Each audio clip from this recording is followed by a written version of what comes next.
But that ain't right. That ain't right. Hold on. Yeah, that's right now. That's right now.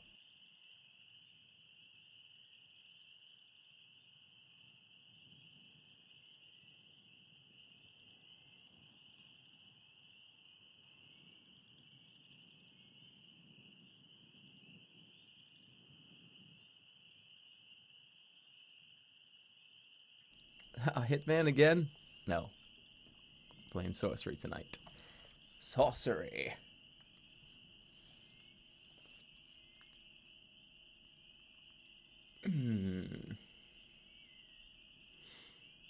Can't wait for more GTA.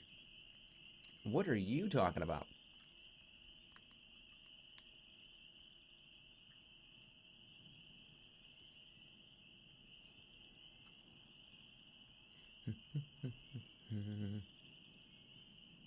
I'm gonna like cough up a hairball in a second here, guys.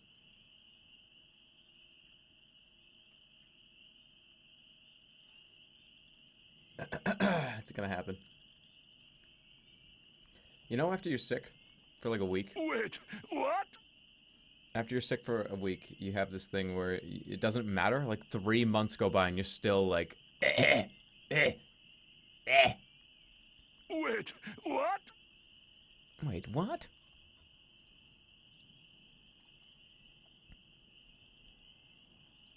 Butt cam? I'm not gonna do a butt cam. Alright, in what circumstance would I ever put on a butt cam? Unless I sat in something and I wanted you to see it.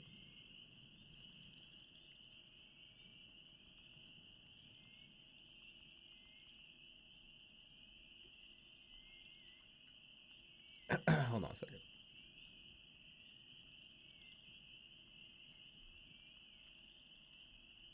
I love these crickets. These crickets are amazing.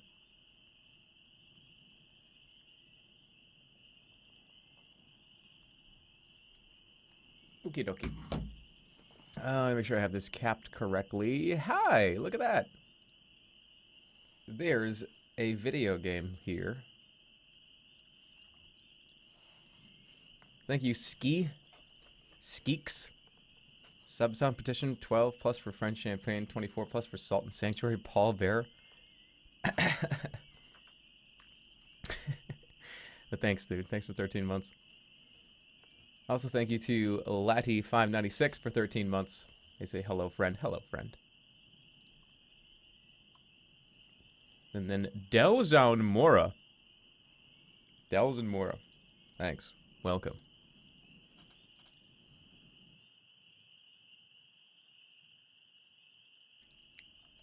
Did somebody just say, is this a Flash game? How dare you insult the fucking majesty that is sorcery? No. It is not a Flash game. How did I end up with 2 stamina? That's what I don't understand. I've spent 1,200 seconds watching advertisements to give you $2. Oh, gee, well, I appreciate the dedication.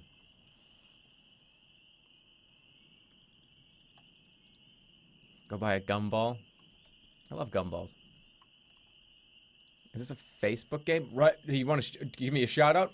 Ladies and gentlemen, Roger Cheeto. Check him out on social media at Roger Cheeto. Twitch.tv/Roger Cheeto. Facebook.com/Mike Adelson.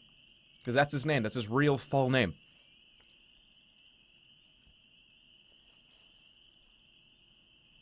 You have stamina because you're shit at sorcery? How dare you? We do not talk that way about the streamer. Because Wait, when we do bad things happen to those that say those things.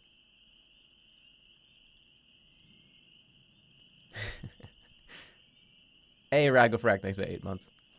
I'm just chilling for a second, just waiting for people to come in. Because there are a lot of people that really like this series, and I just made a tweet about it. It's been like a week since we last played it, so I'd rather like let people kind of trickle in like I sort of sometimes do every stream, every single time, every single stream. I'd say this every single fucking stream. That's okay.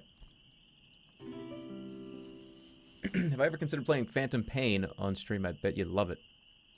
I did love Phantom Pain. I played the hell out of it. It was one of my favorite games that came out last year.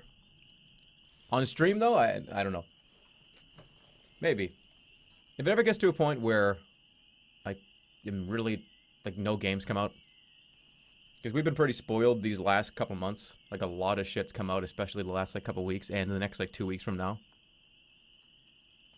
But if it gets to a point where I run out of stuff that I want to stream, which I'm not sure it will because there's a lot of things I want to do. I don't know. Trickle in even when he's 10 minutes late. I was here at 7 o'clock. I was chatting in the chat room. I was speaking in the chat room. I just wasn't broadcasting my vocal cords live over the internet. But I was here.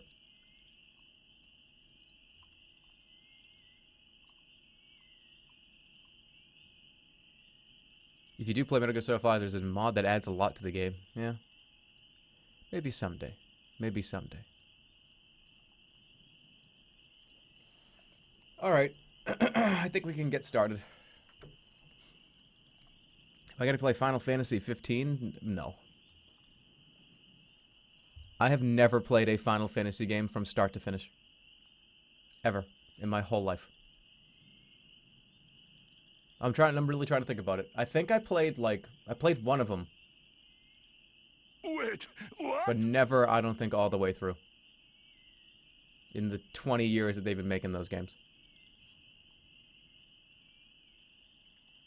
Rev up those fryers. I'm hungry for some sorcery. Thanks, Baked Flakes. Welcome, Baked Flakes. The resident flakes. Does Jerry get the money we use on bits? Yes. Every single bit that you give me, I get it. Don't worry about that. I'm one of those people that thinks that let me hold on a second. Let me like so we can talk about this for a second.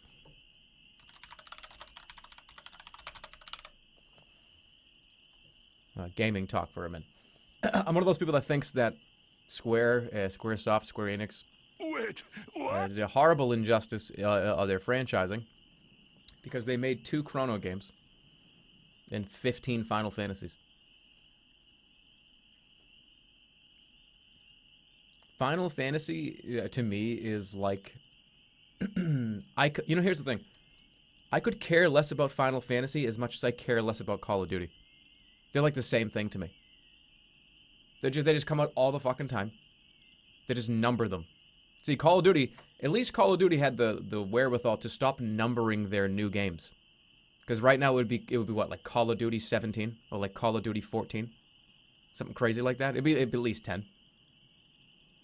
So Final Fantasy is just the Call of Duty of JRPGs.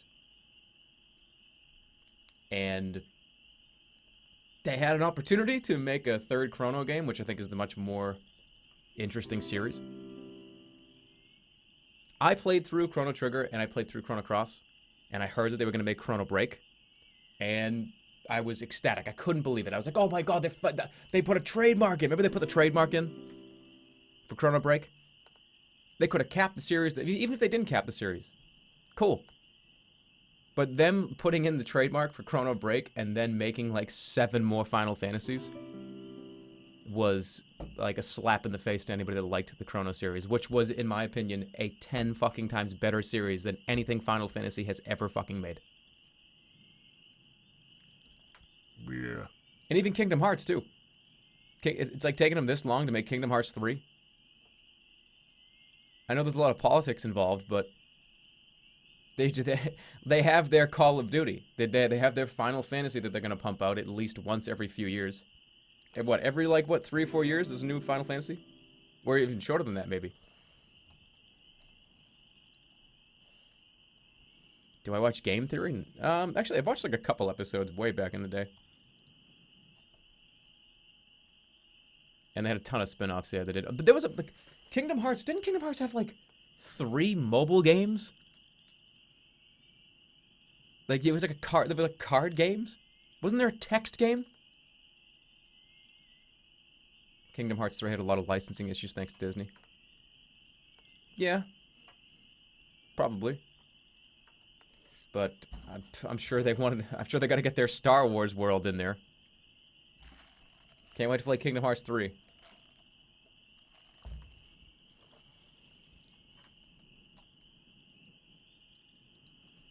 Your dog passed away today. Would you mind giving Hale... Is it Haley or Hale? I'm assuming it's probably Haley. Well, God bless you, Haley. Or Hale. Sorry to hear that, dude. Okay, I'm back from doing the laundry. I can start now. We're just doing a little bit of a gaming discussion. Before we go. Yeah. Please no Star Wars world. Are you serious? There's gonna be a Star Wars world. If there isn't, then that would be a huge mistake on Disney's part. They probably, like, forced them to redo the game to put Star Wars characters in it. Thank you, David. Davidi. For subbing. Also to Deman916. Thanks a lot. Brovalone 500 bits. You deserve this for getting me through this hellish week with your Hitman streams. Well, I hope you feel better, man. Thanks for the 500 bits. Appreciate it. Random guy, Coffee Cheetos Chicken. Oh, you know, there's got to be... What? Okay, I gotta ask this question. I gotta just... Somebody enlighten me here. Me and Star made that video like 2 years ago, didn't we? Why is, like, all of a sudden that, like... Why is that a thing now? Did people, like, just find that video? Did he... I know he, like, watched it, sort of. Didn't he watch it, like, a few weeks ago or something? I see that everywhere now. He played it on his stream. Yeah, I guess, yeah. I just keep seeing it. El Pepperoni, 13 months. 13 months of this, Jerma Moon, yeah. Welcome back, dude. 13 months in a row. And speaking of 13 months in a row, and people that stay subscribed to this channel, I did say that like a week or two ago that I was working on sub badges and new intro screens and bit animations and proper music. It's all coming. So the 2-year Jerma sub badge is gonna be, it's just gonna be outrageous. There's a base, a 3-month, 6-month, 12-month, and 2-year, right? It's coming soon. But yeah, thanks a lot, man. Thank you, Yoshi Jake. And with Yoshi Jake's subscription, we are going to get going. But I have a very strong opinions on Square. And hold on a second. What happened to Mario RPG? Why did they stop doing that? Why did they not do that? They made Super Mario RPG one of my favorite fucking video games ever, and a lot of people love that game. That people consider that one of the best RPGs from the SNES, the golden years, whatever we're gonna call it, right? They just don't do it again. They've had plans to do it again, and they just didn't do it. And it became Paper Mario. And guess what? I'm gonna give you a real unpopular opinion here. This is a really unpopular, bad opinion. Everyone's gonna hate me. I think Paper Mario was fucking a dumb children's game.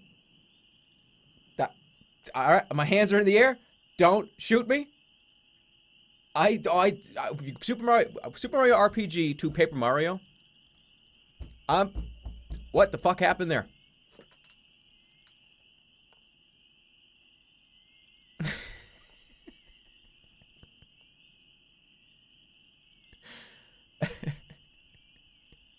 Now okay. I'll give you this. I'm gonna let you down as softly as I can with this here.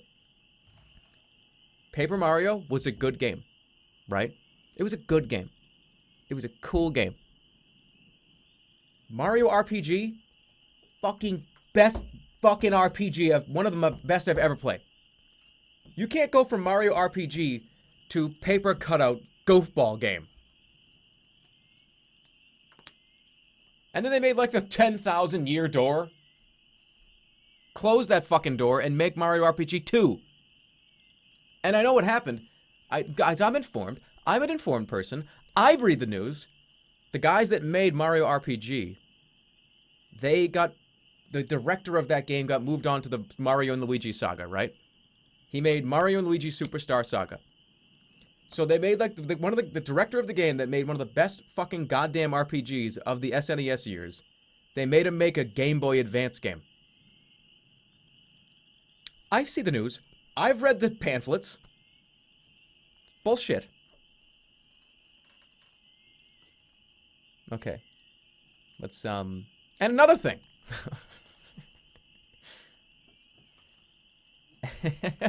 I know people love Paper Mario, but I'm obviously I'm just like grabbing your chain, you know what I mean? I'm just kind of, I'm being, I'm playing a little advocate here.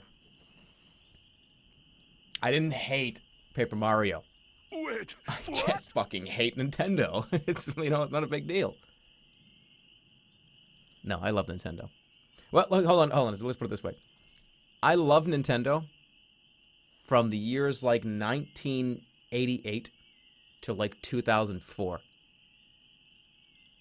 You know what I mean? After like once they came out with the Wii, no, okay. There are several tables, both occupied and empty, and a little space at the bar. Now we already did the bar. Let's leave. Trying to redeem himself.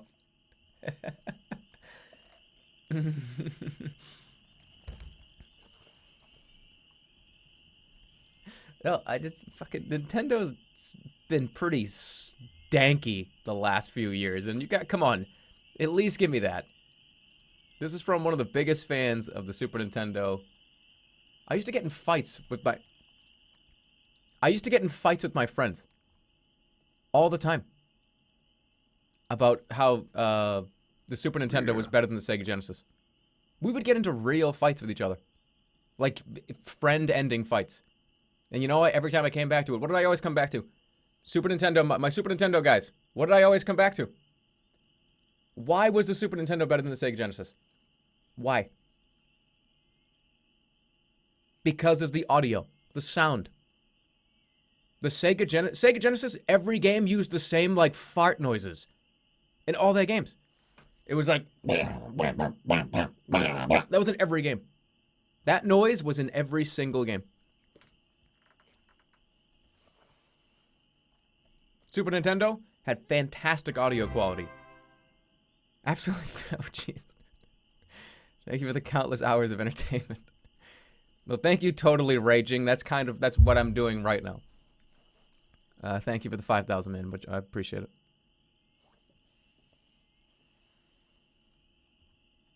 Dude, I remember just playing like Sonic. All right, to close this out, I remember playing Sonic. I remember playing. Okay, first of all, Comic Zone. What a shit exclusive that was.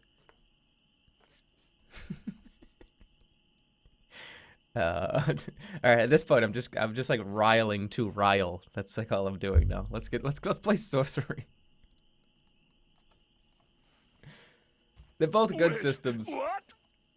They're both great systems. One of them made an iconic video game character who still to this day is like loved by millions and has lots of very high quality, fantastic games. And the other one made an iconic video game character that now lives under a bridge and drinks out of a toilet seat. They both very successful companies, and one of them closed down their hardware department permanently. They both did a very good job there. All right, let's go.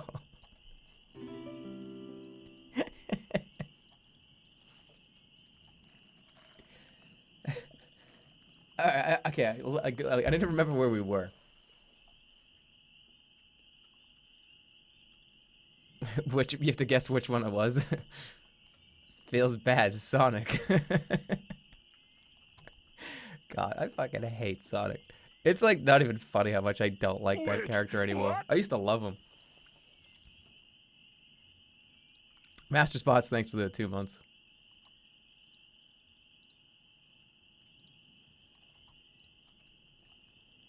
All right. I need to get in here. Let me open up the clues. Let's take a look because it's been a week or so. Let's see what the Throbin doors. The central tower of the Archmage is guarded by the fearsome Throbin doors. The Archmage can't see the doors. The third spell of the throw open doors is invisibility. I remember we deduced that one with our deduction. Many mites prevent magic. Yeah. Breath of mucolyptics. Oh, remember he like wanted to talk to me? Yeah. Alright, I gotta get in the throw open doors. I gotta find the, I guess, wherever they are.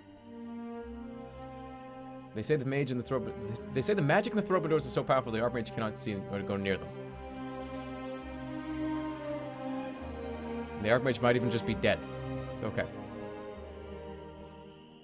So we need to get in here. He's right here. We need to find our way in. And yes, Snaticats are invisible. Alright.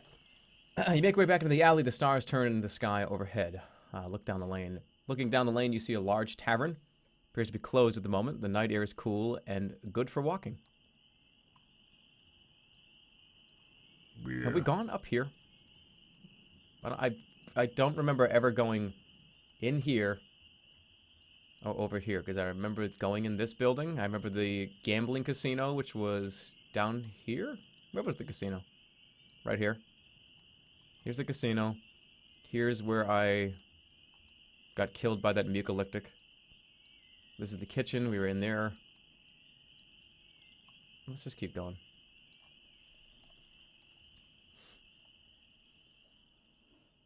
Demon Days is a masterpiece of an album. Talk about it. Okay, for a second I thought this was still on the screen and I was about to go, oh shit. All the Gorillaz albums are masterpieces, in my opinion. Alright, we're back in the square. We gotta go to a place we haven't gone. I'm gonna say... because we've been in here. We've been down here. I fell off. The eagle brought me over here. We're gonna go... I'm gonna look up here. We're gonna check out this area, this little town over here. Central statue. No, I've done everything here that I could. At least I think I did. Alright, the west side. We're gonna go down this way. Oh shit, am I gonna die? Died 2 more times and found 3 new clues. I'm gonna die. Because I walked all night. Oh, okay. In the moonlight of this corner of the square is quiet. A wider road leads west into a rundown area of the city. It must be morning by now. You've been awake all night and are weaker for it. You are physically exhausted, all but unable to continue. Dropping to your knees, you whisper a last desperate prayer to Throff. You are answered with the merest glimmer of strength. Well, now Throff is gone. Because I died because I walked too much on nighttime. We've already been up here. I got that sword. Alright. You walk west out of the square following a wide road. Passes by the monastery gate. The early morning sun makes the air glow. Before you is a stone facade that stretches the length of the street. 2 men in heavy robes sit on the steps. Continue along the road. This was the casino. We are now in territory we have not been. The road curves along the edge of a tall stone wall, eventually reaching a low metal door. A few clouds move across the heavens. Let's go in. Let's go in. You push at the door and are surprised to find it is not locked. It is, however, heavy enough that it swings shut when you release it. The door is made of thin strips of metal riveted together with a few gaps and holes between the plates. Peering through the holes, you make out a sea of waving grass stalks, tall and heavy. Oh, no, okay. I thought I was talking about this door. Yeah. We've already been down there. We're going to keep going this way. You continue along the road, you pass a side street leading off into a maze of smaller streets and alleys. Let's go up here. Because I know what lies this way. It's all these weird fucking domes. Let's see if we can get any more investigative reporting here. You skulk down a narrow street lined by low warehouses. You catch the scent of grain as you pass one. As the morning moves on, the wind begins to rise. As you turn a slight corner, you spy 3 guards walking towards you, one dressed in the finery of a captain. Distracted by conversation, they have yet to spot you. Okay. Well, I'm currently disguised, right? They wouldn't be able to... I'm just gonna keep walking. You continue walking towards them, your pace steady and breath even. Nearing the three, you can make out snatches of talk. But how did you manage it? If I said the word, could I do it? No, no, no, no. You need to know how to say it, using your will to channel the light. Not just a matter of spouting off a word or two. As they pass by, one peers at your face. His eyes widen. Are you? It is! The Analander, wearing a monk's habit! The captain raises her hands, that was a girl, opening them apart. You see electricity dancing between her palms. She's gonna zap me. You wanna zap? You wanna go zap for zap? Is that what she wants to do? I think she wants to go zap for zap. No, I can't. I have 3 stamina. Can I, like, get to know this girl? I feel like we have a lot in common. No, I kind of, oh boy, I think I'm dead here. Countess Foff, no. Yaz is invisibility. Invisibility! You slip on the pearl ring and craft the spell. As you wait, a fog extends from the jewel of the ring surrounding your body. You slip to the side, and the magical bolt passes right by you. Where'd he go? She touches the skull cap on her head. I'm sure he's still here. Uh-oh, she's gonna read my mind. I have to attack. You approach with Snatacat-like stealth and run through the first guard. He gurgles with surprise and horror as he falls. But the captain is not slow to react. Of course! She opens her wide and begins casting something. Shit. You think she's gonna zap me again? Should I just wait? I might just have to stab her, right?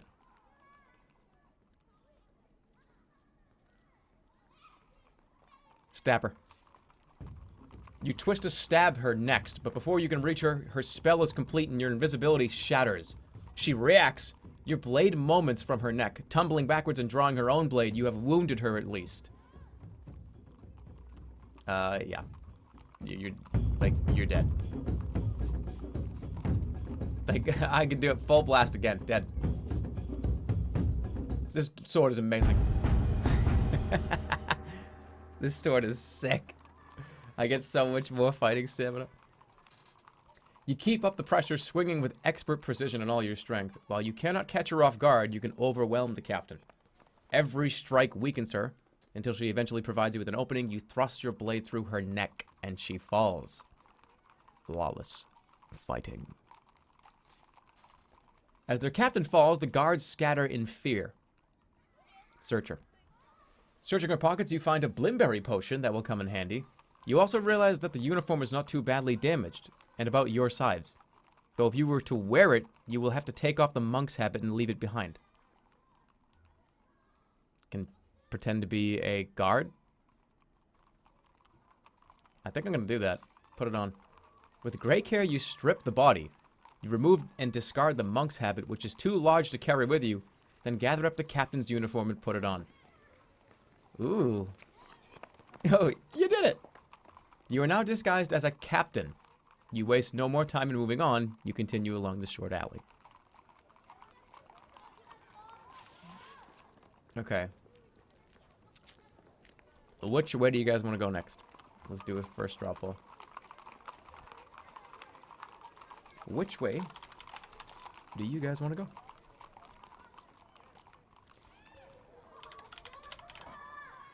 Do you want to go towards, like, the laughing, playing children that you hear in the background?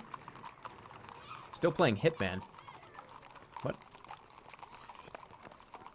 It should say I'm playing, Sorcery. Wait, what? Yeah, breaching the... It should be Breaching the Citadel. Sorcery 4, Chronic Kings. Did it not work?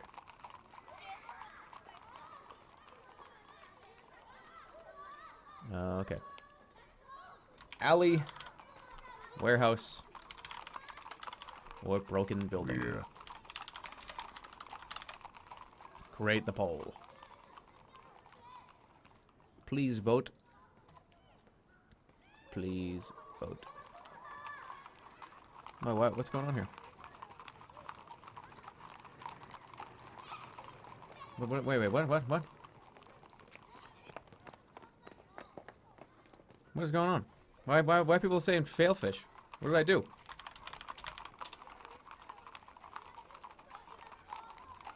It's a disguise joke. What? This is way over my head right now.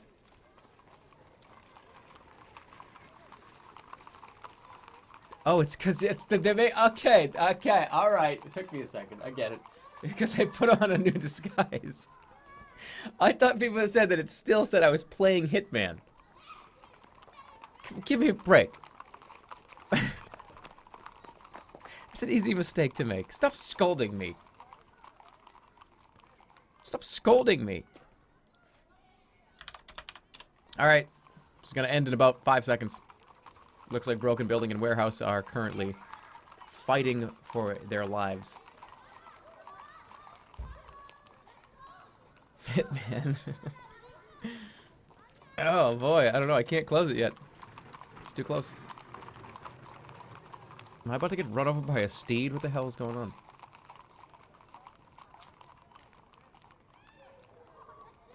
Alright, 3, 2, 1.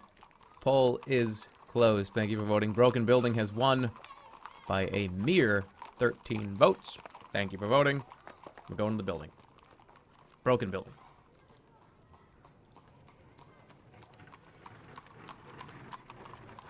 You pick your way through broken buildings and through the wreckage of fallen homes. It seems the city once housed a lot more people than it does now. Perhaps its life is simply ebbing away. Across the ruins, you can make out the stalls and tents of a bustling market. The dewy light from your pearl ring fades and disappears. As the sun climbs towards its peak, the winds blowing between the buildings pick up a little. Well, this sucked. This sucked. It's just like to get across to the market? That's all that did?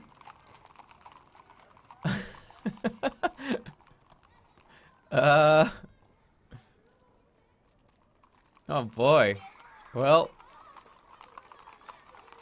What happens if I, like, cross it? Is it gonna...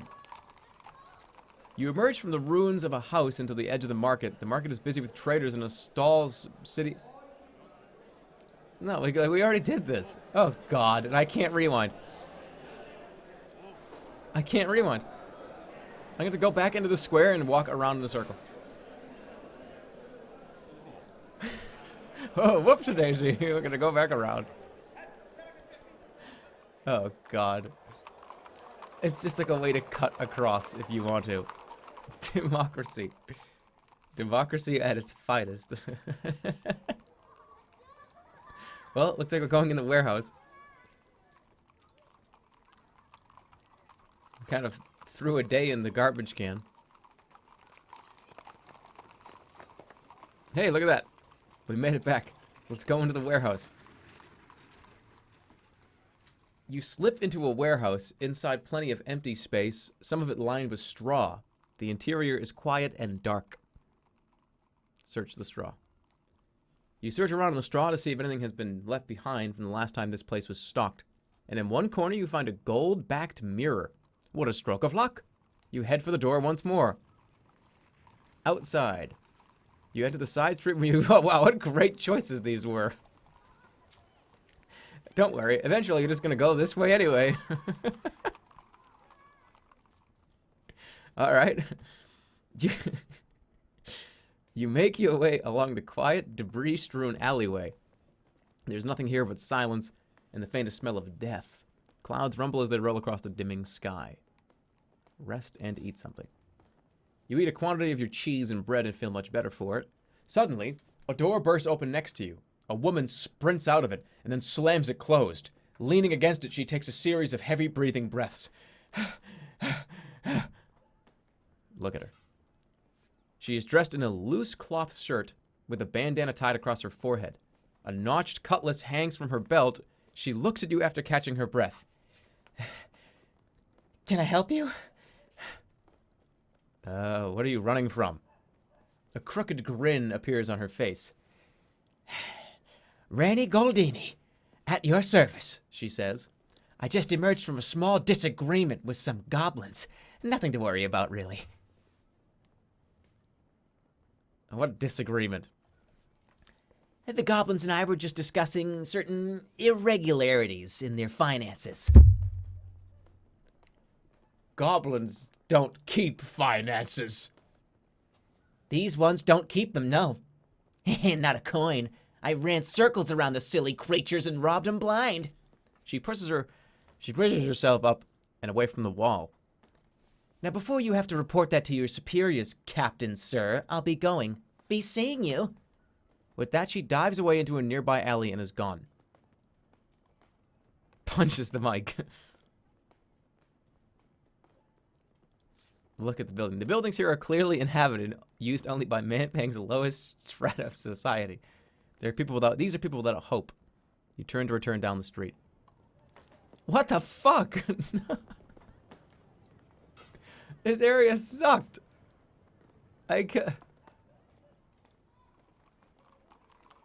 Where are my choices? I can't do anything. I want to go up here. Did I fuck something up? Let's go on the main road. You turn to the main road. Did she run it? Because I'm like dressed as a guard captain. Did she run away from me because of that? The road leads away towards a ruined portion of the Citadel. Night has fallen. You are suffering badly. You need to rest. Fuck. Can I sleep by, like, the gate? The road ends in a tall wall of obsidian black bricks, tall enough to keep out a giant. But the wall is crumbled, brought down by the piercing gripweed vines that cover its length. You could scramble over the fallen stones and inside easily enough. The moon rises. You scramble up onto the block and peer over the wall. Beyond stretches an empty region of lapping water from which tall, isolated, gloomy towers rise. These are like the death chambers, right? Why is the guard captain sleeping in the gutter and dying of starvation? You scramble up and over the broken wall into a narrow strand of stone on the edge of a watery pool. Yeah, towers rise on all sides, connected by spidery paths. Sand is scattered over the edge of the pool. Collect up some sand. You scoop up a couple handfuls of usable sand. The path between the towers awaits. So, okay, like each one of these is a soup can of horrors. Because it seemed like I've gone into like 2 or 3 of them so far, and they're all just like weird, like, freak shows. Alright, let's go. You leave the shade of the wall and follow the stepping stones out across the water.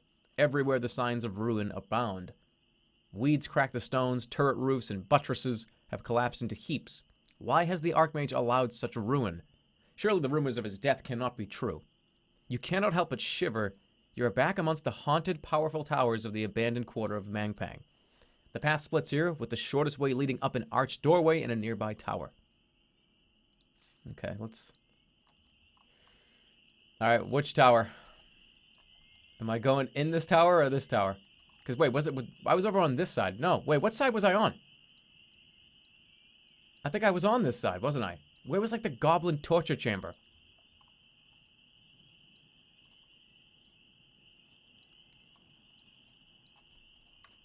I'm gonna go on this one. They're all bad.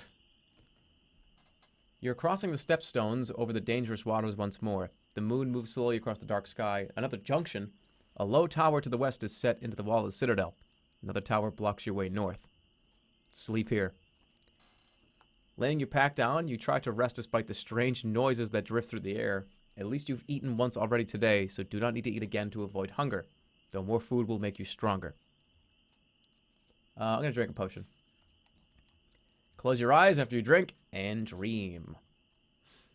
You roll over trying to sleep, but you cannot seem to rest. After a while, you get to your feet and begin to walk through the darkness. Crumbling walls and broken towers move past on either side. You are walking past an old, crumbling building when you hear voices. Listen. You listen closer. Leaning against the wall, it sounds like a distant crowd, too far even to be on the other side of the wall. Where are these voices coming from? Knock on the wall. You rap the wall, and a chorus of tiny screams rings out in response. Look over the wall. Looking over the wall, you spot a missing brick. A green-gray mold has covered the gap, coating the interior with fuzz. As you lean down to peer at the mold, you realize the voices are growing louder. Poke the mold. You poke at one of the mold lumps, which squishes slightly. It springs back into shape quickly. Another chorus of screams emanates from the mold itself. But then something else catches your eye. Movement. Hundreds of tiny specks swarm across the surface of the brick, fleeing the spot of your poking. What could they be? Follow the movement. You watch the hypnotic patterns in the mold moving this way and that. They seem to grow as you stare, becoming first veins, then branches, then finally streets and roads. The world around you is filling with gray, and the air turns to fuzz and smoke. Then you are sitting in a valley of soft gray grass. This is a pretty fucking weird dream. Look around. You get to your feet and take in the scenery. The hills around you are a riot of greens and purples.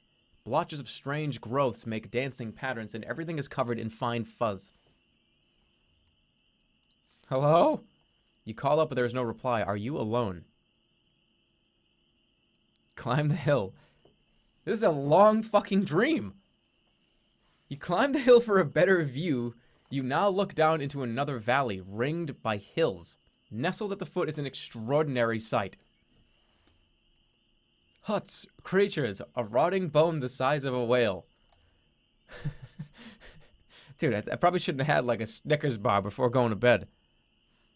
That voice crack? Don't ever talk about my voice crack. When did I voice crack? Creatures. Creatures. They're hard to make out from this distance, but you see them hurrying to and fro in their huts.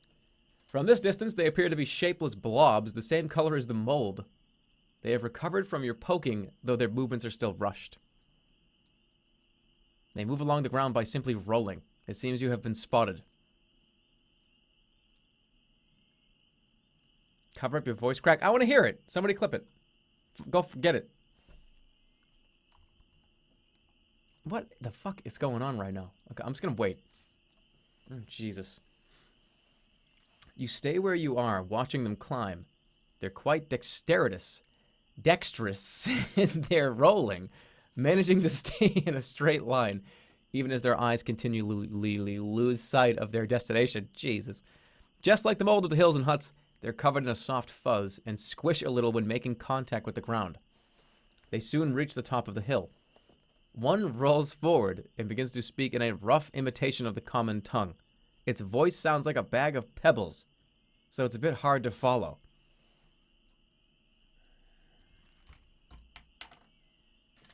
I can't do it. I don't have a bag of pebbles here. I don't have a bag of anything. Welcome. We are the Gillis, and this is our home. You have been summoned by Libra's magic. His voice is terrible. Would you come down to the village?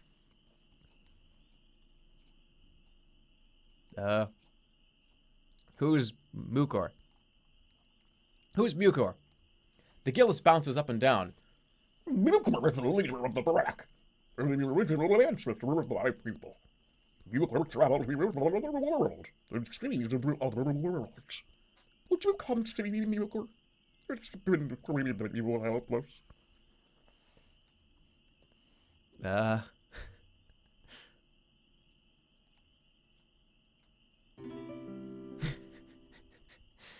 Sounds like he's underwater. Well, he's like a bouncy blob of green jello. Yes, I will help you. The Gillis puffs up with pleasure. Oh, excellent. This way, please. You will notice most do not speak your tongue. I myself... Oh, you will notice that we don't speak your tongue. I myself only learn through careful study of passing thunderstorms. You follow the group down the hill, chatting with your escort. You follow them to a village built on thousands of levels and in thousands of directions, made of spindles and spires and webbed threads. Where the fuck am I? The creatures gather around you, pawing at your body, your clothing and possessions, fascinated, appalled, and uninhibited. Who are you? We are the memories of this place.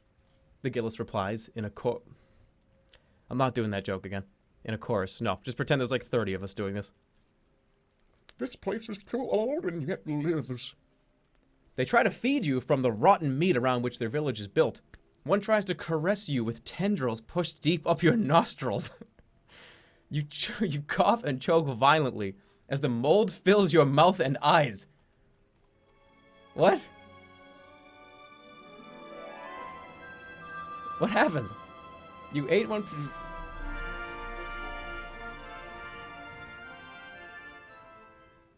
What? You pick yourself to your feet and try to shake away your more curious dreams. The wind picks up a little spray from the water and splashes into your face. It stings where it touches you. What was the point of that entire conversation? Do I need to go back to bed to talk to those people? Dream mold. Okay. Well.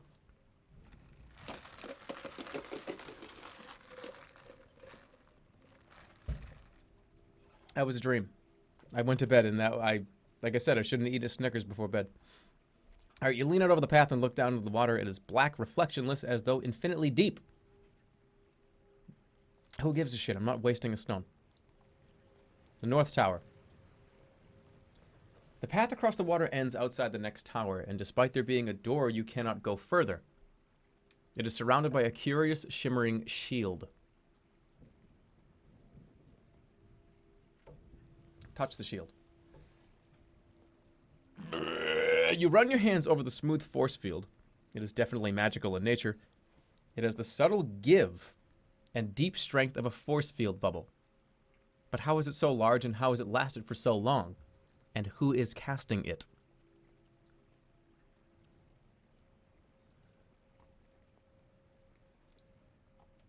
Hold on.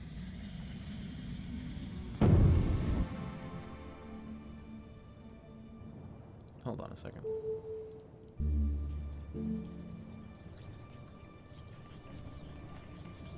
That's force field, right?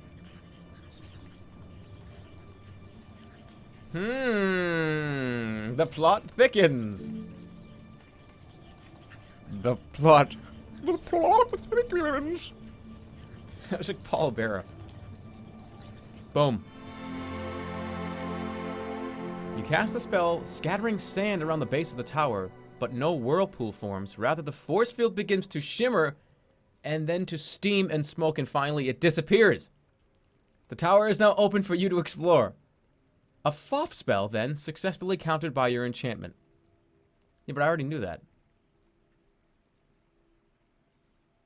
Let's go inside. There is now nothing to stop you from going inside the tower. What was it that was being so fiercely protected? The inside of the tower is Spartan. In the middle sits a table on which a piece of paper lies. A pile of yellow sand is scattered around the table's feet. Look at the paper. The paper is littered with scrawled notes, a few simple star geometrics, as any acolyte of magic might learn in the beginning of a technical discussion of counter magic. Continue reading. The paper continues with sketchy detail, though an interesting conclusion. Counter magic is a fact of the universe, thoroughly proven. There is no magic, no matter how strong, which cannot be countermanded if correctly identified.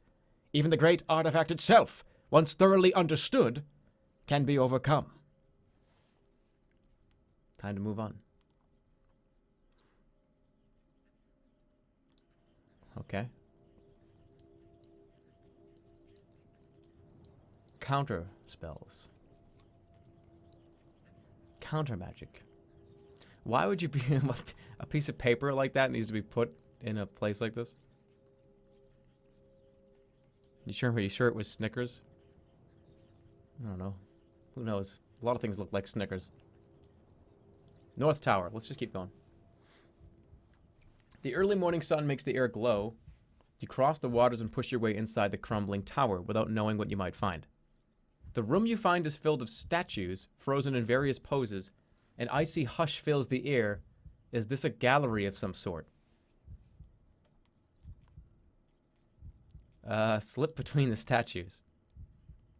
You step further into the room. There's no furniture, and from the dust it seems no one has been here for a long time. The statues make the room hard to navigate. They cluster and clutter the floor. Okay, it's gonna be like the Roman Empire is gonna come out and attack me. Wait, what? Let me see here.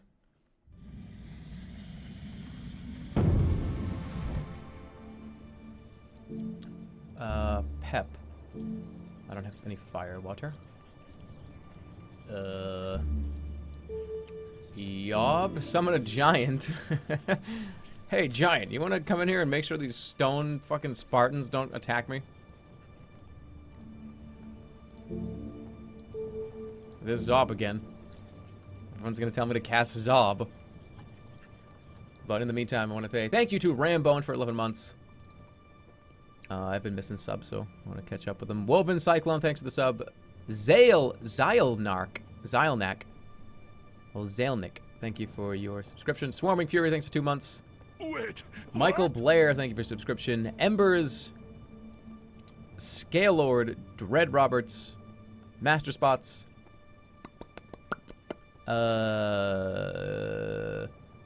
Gay Stripper. Oh, okay. All right. Thanks for the subscription. Totally Raging got the Totally Raging with the 5,000 bits. Holy shit! I remember that. Gaming Guy 210, thanks for the sub. XD Nice Meme, thank you for your subscription. And I think I got them all.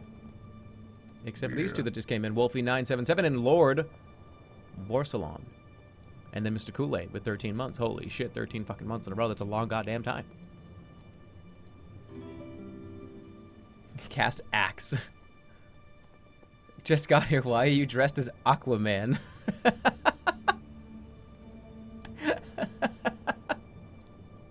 yeah.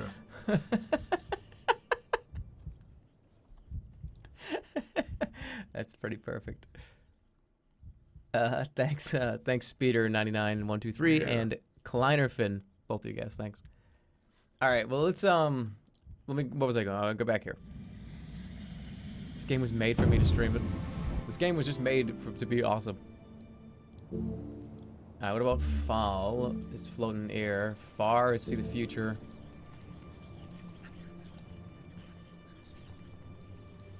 I'm not sure if what, because this is obviously wants me to counter shit. That note wouldn't say that if it didn't want me to do this. What counters stone? I don't think I even have the item required. Zob? It doesn't. I'm not gonna be able to cast it. If I don't know what the spell does, it doesn't do anything. I just pump the microphone. That's what Zob does. You just saw it. It makes me bump the mic. Let's see the future. Let's do far.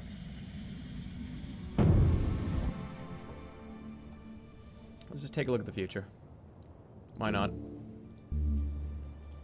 See the future. You settle into a sitting position on the ground and take out the orb of crystal. Looking to the stars, you craft the magic and suddenly find yourself somewhere quite new.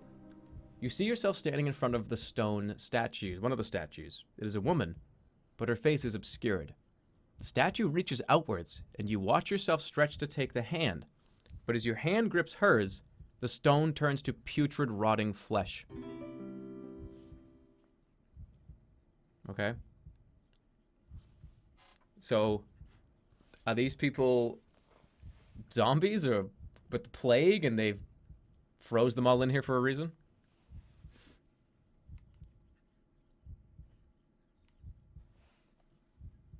The only woman who would ever give you love. Oh, damn, that was harsh.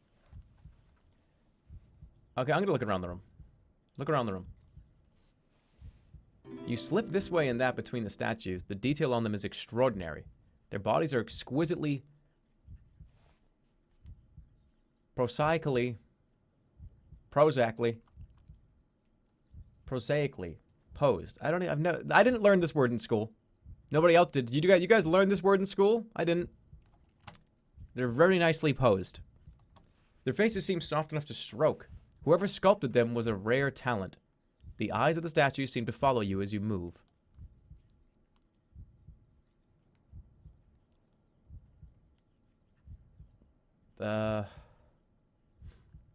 Look for doors. I'm not touching anybody.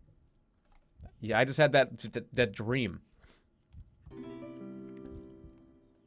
You make your way across the room looking for a way forwards, and there is one, but a statue blocks it neatly. It has been posed as though racing for the door.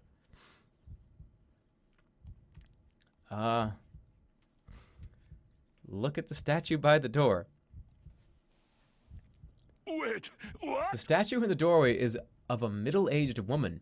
One hand is raised in the air, and her face tilts upwards. I'm gonna have to blow my nose. I'm sorry. Hold on.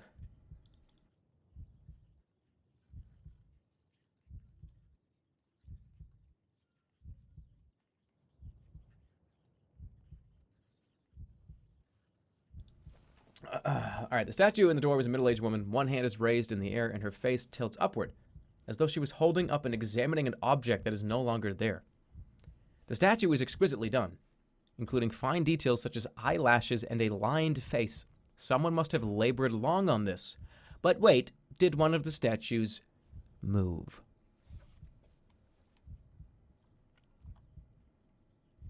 Look above the door. You follow the statue's eye line to a point above the door. Inscribed there is a symbol. 2. You feel a coldness on your arms. 2. Fuck. Don't blink.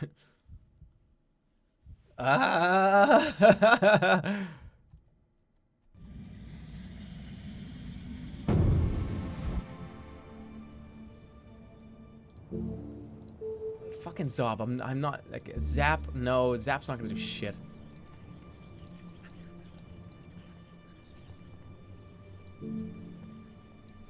What counters stone statues? Wait a minute, wait a minute, wait a minute, wait a minute, wait a minute, wait a minute, wait a minute, wait a minute, wait a minute, wait a minute, wait a minute, wait a minute, wait. One hand is raised in the air and her face tilts upwards as though she was holding up and examining an object that is no longer there. You follow the statue's eye line to a point above the door. So why is she looking up at the door? Should I float up to the door? Like up to the symbol?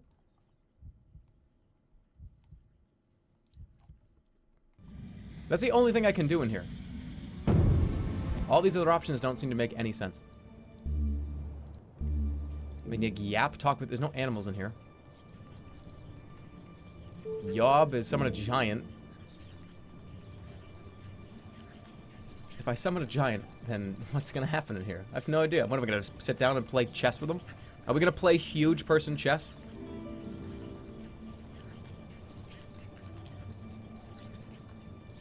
The 2 is a pause button. Oh my god.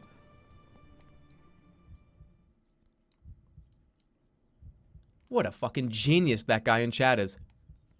You follow the statue's eye line, inscribed there's a symbol. It's a pause button. Somebody give that guy all the credit, because like, he just figured out the secret of this place. I have to hit the play button. I have to like go touch that and hit play. How funny would that be if I went up and touched that symbol and it turned into a play symbol?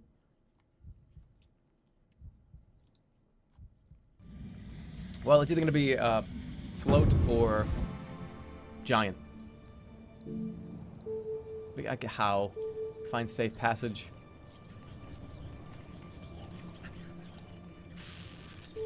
I feel like if I cast this, they're all going to attack me because I'm already like being cold by somebody in here.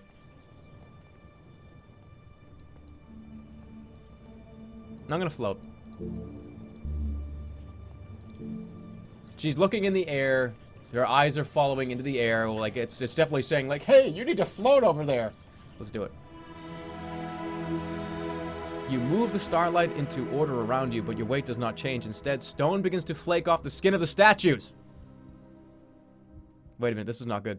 Aren't they like the plague?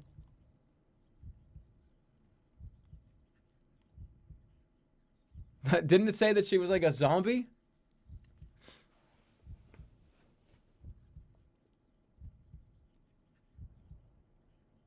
So this is the counterspell. I'm gonna watch. You watch in amazement. It is as though a strong wind is blowing through the chamber and shearing the stone to shreds. As more and more flecks of rock fall, something green and fetid pink is revealed beneath the stone.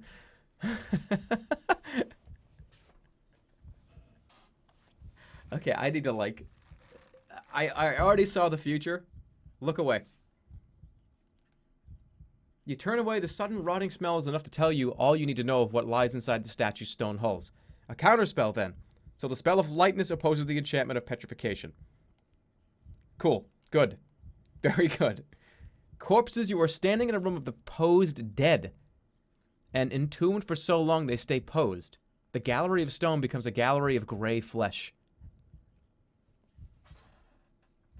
Away, away, run away. Look at them. Oh, I'm gonna get some disease. I know it. Dead men bend to scoop up unseen children. Blank-eyed women stare at each other across the room. One has her mouth open mid-speech. One corpse still Wait, blocks the door. What? I wanna just dig my hands in and try to find some gold. Dig in. You search the corpses, nearly gagging from the smell and softness of their flesh. You find nothing of note. Perhaps they were stripped of their valuables before they were turned to stone. Perhaps they had nothing to begin with. Who knows how they were lured to this place. Alright, shift the corpse. Without the shell of stone, the corpse is easy to move. It is an unwelcome task, but you swallow your disgust. The way forward is now clear. The corpses stare at your back as you leave.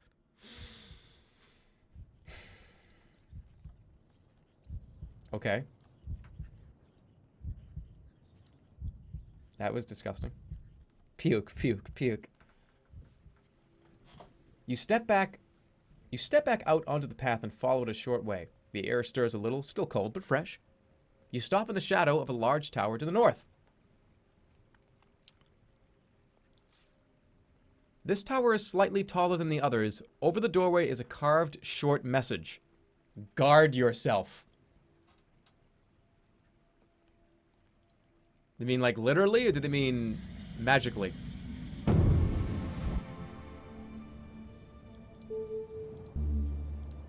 It's probably talking magically, right? Guard yourself. Protect from magic. Oh, what's the other one? FOF? Zip. Zen. I could float. No, it's definitely telling me to put on a fucking magical shield. I'm not that stupid. Oh, wait a minute. Wait a minute, wait a minute, wait a minute, wait a minute. Okay, guys, do they mean figuratively or do they mean actually? Guard yourself.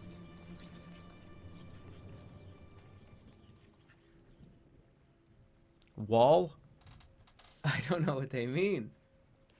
What does it all mean?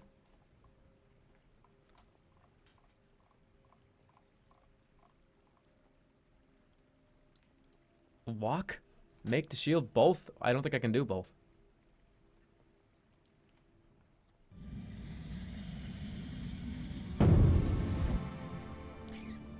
See, my gut instinct would say that it would be this. It would be magic protection. But... Walk, do a pull. Alright, we'll do a pull. Because I seriously don't know which one of these it is. Which one? Are we doing magic protection or physical protection?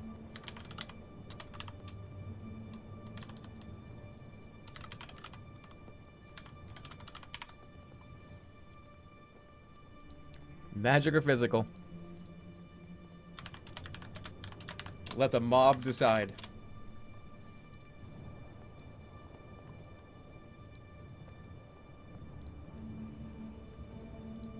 Let the mob decide the outcome.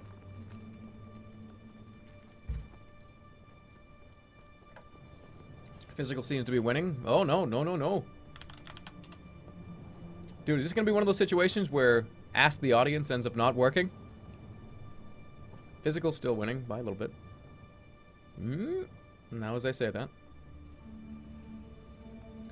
Sense danger on it? I could do that. But do I still have an opportunity after sensing danger to protect myself? Yeah. If I look up at a sign, I walk forward, and there's all these weird, spooky, fucked up towers, and the sign immediately says, guard yourself. I'm not going to look at that sign and go, I wonder what that means. I'm going to sense the sign. I'm going to get hit by a fucking brick. It's going to come out. Someone's going to whip a brick like Home Alone 2 style down at me and hit me right in the forehead. Magic is winning. Magic is winning. Sense democracy. Holy shit, this is such a what a swing election. This is such a swing election. Physical just looked like it was going to take it over again. You're going to walk into a zap tower with a gold coin on your wrist. I hope it's empty. Election joke. Well, I think the people have spoken. 10 more seconds. Looks like it's going to be magic.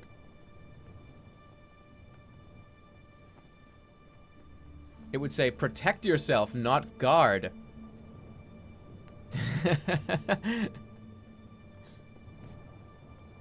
I don't know. Well, I'm leaving it up to the audience.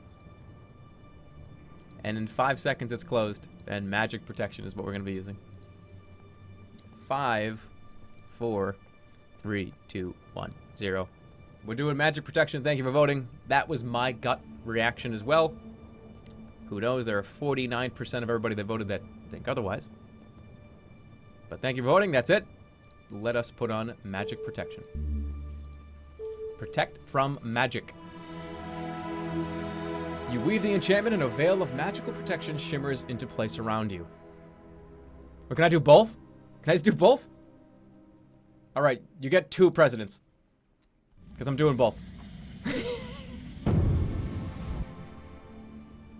I love how, like, all these elections didn't matter. This is like the second, or this is the third election that didn't even matter. We're going in double protection. Okay. You place a gold piece on your wrist and cast a spell, and a moment later the coin is gone. You feel the weight of an invisible shield on your arm. You feel somewhat reassured by the shield's weight. Let's go. Let's go in. Go in the tower. You get 2 presidents. You enter the tower. You have the sense of some strong magic here, but your spell of magical protection is keeping you safe. However, you should not wait too long.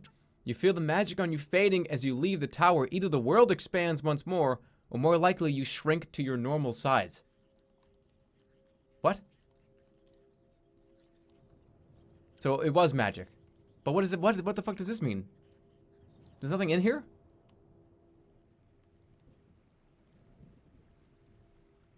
What? It was empty. It was fucking empty. It was an empty tower. Okay. You return to the path and walk a short distance. Your shield shimmers out of existence. Your veil shimmers out of existence. And there's some clouds in the sky. Well. Okay. Whatever you say.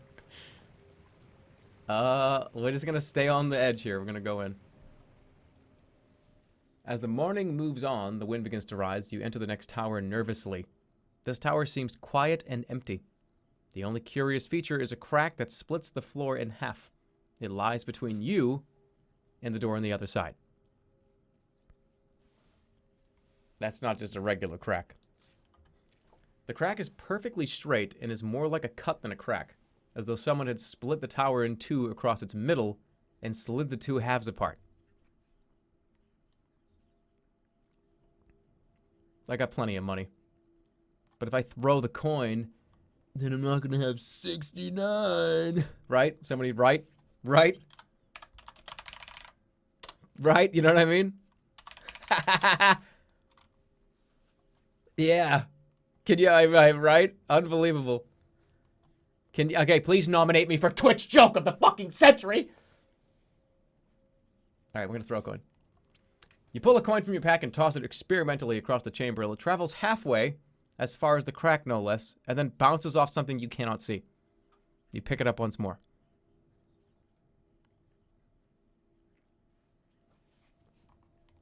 So there's an invisible wall.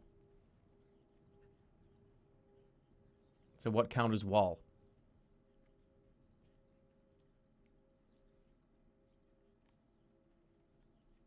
I don't know. Let's find out. What counters wall?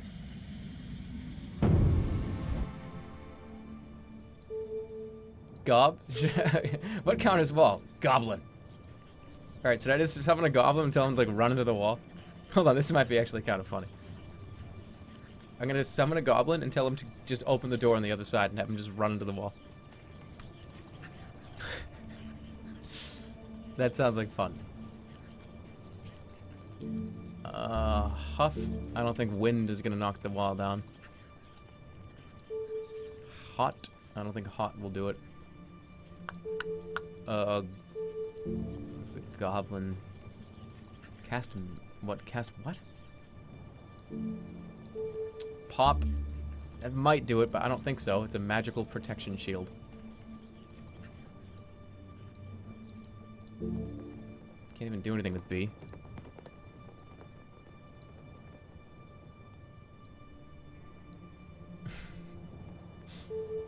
I am gonna do it. Gob. Summon a goblin. When am I gonna get this chance again? You pull a goblin tooth from your pack and drop it on the ground, casting your spell across it. The tooth erupts into a column of smoke, and a moment later, a goblin warrior is standing in front of you.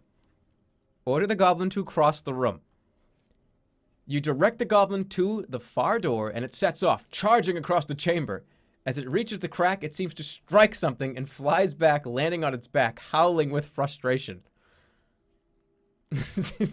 Do it again. You order the goblin to run across the room once more, and this time, it attempts to make a path around the inner circumference of the tower. But at the same point, it strikes the invisible barrier and slithers to the ground. Attack the barrier, my creature! You order the goblin to assault the invisible barrier with its weapons, but nothing results apart from a tired goblin. But your creature can do no good. You wave the spell away.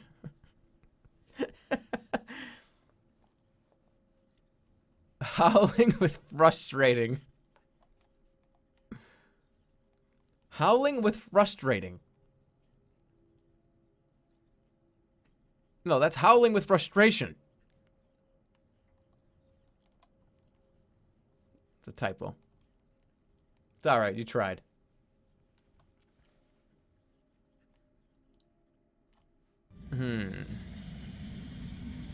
Feel over the wall. What the fuck am I even gonna do here? A fireball? Counters dock. No, that's that heal disease.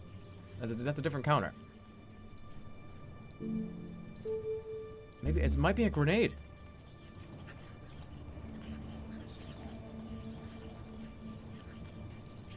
I don't think it will be a grenade though, but what else could it be?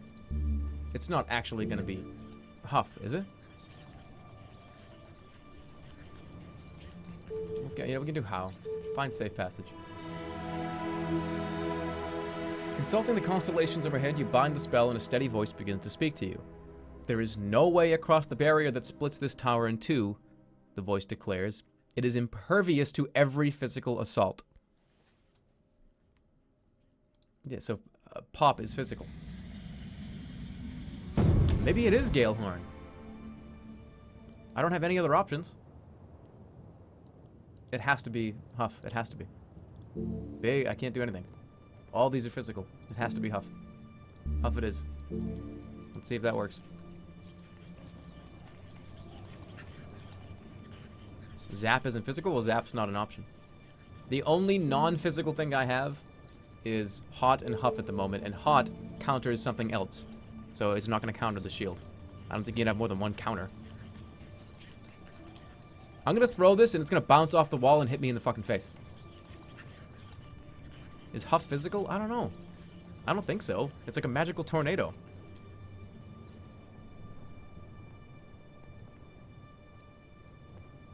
Huff ain't gonna work. Hot's not gonna work. I'm gonna try Huff.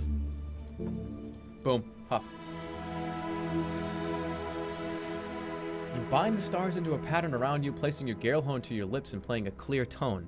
A wind of terrific force builds up inside the tower, swirling about you so that your hair and cloak are whipped this way and that. Dust zephyrs dart this way and that, dancing for joy, but the other side of the tower seems quite unaffected. After a while, the wind dies once more, leaving you quite breathless. I'm gonna touch the wall. You feel across the wall it's made of no material you have encountered before, and neither cold nor hot to the touch. Totally solid with no give, totally smooth. It is like nothing so much as bone, but bone rendered strangely flat. Yeah. I'm gonna throw a grenade and it's gonna bounce off the fucking wall. Don't you guys understand that? If I throw, and there's no rewinds, if I throw a grenade, it's gonna ding, bounce off the wall and land at my feet, and I'm gonna just explode. It said no physical thing could break this. What the fuck? Is it actually hot? It might have to be hot. Let me go through this one more time. It's not goblin. I can't do anything with B. I don't even know why it's here. It's either fireball or grenade. Yeah, fireball or a grenade. Which one of those do? And one of them costs 3 stamina. Fireball. Cat, throw a fireball. Ay, ay, ay. You craft the spell, creating a ball of flame between your hands. Throw a fireball across the tower. You toss the fireball across the tower. As it reaches the invisible wall, it splashes, sending fire outwards in all directions. For a moment, the flames seem to define a flat surface in the air, and then the effect is gone as the flames burn away and the tower is dark again.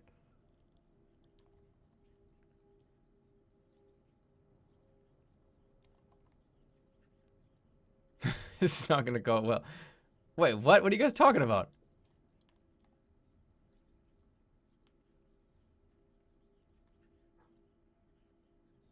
Bone? A bone wall? Wait, what? But, alright, wait, hold, wait. I didn't listen to chat. I looked over at chat like 2 minutes ago and I saw hot 100 fucking times. Yeah. I saw hot like at least 100 fucking times. It said no physical thing. Whip a grenade against the fucking, let's go. Oh, great.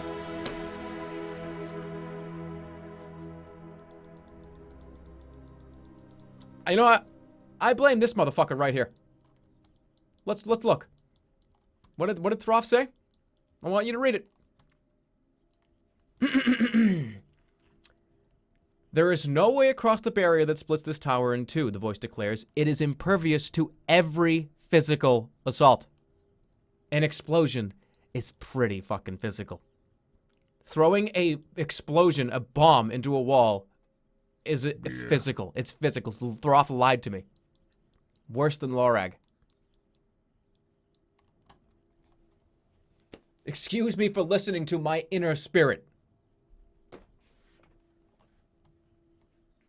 Pop is magic? Pop, what? You take a pebble and you cast a spell at it and it turns into a grenade.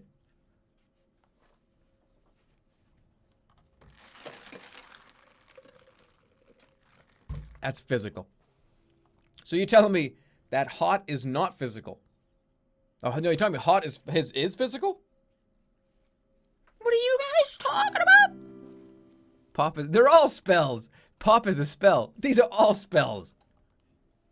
I'm a goddamn magician, for crying out loud. There, we got the counter, good. A magic grenade.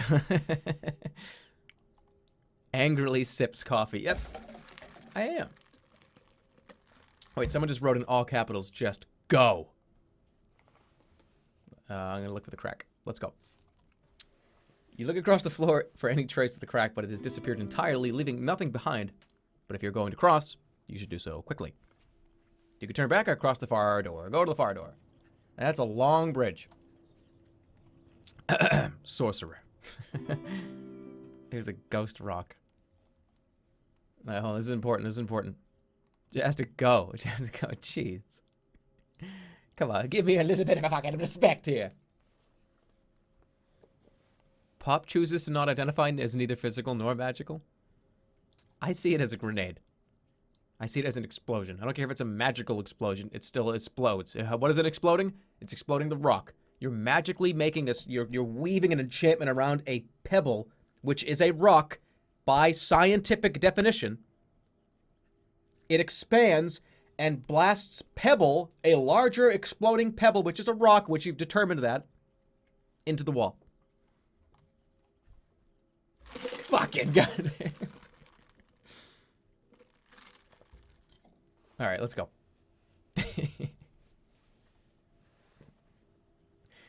Pop is the counter spell to... I know, I'm just being a fucking idiot.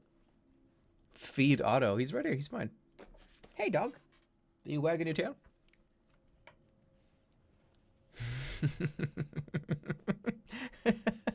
You see the crack shiver back into place as you leave. The wall is back up. I'm not going back that way again. You make your way across a stone walkway, arching high into the air above the swirling waters that pool below, until you reach the next curious tower. As the sun climbs the sky, the winds rise. As you enter the tower, 5 other figures step in from identical-looking doors placed evenly around the walls.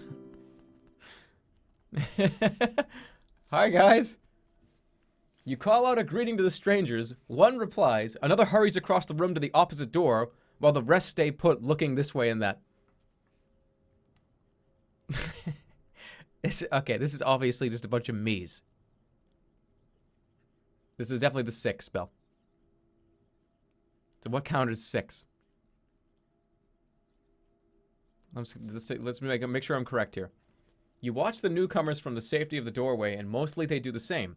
But one rushes quickly across the room, and another lifts his hand and calls out a greeting. Okay, I just walked into a room of dumb NPCs.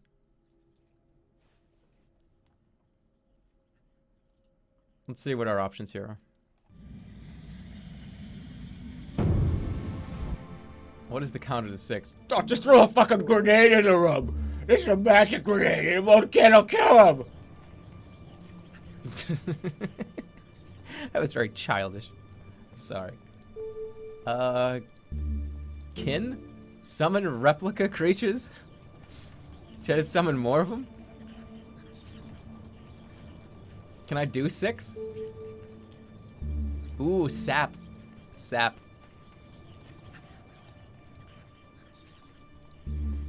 Sun, create light.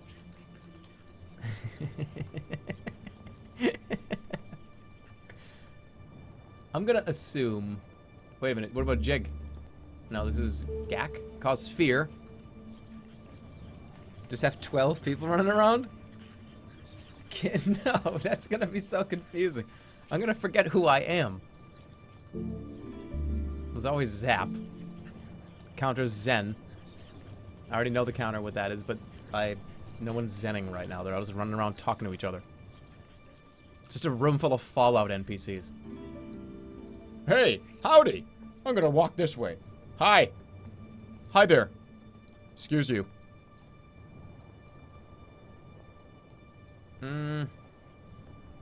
Yeah.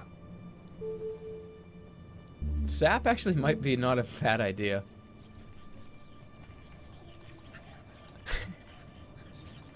Let's. I only have one. I'm not gonna have any stamina, dudes. I could just cause depression. I'm doing it.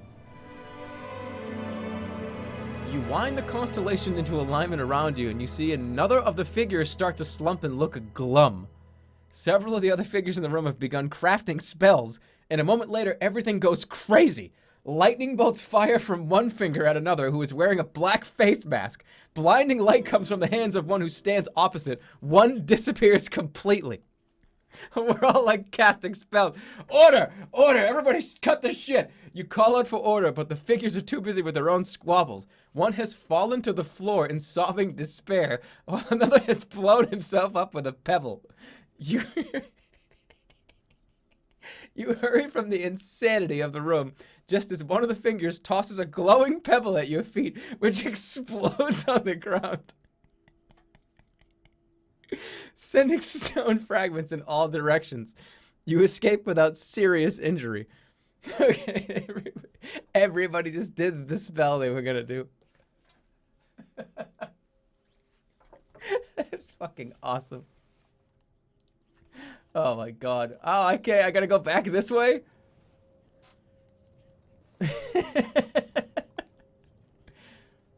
Oh, shit. Well, I guess that was it. Wait a minute, wait a minute! Okay, no. I was almost shit my pants there. Turn back. No, okay, can we try this again? Let's try it again. Hold on.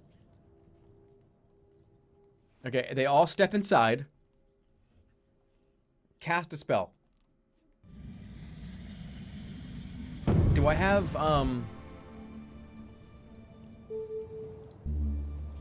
God, do I dare just summon 12 people? This is gonna be insane. First of all, yeah, I have 1 stamina. Throff, be useful for once. Yeah, I'm gonna summon 12 people. Just see what happens. Kin. Doesn't cost any stamina. Summon replica creatures. Let's just get 12 people in this room. Holy shit, that's the counter. You cast the enchantment holding up the mirror, which starts to glow and flash, but then nothing more happens. A moment later, you realize all the other figures in the room have vanished. A counterspell then. So the magic of self-duplication counters the pattern of mirroring. There we go. Look around. The tower is now quite empty. The 4 illusory doors have disappeared as well, leaving just the one you came in by and one opposite. There's nothing else to do here. And we can go to the last tower in the corner. Yeah. You move along the next walkway to the tower beyond. This chamber is empty save for a few crates stacked against one wall. Thick dust covers the floor with no footprints visible.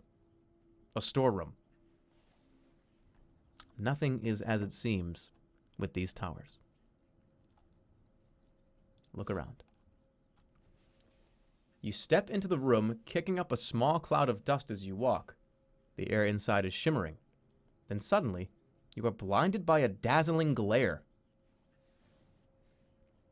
Oh, Jesus. Shield my eyes or stare into the light. I'm going to shield my eyes. You shield your eyes, fearing attack, but instead a calm voice declares, "Do not fear me. You have nothing to fear. You are welcome." The voice is beautiful, calm, familiar, life uplifting. "My friend, surely you know me." And then you know her voice, and you fall to your knees. It's Libra! Libra! "Yes, I am Libra. I have come again to help you, but at great risk. We must speak quickly, and then you must go."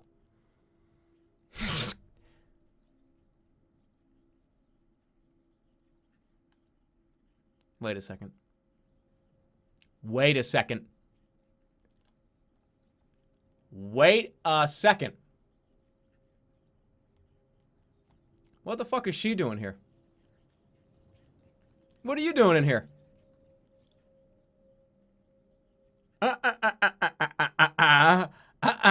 This is one of these fucked up towers. She ain't here to save me.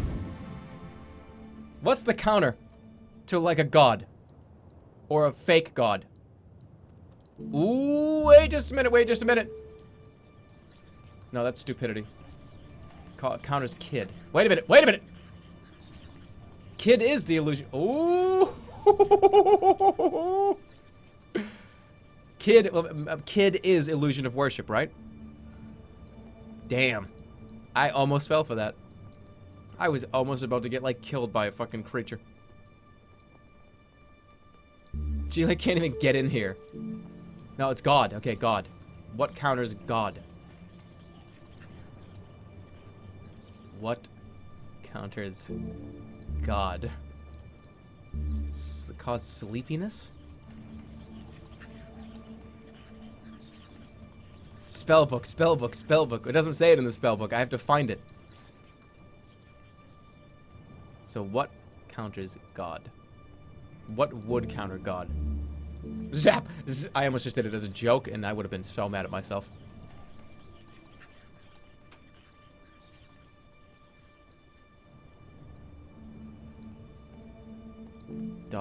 No. Sap. Wait a second here. Hold on. Like depression? Like worship and depression. Am I right there? Like, oh, I love you so much. Oh, I hate myself, right? Like, that would be logical to me.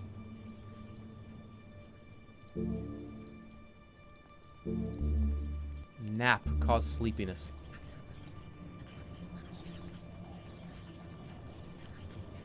Would that counter worship?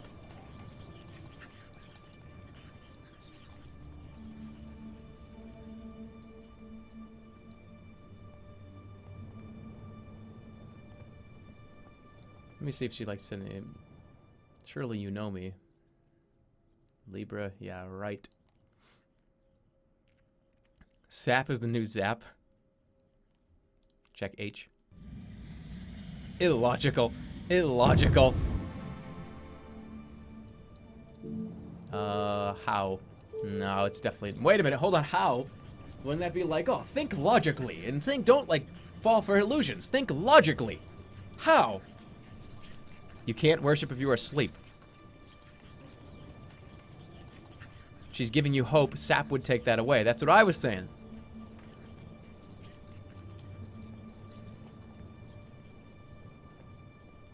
Technically, these are both correct. If you're asleep, you can't worship something, but sapping would take the hope of religion and worship away from you.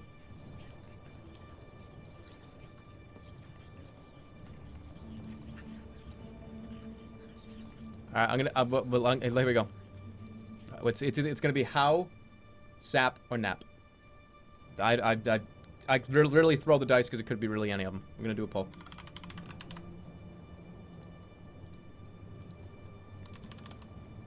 Sap, nap, or how?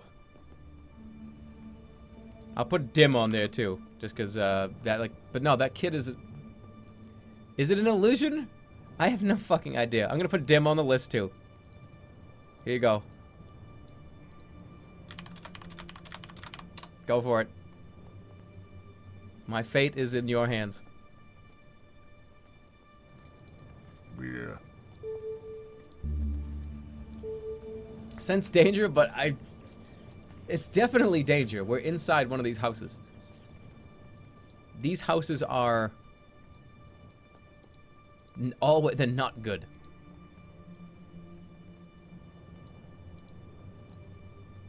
Looks like a Sap and Dim are currently winning. I would, if it was me, if just playing by myself, I would have picked Sap. That's what I would have done.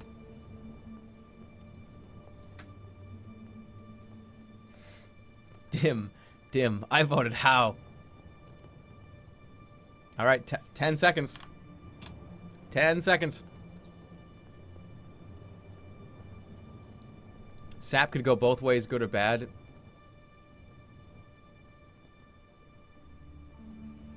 But it's about a counter. It's not about sensing danger, it's about a counterspell. That's true.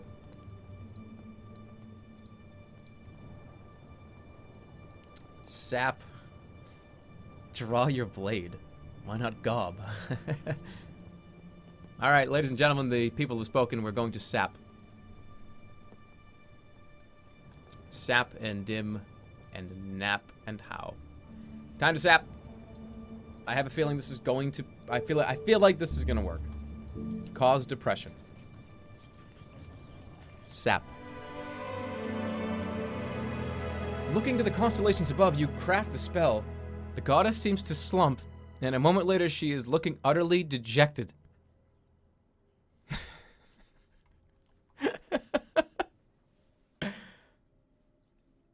Okay. Okay, wait a minute. Hold on. Is this really Libra? I don't think it was sap. Should I cancel the spell?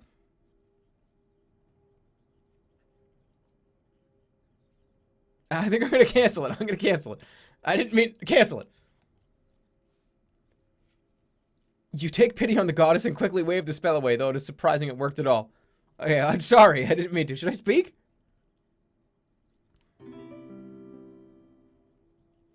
Why would she be here? Are we gonna do dim? Dim or nap? It would have countered immediately. Am I in too deep here? What dim? Cause stupidity. Counters kid. But isn't kid... Hold on a second. Is this... One sec. I want to just look up. I want to see exactly what kid says.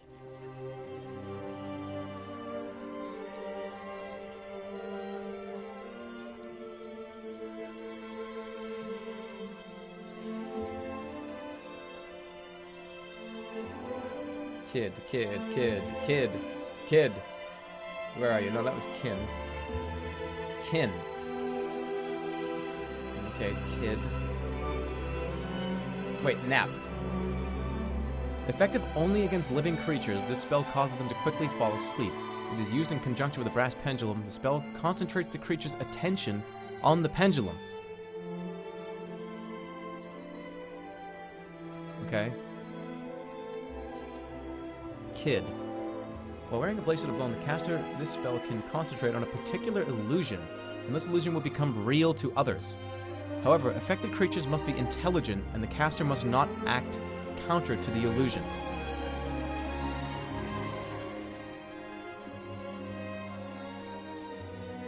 It's gonna be dim. We're gonna go dim. This is this worship or is this illusion? I don't know. We're gonna go dim.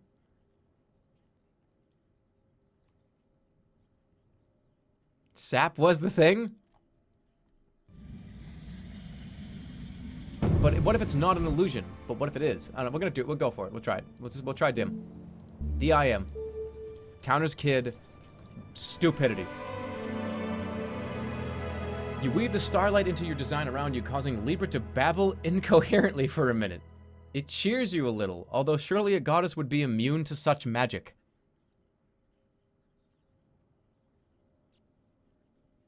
Huh? So it's not an illusion. So this is not an illusion. But should I just talk to her? I'm like torturing this poor goddess. Let's do nap. Let's put her to sleep.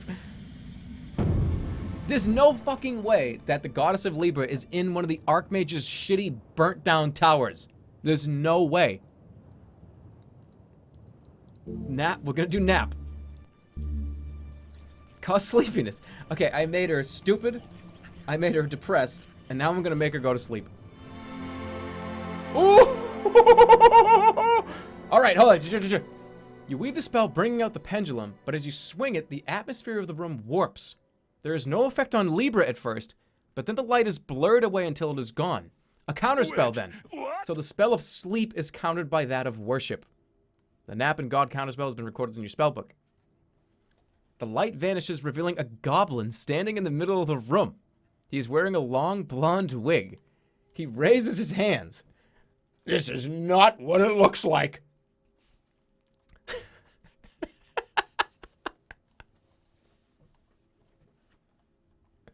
I can see that now. The goblin... Yeah. Who are you? The goblin waves his arms. Do you not recognize the true form of Lisa? I meant Libra. Gaze upon the wonder of your goddess. All right then, forget it. Why did you try to trick me? Why do you think? You run in, sword waggling, and I've got a big wig to defend myself with? I didn't think you'd actually believe me. Step towards the goblin.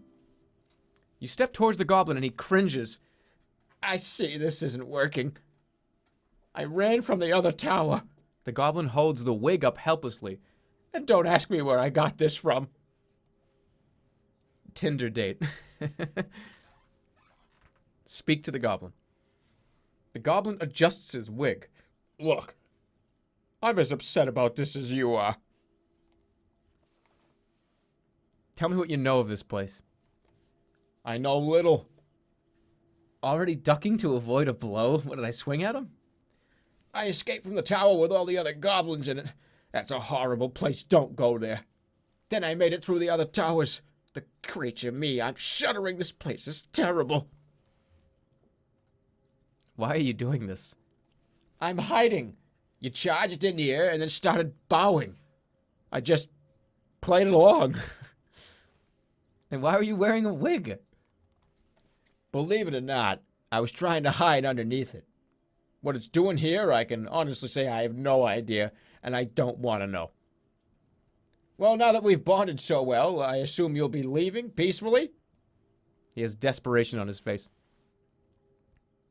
Come with me. You suggest. The goblin peers at you. You do realize I'm not your lemur god or whatever it was. Of course I do. Then I'm not going anywhere with you. I'm not dragging myself after you just so you can eat me when you first get hungry. He sits down sharply, cross-legged on the floor. Threaten. You threaten to skewer the goblin, and he shrinks away. Without the spell around him, he is quite powerless. You really want me along? Well, I'm not coming, I'm not. He cowers, expecting the worst.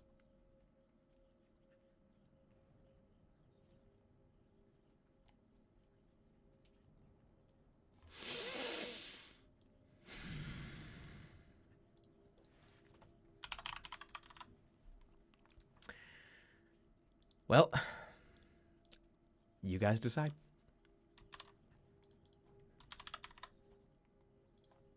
You guys decide. Because last time I was going to kill somebody, everybody freaked out. And it turned out to be like one of my best friends. So, good luck.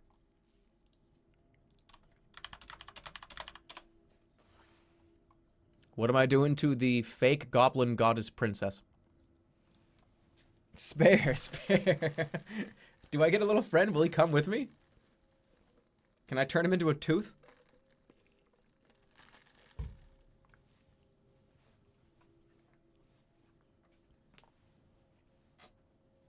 He does have a magical item, that's right. He does have a very powerful relic of some way.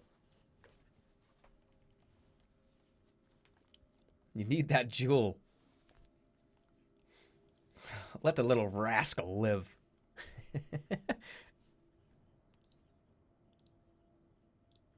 All right. This one is a landslide.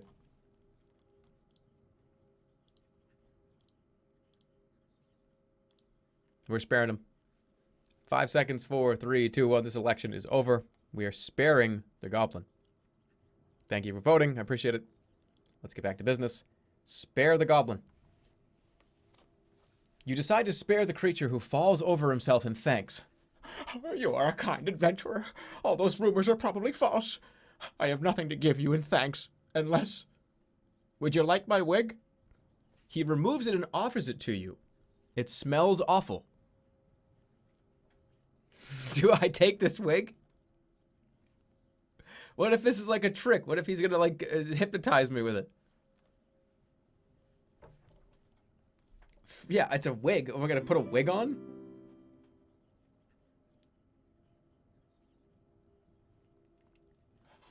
Take it. Take it. Refuse it. Oh, what am I doing? Take it. Accept the wig. You accept the wig and put it on. It does little for your appearance.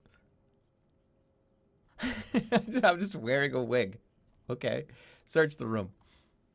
You search the room but find nothing. It is truly empty. I sometimes see a rat run through, but nothing else. You leave the pitiful creature behind without another word. Okay. Okie dokie. Just go. I did not go on this one. I did not go on. We're going to go all the way to the top. All the way up. The path passes the base of another tower set into the side of the central mountain peak itself. But even the peak of Mampang is dwarfed by the endless mountains of Upper Zaman, stretching away northwards like a turbulent gray ocean. Look at the mountains. You pause, taking in the endless vista. These lands are cruel and cold, a part of the world not made for humans. But still they are inhabited by low creatures, by birds, by a few strange sapient reptiles. Sapient reptiles. They've been sapped. Nowhere in the old world is truly empty, except perhaps these towers through which you now walk. The tower. The sun begins to dip, heading towards the horizon. You approach the next weird tower, wondering what you will find this time. The interior of the tower is quite empty, except for a brass sphere in the center, capped with black cloth. Okay. Brass sphere in the center. What is brass spheres for? Zen, right? Look at the sphere. The sphere rotates slowly, smoothly on some invisible gimbal. Perhaps it is lightly floating. Yeah, this is the Zen spell. What counters Zen? Look at the cloth. The black cloth is draped over the top of the gently rotating sphere. There is nothing remarkable about it. This is Zen, because you need the it's hovering. What's the counter to Zen? We'll find it. Right off the bat, I'm gonna probably say resurrect the dead. No. Raz, sharpened blade. That's definitely not it. Oh, wait a minute, wait a minute, wait a minute. It is Zap. It's Zap. Oh, we get to actually cast Zap. Is it going to kill me? 4 stamina. No Throff. This is... It's fucking Zap, but I can't... I'm gonna die. Can I afford to cast this right now? I'm not so sure I can. I'm gonna eat. Because I could die here. So this is Zen, absolutely. It's a floating medallion. Let's zap the shit out of this thing. ZAP. This one was EASY, you know what I'm saying? Consulting the stars, you bind the magic, building up a formidable electric force in your hand. Fire it at the spear. You unleash the spear. Did I just say spear? Why did I say spear? Sphere. You unleash the bolt of the sphere, which explodes in a violent plume of twisted metal. For a moment, you seem to see a face of bone spiraling upwards into the air. But then it's turned to ash. You turn and head quickly back out of the broken tower.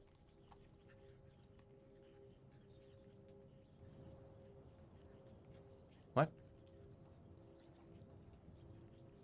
That had to have been Zen.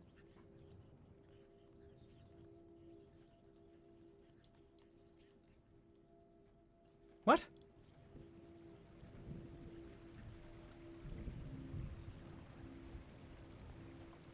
Well, I mean, I already know. The wind picks up the evening. Will it be night soon? You follow the path and make your way into the tower once again. What is this place? Why was it built? The brass spear is still here, or the wreckage of it is.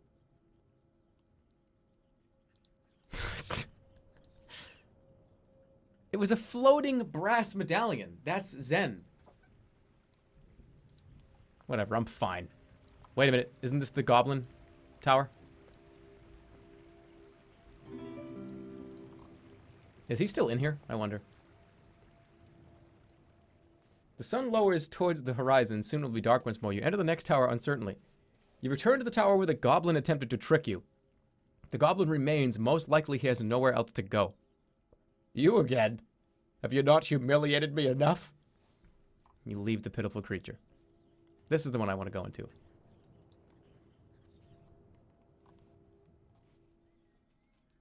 The sun is now in the lowest quarter of the sky. You approach the next tower. A gloomy silence descends. The outside of the tower is overgrown, and inside the foliage is thicker still. The floor and walls are thick with plants, and the plants themselves are dripping with overripe berries. Purple liquid pools across the stone, and a purple fog rises up from it. Uh-oh. I can't rewind. There's literally no rewinds are allowed. That's right. Smell the fog? I don't think that's a great idea. Although it could be blimbleberries. It could be bimbleberries. I can't even cast a spell yet, so. Try to smell it. Smell it. You sniff the fog tentatively. The smell is overtly sweet, almost rotten. Makes you gag slightly. Look for doors. Peering across the miniature jungle and through the haze, you make out another door across the room. Across the room. You take a few steps further into the tower. Every footstep crushes plants and berries underfoot, staining your heels and sending up new clouds of purple fog. The sweet smell grows more cloying as you go. The plants get deeper further in. Keep going. You keep on through the thickening foliage. Bushes grow up from cracks in the stone on all sides and hang down in vines and creepers from the ceiling. Dim light gently fills the room, though it hardly seems enough for so much growth. You're now in the middle of the tower where the purple fog is at its thickest.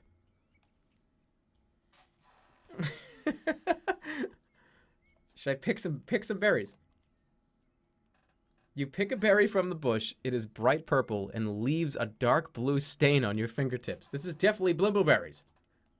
Eat it. You taste it, but it's hardly bitter and sour, so you spit it quickly out once more. Then what is this shit?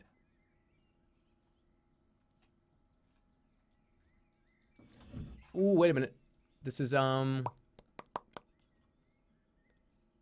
the smelly one, right? Like the gross one, the rotten one? Let's look at the bush. You lean down and look through the bushes to the stone floor below. The plants seem to be growing in little or no soil, sustained by some magic. Your fingers now move across a scratch in the ground. Uh-oh. Look at the scratch mark. The mark is a single scratched line, but clearly carved. There's nothing else in the stone nearby. Smell the fog. Keep moving. You stamp and squelch to the far side of the tower. Nothing untoward occurs. The bushes thin out once more near the doors, and fresh air beckons. I found a new clue. What the fuck is the clue? Glyph 1. You found a Glyph 1 in the Tower of Berries. Glyph 2. You found a Glyph 2 in the Tower of Statues. How do you counter the rotten berries?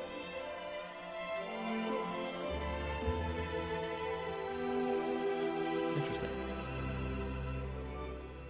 Thank you, Redhead Rama. Jerma, you seem like the kind of guy who has a great relationship with his mother. Love you. Well, Redhead Rama, that is true. I have a wonderful relationship with both my parents, especially my mom. Oh, God! Yeah, I love my mom. I just, like, punched the mic again.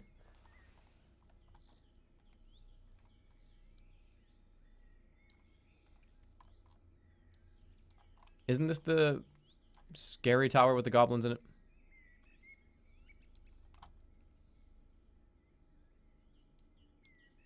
I think this is the goblin tower, right? You cross the waters and push your way inside the next tower boldly. The tower contains a large circular room. A few steps in, however, you begin to lose your bearings. Look around. Though the tower itself is a simple, clear space, there is something disorienting about it. Perhaps it is because there are so many doors, between 20 and 30 at a rough guess. Worryingly, in the middle of the floor lies a skeleton.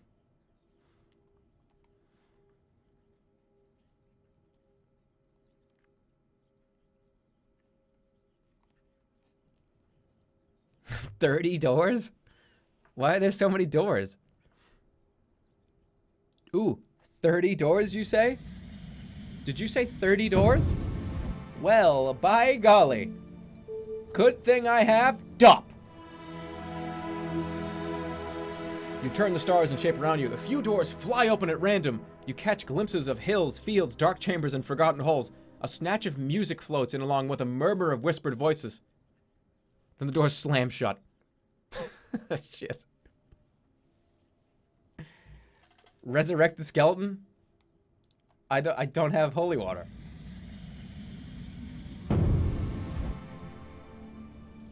R-E-S. I can't resurrect him.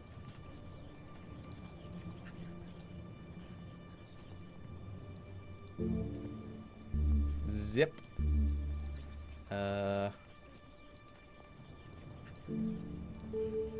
How? Safe passage. I'm gonna die.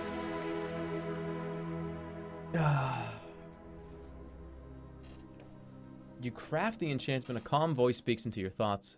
There are many more doors here than appear. The voice informs you. In fact, all the doors are here, but I will lead you to an exit. With that, the room begins to move into an alignment you can understand. The effect is quite giddy. I gotta get out of here.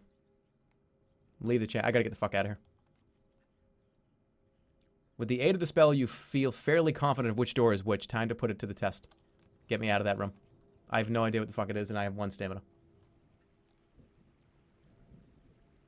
Let's keep going.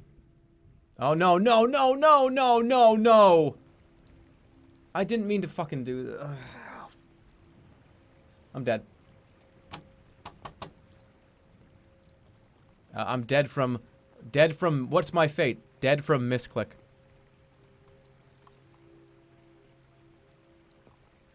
Great.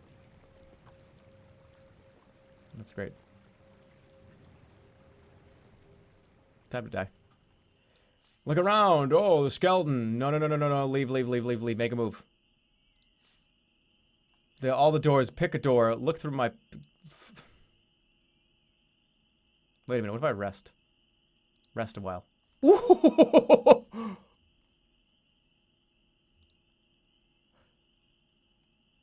Okay. Alright, I like went to sleep in this place. And I'm gonna be alright. I'm gonna be okay. I'm gonna be fine. Okay, just pretend. Pretend I, Hey, look at that. Just imagine I got extra stamina. I'll look at the south tower. I'm gonna sleep here. Just go to bed. The short hallway makes for good rest. Moving your pack, you try to settle despite the cold. You do not need to eat anymore today. Close your eyes. Oh no, time to dream again. The long night is restless with visions. You stand in a crowd of others, Analanders, fleeing a darkness gathering in the east. You are all struggling to get aboard a boat, but one by one people are turning to stone where they stand. And all the while you hear distant laughter from the east.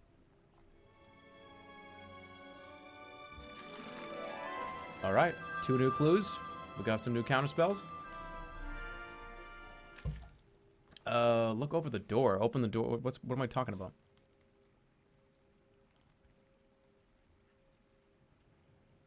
No, leave the door alone. I don't want to go in there.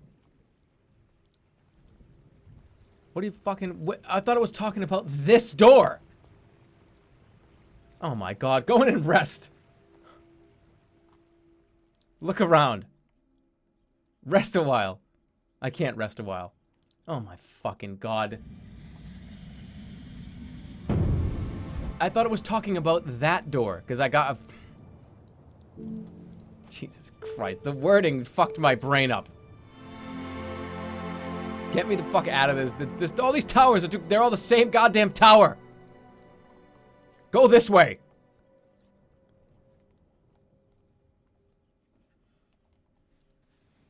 Actually, I'm kind of glad I did that. I'm very glad I did that because I didn't go to these two. The early morning sun makes the air glow. You enter the next tower. You venture into a room as black as a coal mine. There's no light at all. Even the sunshine at your back does not reach inside this space. As you step into the room, the door behind you slams shut. You are now in total darkness. Easy. That would be S-U-N. Easy. S-U-N. Create light sun jewel. Thank you. You cast the spell and the sun jewel in your pack begins to pulse and throb with a brilliant, blinding light. But the jewel's light does not brighten. Instead, the whole room clears. Its terrible darkness lifting. A counterspell, then. So the enchantment of fogging matches the spell of sunlight. I just burped a little bit because somebody asked. The fog sun counterspell has been recorded in your spellbook. Cool. Got it. You look around the now clear chamber. The room is perfectly well lit, and you see it laid out with spikes and blades. In the center is a good thing I didn't walk around. In the center is a small wooden contraption with arms positioned to capture starlight. This, then, is a grimalkin. You've heard of such things, but never seen one before. It is a machine of a kind, built and positioned where it can be channeling the force of a single spell. Grimalkins are hard to build, but can be devastatingly powerful. Fucking destroy this thing, because if I have to come back in here again, for any fucking reason ever again. I didn't do that last time. Remember the hot Grimalkin that kept appearing, and I never got rid of it? Back in Sorcery 3? With a few blows, you manage to destroy the Grimalkin. The last wisps of lightless smoke disappear from the room. You pick your way carefully, but easily through the now clear room. There are 2 doors from the chamber. So, Wait, what? we've been to all of these. I think we've been to these ones too. From my remembering, I just don't think we've been in this one. Let's find out. You continue over the next bridge to the strange tower beyond. The air moves a little around you, still icy but fresh. That's happened like 5 times. The room contains a large table surrounded by several chairs. Thank you for the burping. Enter. You approach the table only to pause as you notice a creature sitting so still you had not previously spotted them. They're fiddling with an assortment of tools and murmuring quietly. Moreover, the creature has 2 heads.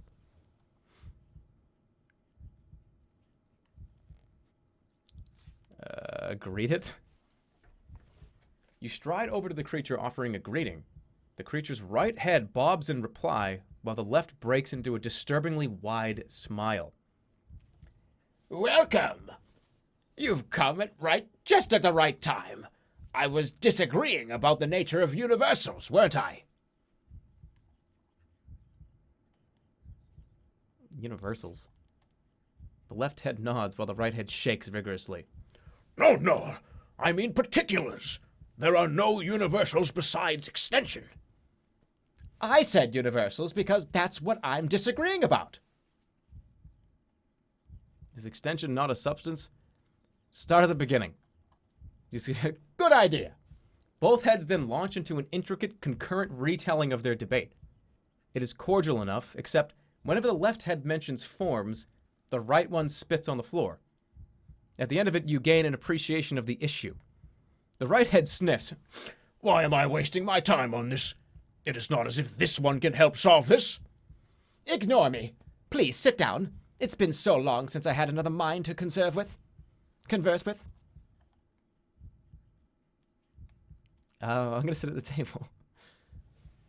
You go to take a seat at the table, but something odd catches the corner of your eye, and you look over your shoulder. The door you came in by has vanished. The creature watches patiently, oblivious to any change. Where's the door? Door is a meaningless concept absent of a room, The right head says. So my question is nonsensical. No, that is wrong. The presence of a door creates a room. Otherwise, it would just be a box. I am an idiot. If that were true, gated fields would be rooms. In the middle of the table is a candle of blood-red wax. What are these people talking about?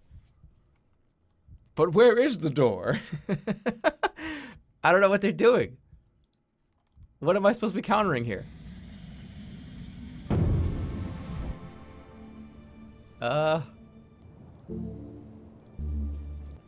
Zip?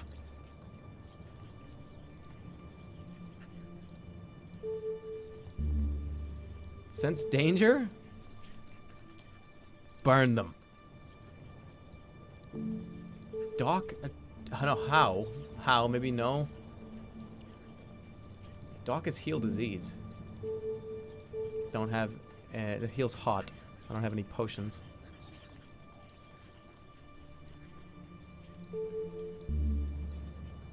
Why does he keep doing that shit? F... A... R... See the future! Or F... Is it F-I? Fix? Caused fixedness?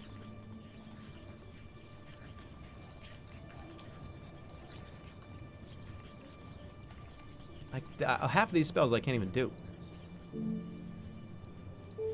I can't do dumb. I don't think I... Whatever the counter is for this, I don't think I have it. I don't have any of the items.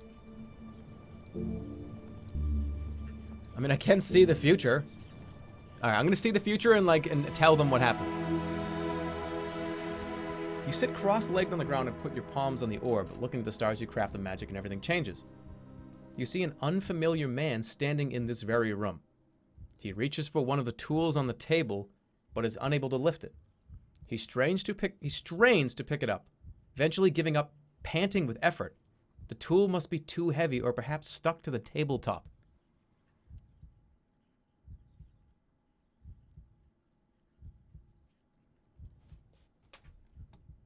What is that trying to tell me? Take the candle? Take the candle. You pick up the blood candle. The creature nods in passing. That was useful in a previous discussion. I were questioning if an inanimate object could be inherently evil.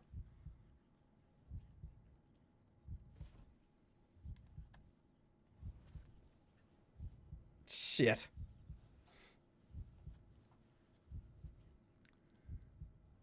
But don't, hold on. It's definitely, it has to be fixed.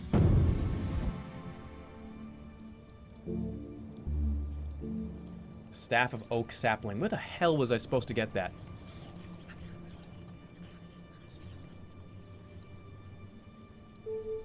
I'm gonna try how. I wonder if I can just get the hell out of here. Find safe patches. Get me out of here. You spin the starlight into a pattern around you, but the voice does not appear. Instead, the creature begins squabbling with itself again. Converse with the creature. You take a seat at the table and open your mouth, but are interrupted before you can speak. Finally, someone willing to be educated, the left head says, banging his fist on the table and making a pile of tools jump. Was that a comment about me? The right retorts. How do I leave? Hey.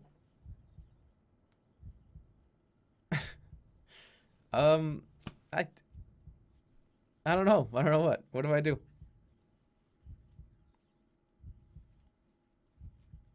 Wait, what? I would like to learn from you. Well, I have some thoughts regarding the persistence of objects, if you are interested. The left begins with pride. Only mildly objectionable. Please, don't go on. Go on. You are then subjected to a lengthy, torturous lecture. It is extremely difficult to follow, but you feel as if you have learned quite a bit from listening. Do you know how to pass the Throben door? Do you know how to pass the Throben door, you ask? What? Oh, no. That is thoroughly practical. But there are principles. All locks must be unlockable to bear their status as locks, even magical ones. And the most powerful lock does not necessitate the most powerful key, the other adds. Consider the final lock, for instance, the spell of annulment. The most secret spell, the most impossible and yet easily inverted. Indeed. Did I just learn the final spell? Annulment? Well, thanks, psychos. What are you? How insulting! I are a scholar. But you have 2 heads. A triviality. The real question is, how many minds? Fool, dolt, moron! Minds are immaterial, and so cannot be accounted. What is the counter for the 4th lock? Oh, no, that is most definitely applied. There is no theory in that. Wasn't that instructive? These guys are fucking freaking me out. I'm gonna die. Where's the door? The 2 heads answer simultaneously. Why, over there. They both say, pointing in 2 different directions. Neither to your eyes presents a door. Oh, God. Look over the table. You cast your eyes over the table, tools are scattered across it. Ah, that was a fascinating topic. I disagreed about the tool's relationship to its worker. If someone builds a chair, how much responsibility does the hammer have? But where did the tools come from? I do not understand, The right says. I needed them for an example in my argument. So they are here. All right, now, consider a door. You begin initiating a debate about the distinction between entering and leaving. The door is surely two-sided, but quite symmetrical. So entering and leaving are purely in the eye of the observer. But who is that? The left head peers at you. Where are they, you mean? That's a good point, isn't it? It seems unsure. The right head frowns. Every door is built. Surely the building of a door constitutes an initial placement, observation. But can one build an empty doorway? If it can be conceived, it can be built. But we conceive of much as negative space and must build the container. In the case of a doorway. Fucking hell. Let them argue. Ooh! You let them continue to argue, and a pair of doors begins to form and solidify in the walls of the room. Then you race for the exit, leaving the heads of the creature too busy arguing to notice. I did it. I actually got out. I had no idea what the fuck was going on in that room, but I got out.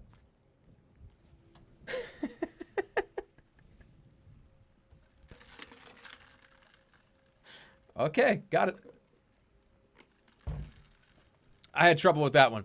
Wait, what? All right. Move on. So we're back at this junction here. We've explored every tower except for... Which one have I not gone in? I went in these earlier. Let's just see, make sure I'm not crazy. Wait a minute, this one's different. A few clouds drift across the sky. You approach the next tower warily. This tower contains a single bare room. There's no furniture, but a rancid stench fills your nostrils. Search the room. Whoa, you search around, checking for traps or switches. The stench in the room is making your eyes spin. And then you take one step towards the center of the room, and then the floor disappears. Falling.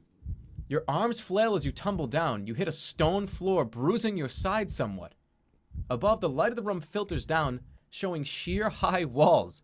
You've fallen into a pit. What's more, the smell is even worse down here. Well, look around. Looking around, you see you're in a wide pit with walls reaching far above your head. The pit is dark with edges in shadow. The smell is so powerful it is hard to concentrate. Tears are welling up in your eyes. There is a small bundle near the center of the pit, but before you can consider it too closely, something moves somewhere in the shadows.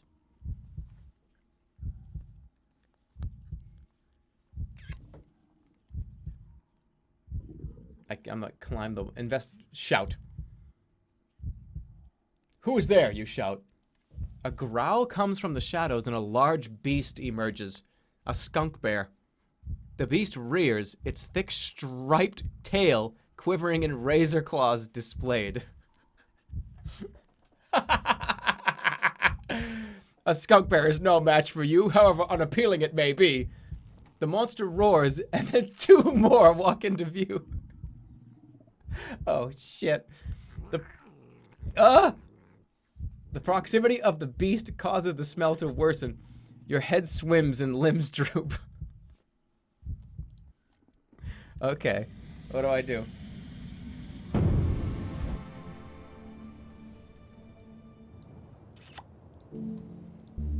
Law would work down here. Control non-intelligent creatures, the dumb skunk bears. Zen would hover. No, that's hovering. That's not. Can I? I could talk, yap, could speak. I think I'm gonna do law. Make them eat each other. I mean, Zen is huff. Be like a banana and zen out. Yeah, I feel like that's probably the safest bet, is zen and just get the hell out of here. Talk to them. Yeah, I'm zen. I'm getting the fuck out of here. I'm too low on stamina to fuck this over. Alright, the medallion begins to glow as you rise gently into the air. You float up and out of the pit, landing safely on the edge. The skunk bears roar with primal fury. Your weight returns and you settle gradually back down to the ground. Look down at the pit. Hurl myself into the pit of skunk bears. Edge around the pit. Why is this even an option? Why is this an option? I just got out. Why would I want to do that? I don't want to do that. No. Everyone's telling me to do that again. I'm not doing that. That's a terrible idea. Hurl myself into the pit of skunk bears. You ready yourself. This will be certain death, warns Throff. Why would I do this? It's just suicide. No. Even my spirit is like, what are you doing? Bundle in the pit. There's probably loot. What a terrible fucking idea. Do it. Then you topple yourself over the edge of the pit and land awkwardly on your leg. The 2 skunk bears also jump, one from either side, landing on you with the joy of a child diving into a box of feathers. You've been devoured by skunk bears. Why did you guys tell me to do this? Why did I do that? Why did I actually do that? Everyone told me to fucking do it. I thought it was gonna be some trick. I thought it was gonna be something else is gonna happen. I'm dead. That's like... What the fuck?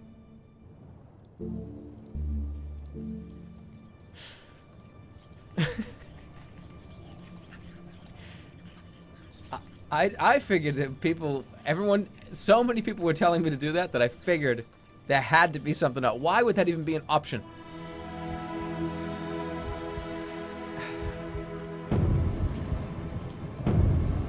Why would that even be an option? Ay, ay, ay.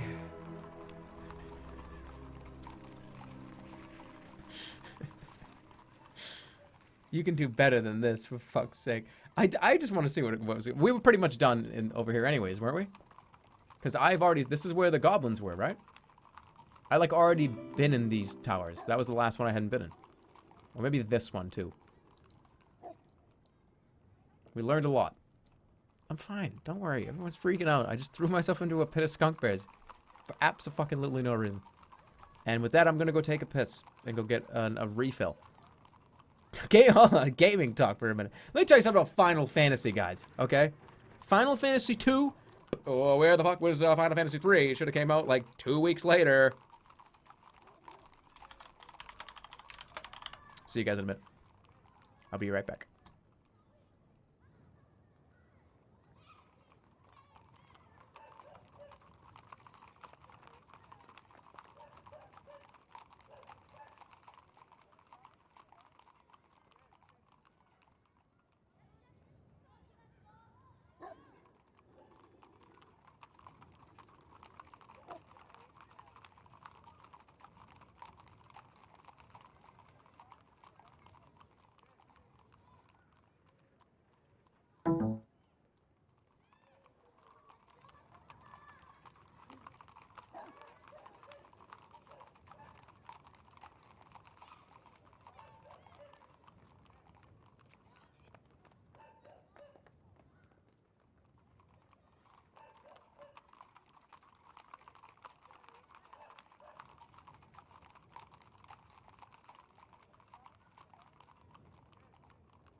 All right.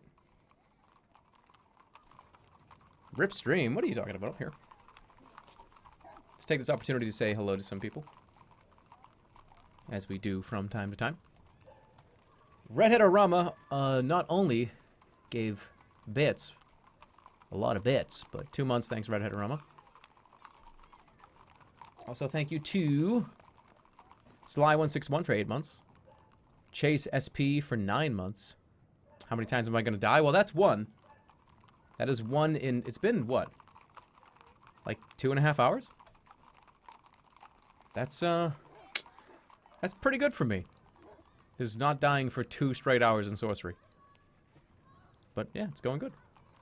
But thank you, Chase, though, for these 9 months. Thank you for sticking around. Stoy for 2 months. Thank you, Stoy. Snaticats are invisible. They are. What else we got? Easiest name of my life. Thank you for resubscribing for 2 months. Who else we got? Crazy Tar. Thank you, Crazy Tar. AKO Sean Michael for 9 months. Jeff the Ham. Welcome. Also, a very special thanks to Lake Boy. The boy, the lake. Bammer Hurricane. I butchered your name like crazy. All right, Salamat Tsunami, thank you, 22. Thank you. Salamat Tsunami, 22, thank you for subscribing. Irish Lightyear, Boss God Bear for 8 months. Cast a spell. I will. I have. And I'll continue to. Lele Shoes, thanks for the sub. One True Squid, thanks for 2 months. YXU Unknown, YX Unknown. Croucher, thank you for 8 months. Thank you for all the goes. Well, thank you for all the months you've stayed here, dude. What? Thank you, Warnerve, and 2 or 3 more people. Speeder. Oh, I got these guys. Kleiner. Yeah, I got these guys. Thanks a lot, everybody. Much love. And oh my god, holy shit, guys. KDB. KDB 1L. Thank you for 5 months. Geez, what happens if chat tells you to jump off a bridge then? Gonna have to listen. Let us continue. So now... Why do I taste blood? What? Wait, what? I got like a bloody nose right now? Doesn't make any sense. Okay. Well, let's go into the square. Orthocone. Hey, what's going on, Orthocone? 13 months in a row. Hope you have a great day and no Snaticats have snuck. Hope hope your day is great and no Snaticats have snuck up on you. Well, I was a Snaticat today, but thank you for 13 months. You're dying in real life.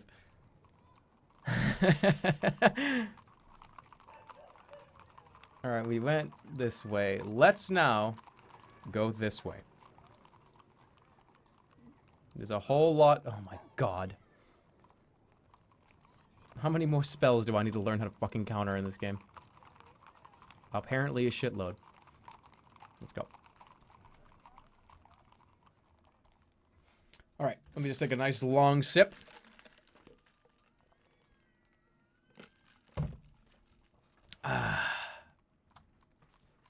Alright, I've already been here. Let's make a move. This was the pillory over there. We're going to go down the alley. Okay, we've been... yeah. We've already been down here once, but did not go... We went to the tavern. We didn't go down here. By the alleys. Alright, you follow the road to a junction where a collection of nestled, winding alleys lead away. Peering down them hints at a maze of twisting paths and shadowy nooks. There's a small fire here with a few figures sit glumly round.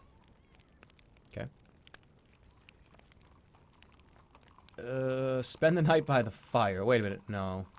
I don't know these people. Look at the people. The people gathered here have a cluster of tents to one side, along with a pack of gear. A small fire burns in a dugout pit, and they sit around it chatting over a bubbling stew. Size him up. Let's go up to the fire. You approach the fire, but something about your appearance must be foreboding, as no one will talk to you. A rat scurries over your foot and then stands nearby, boldly staring. Oh, because I'm a guard. Wait, what? I'm just gonna, alright, spend the night. If they're afraid of me, then I'm just gonna sleep by the fire. You put your pack down against one side of the street, a little way out of the circle of firelight. The group around the fire paying you no attention.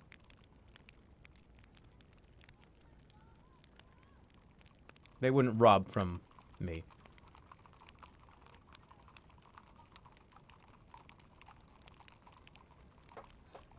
The wig? Is it the wig? Could be the wig.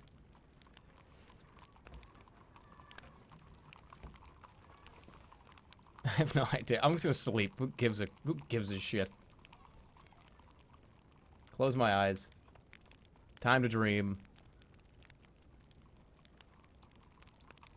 The long night is restless with visions, and after all the while you hear distant laughter in the east. Whatever. The Archmage is aware of you. You wake the next morning to find the narrow street still in darkness. You get quickly to your feet once more. Cast a spell. Terrifying wig.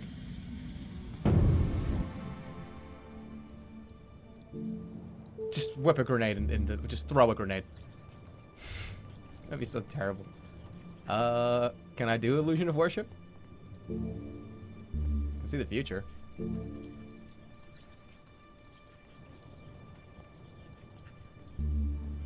Yep. Yeah. Talk with animals. There's just a there's a rat running around here, right? Pulling out the green wig, you put it on and cast the spell. Hello there. The rat says. All right.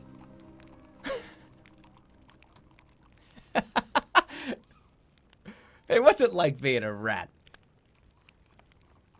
What are the dangers of the alleys? Lots of nasty types hiding in there. And some of the old buildings are dangerous. Plus, you might be stepped on. Well, actually, never mind about that last one. Oh, I love this guy. How do I get through to the alleys? Oh, easy. Just look for the bronze dome. Massive it is, even for a tall one like you. Bronze dome. What direction is it in? Direction? Huh? You know, east. No, he doesn't understand the cut. He's a rat. Can you point the way? He shakes his head. Follow the smell of bronze, that's what I do. You can smell bronze, right? What is on the other side? Of the alleys? More the same. Mud and stone. Best be off, before those blokes catch me for their dinner. He scampers off into a hole. Oh, I love these little rat. The rat was fucking awesome. Why can't I just, like, keep him with me? The smell of bronze. Oh, did you smell bronze? It's easy. What if I love this game. There's so many rats. It's perfect. I'm gonna size them up. You look over the group around the fire. They are poor and half-starved, but there are at least 30 of them. You cannot hope to overpower them all. If you were to attack, you would most likely be surrounded and stabbed in the back. I'm not gonna go fight 30 people. No way. What else can I do? You just talked to a rat in front of a lot of people. And guess what? Let's be completely real about this. Every time I use yap on a skunk bear or a bird or a monster, they always say this, like, eat him. Do it on a rat? Extremely intelligent, extremely social, and helpful. Why does everybody hate rats? They're really smart, they're really cute, and they're really happy, and they're really intelligent. Every rat I've done yap to has been good. Except for the one that puked. And still, he won me a lot of money. Per unknown. It worked on the hog. It did work on the pig. It did work on the pig. That's true. Rap? Talk all languages. Let me, like, speak all their languages. Taking the wig from your pack, you wear it and perform your spell, but nothing else occurs. Although some of the scavengers clustered here talk in a curious dialect, it is not an unknown tongue, and so the spell has little to work on. After a while, it fades away, and all you've learned from your trouble are a few more curious backgutter swear words. Look at the alleys. Let's take a look. The alleys are a rat's nest of buildings and winding streets. They seem to go on forever, and yet curve immediately away out of sight. Explore the alleys or follow the road. Nobody here will talk to me because I'm a guard. Well, there's the bronze dome that he was talking about. That's how you, like, get out of there. Let's take a look over here. I don't want to go in the alleys. Purr and make the cats meow. You pass by the alleys and follow the road as it heads towards the rising wall of Mampang. After a while, the path opens out into a stony clearing. The early morning sun makes the air glow. Guards walk this way and that across the space. Look at the people. The people in the square are moving this way and that, seemingly without purpose. They all seem quite concerned and busy, however. Across the square. Across the square is a low wall set with a door. The guards do not seem to be guarding it, but none are going anywhere near it either. Flagstones. The flagstones of this square are smoothed and worn as though by torrential rain. You could elbow your way through the strange crowds filling the square. Sure thing. You cross into the middle of the small square. Guards move this way and that across the flagstones. In one corner of the square is a tent from which rich smells are rising. Food server. The food cellar has a low tent with a cooking stove. A few of the square's wandering populace pause by to eat before continuing on their endless circuits. This is not a good place to hang around. The food tent by the door. Well, I could use food right now. There are stairs, a little still cold but fresh. How many times has it said that? Still cold, still icy, but still fresh, still icy. You approach the small kitchen. To one side, a long table is crowded with people eating their meals. The chef bustles through the kitchen. You hungry? Buy a meal. It's never goes. The chef tells you to reach for a bowl. Sure. You pay taking your meal to the table, you slurp it up. The meal is disgusting. You leave your dirty dish. Okay, well. Alright. You return to the middle of the small square. Guards patrol the area. A few clouds move across the heavens.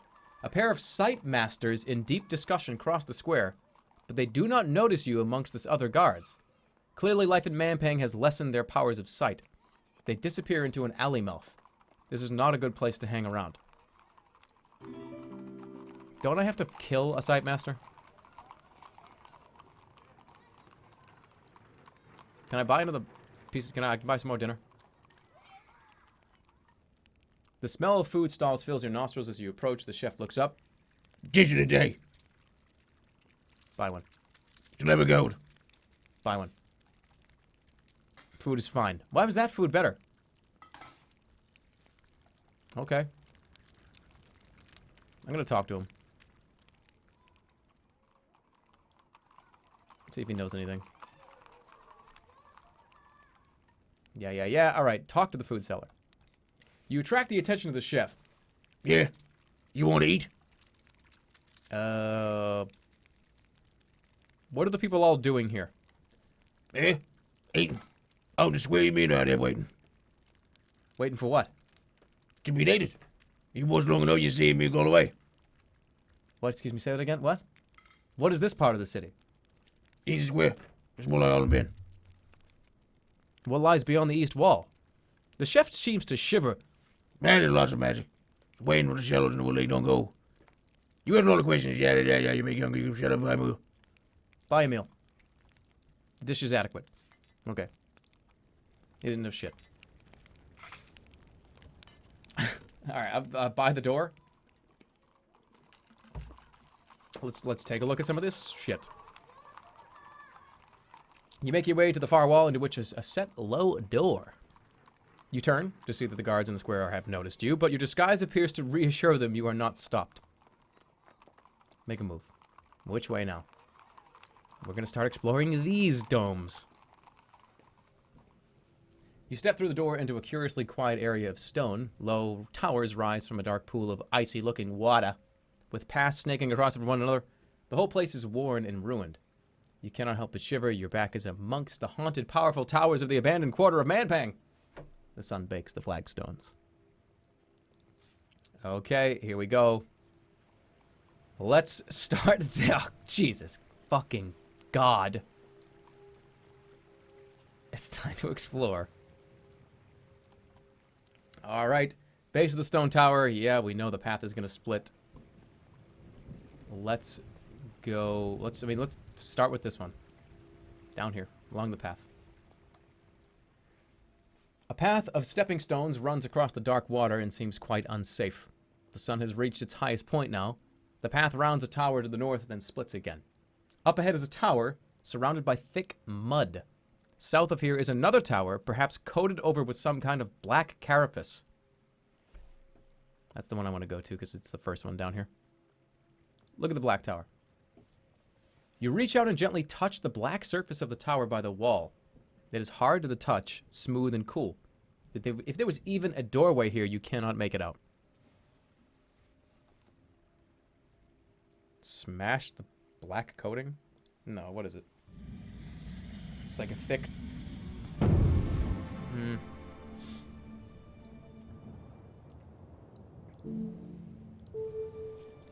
I don't have a medicinal potion. Heal disease? Definitely not.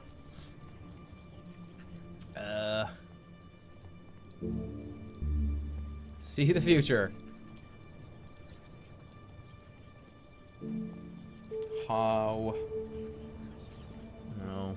It's some spell I have to counter. I just don't know what the hell it is. Pep. Cause strength. I don't have fire water. That's just fucking swell.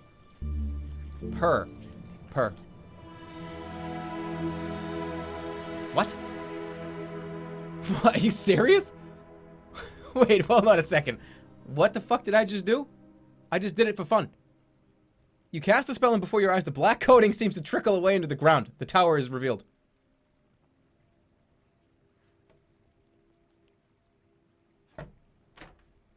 Okay, go. Step inside. You step back, unwilling to enter the tower in case it closes up behind you once more, and indeed it does close up. What?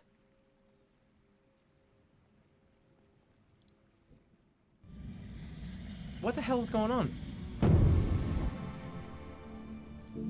What is this countering? It's not costing me stamina. Look inside. You peer inside the curious tower, but the interior is shadowy and dark. Go inside. What? You step inside the tower. What the fuck? What? I said step away? Oh, well, it was a fucking misclick.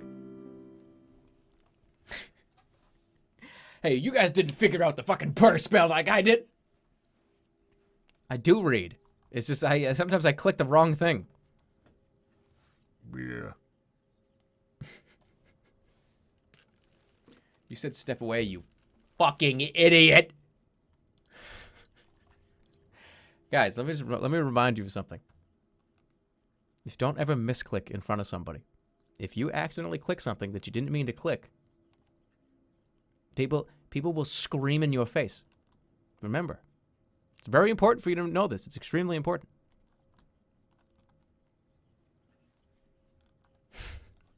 You apparently turn into a, like, small child if you accidentally click something. Here's the point. Shut the fuck up!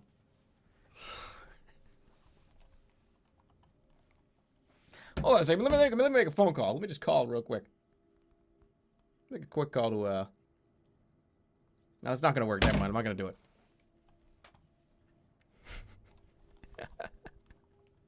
Idiot streamer, dim clicker.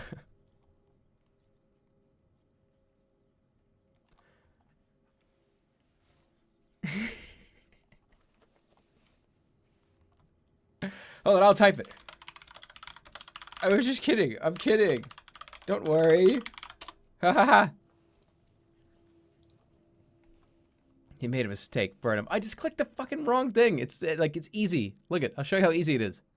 See? Look where my mouse is. My mouse is still on it. Wait, what? Just look. I need you to look. I need you to look. I need you to look. Look it.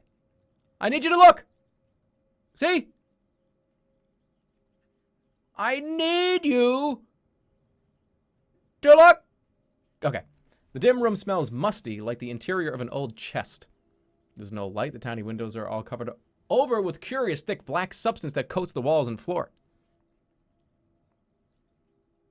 It's called Twitch.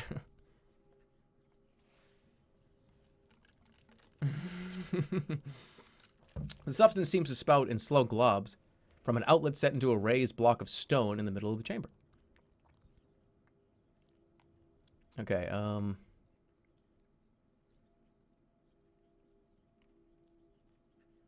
do I want to touch the floor?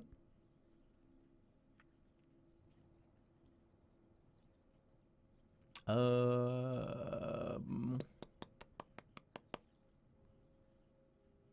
need my reading glasses. Let's look at the stone block. The positioning of the block is like that on an altar, but the pipe drilled through it reminds you of alchemical equipment. The thick sludge coming through does not remind of anything much, however. I feel like touching the slime is a terrible fucking idea.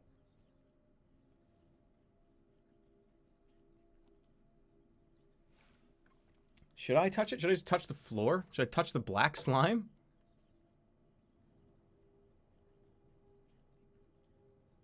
Let's touch the slime. Oh, fuck.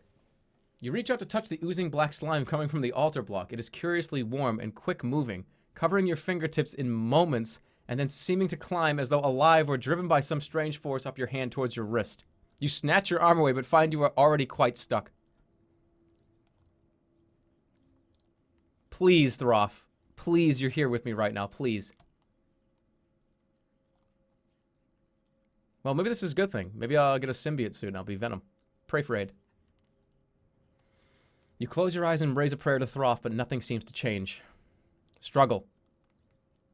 You struggle, and the goo seems to react by setting harder and faster around you. It shrinks as it cools, and you feel it tugging one by one at the tiny hairs on your hand and wrist. But then you feel something else. A gathering strength. Tug free. You try to tug free, but the hardened slime is like iron around your wrists, but you are definitely growing stronger.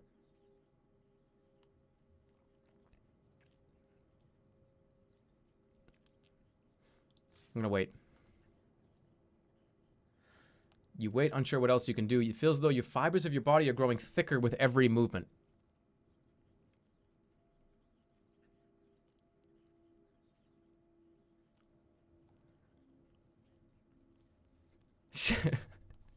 Is Throff protecting me right now? I don't know. What if I close my eyes?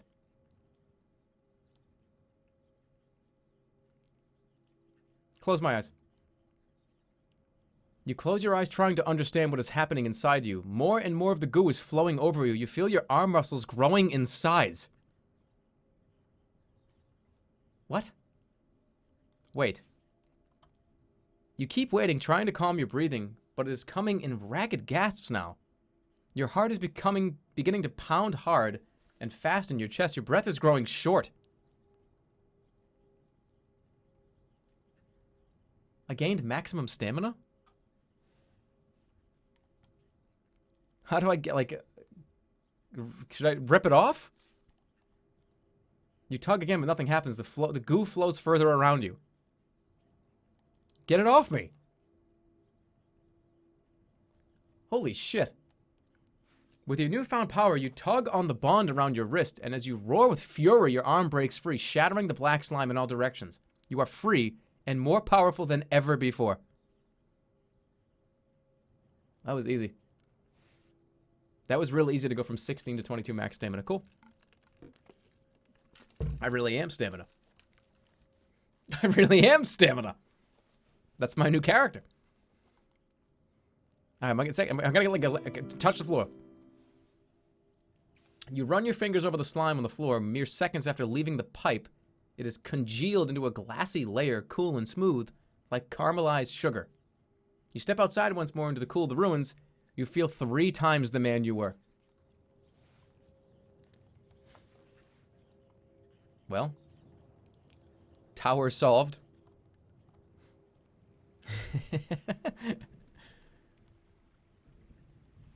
I had to watch a lot of ads.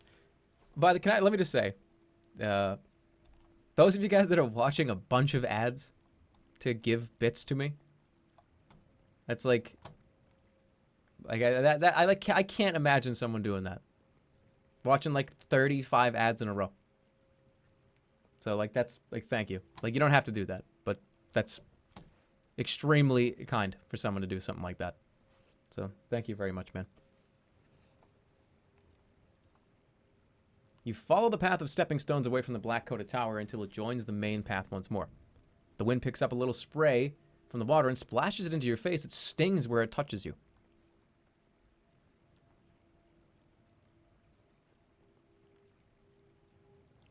I'm not going to fuck with the water. It's going to hurt me. All right. Let's do this tower. Thin heat beats down from an empty sky. You reach the base of a stone tower with a curved archway at its base. The path splits around it. Okay. Inside this tower. The sun is beginning to lower and the air begins to cool. Icy, but fresh. Yeah. You cross the waters and push your way inside the crumbling tower without knowing what you might find. The inner doors you stand in front of are twice your height and look to be made of solid metal. The air is thick with an incredible smell.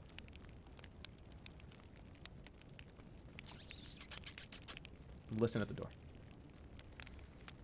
You place your ear to the metal and leap backwards. The door is searing hot. The wooden handles should be safe to touch, though.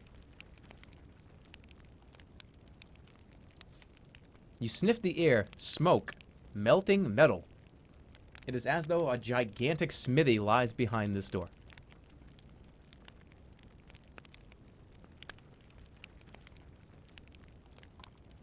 Italics is here. You can't... Hold on a second. Italics is here? Please welcome Italics. Hope your stream went well, Italics. Oh, you're hosting me right now. Oh, jeez. Oh, hi. You probably did this like an hour ago. But Italics, make sure you give Italics a follow. He's now streaming. He's a streamer now. Give him a fucking follow. I command it. I fucking demand it. No, he's a good dude. He's here. Say hi. All right, let's try the handle. As you grasp the handle, you notice it is almost too hot to touch. Open the door a crack. The doors are very heavy, but you manage enough control to only open them halfway. You spy a roaring flame just inside the door. This room must be some kind of furnace. Fuck you, Jerma. You don't own me. I'm just kidding. You do whatever you want. I'm kidding. Don't worry. Don't you know that 65% of everything I say is 55% of the time, at least half of that time, not true or me kidding around? And then like a piece of that percentage is real, but I'm saying it in a way that is not real. You know, what is a door anyways? What is a door? And then 2 doors open on the side and you can exit if you want to.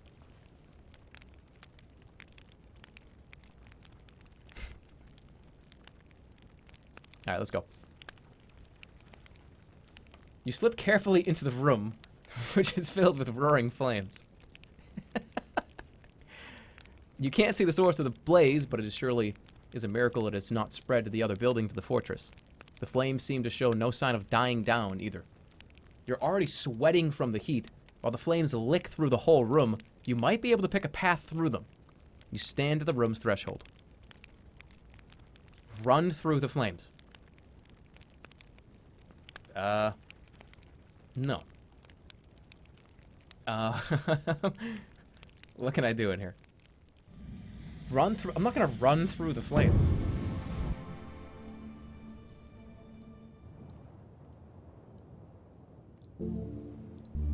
I can't do teleportation. This would have been really, really good if I had this green ring.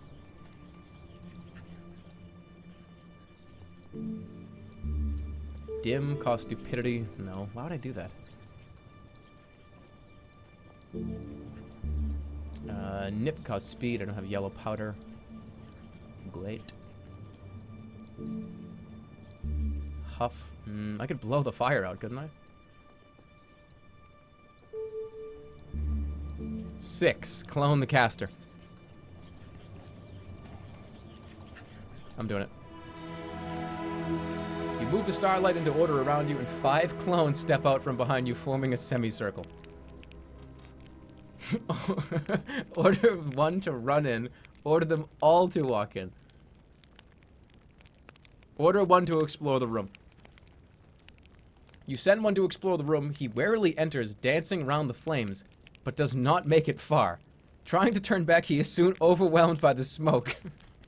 The other clones stare into the distance impassively as their comrades' terrible screams echo the room. Alright, you run in! You order 1 to run into the flames. With an uncertain look on his face, the clone dashes in wordlessly. He disappears. Then a few moments later returns without any signs of injury. Strange, considering the fate of the first clone you sent into the fires. A moment later, the clones disappear. Huh? So he used it as like a sprinkler? Okay. I'm gonna run through the flames. You fling yourself into the room, sprinting through the fire with reckless abandon. Flames lick your clothes. Keep going, run. You keep going, you are halfway across, and there is no heat or burn. The flames are cool to your skin. An illusion. You reach the end of the room unharmed. By the door, you see a Grimalkin. Well, good thing I had that guy. Only one of them died. Only one person died. It's okay. Jerma, you know the hot counterspell. Why wouldn't you counter it? This is not hot. This is an illusion, man. This ain't real fire.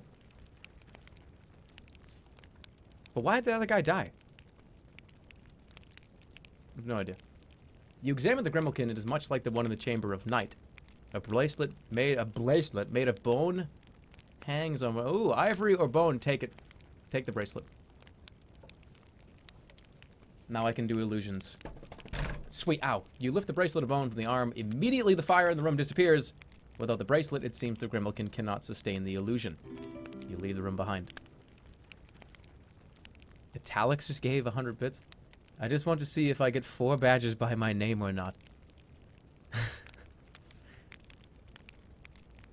Okay. So I now have illusion shit. Test. Italics, no, you do not have 4 badges. Disappointed. I want to go in this one. South door, we're going to go this way. We're going to go piece by piece.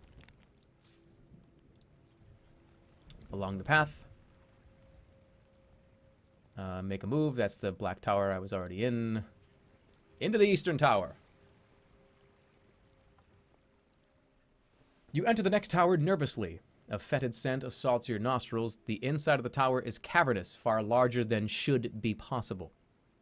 The stone floor on which you stand is turned to a thin strip of soft earth, choked with reeds, and beyond it is a deep pool of foul-smelling water. Okie dokie. Look across the swamp. Insects buzz and the reeds rustle as creatures pass between them. You cannot spot the ceiling of this room, but there must be one, surely. In the center of the marsh, a platform with a low hut sits, perched on rotten stilts. A boardwalk leads to it, dotted with spent torches. So there's just like a platform with a bunch of marsh and swamps all around it, and a hut in the middle. Step onto the boardwalk. You step onto the boards, which creak under your weight, causing the torches to sway gently. You see no movement in the hut. The wood creaks under your feet. Okay, hold on. Okay.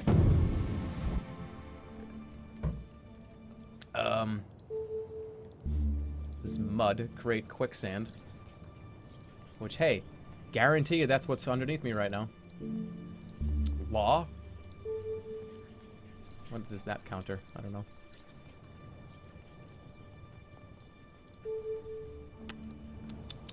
What would counter mud? Pop? No, that's wall. You guys doing a Shrek right now? Somebody once told me the world was gonna roll me. I ain't the sharpest tool in the shed. So much to do, so much to see, so what's wrong with taking the back street? I don't know what to do. Niff? Cause stench? No. So the words start coming, then they don't stop coming. Head to the rules and you hit the ground running.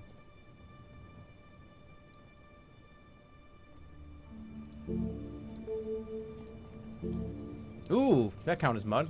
Let's do it.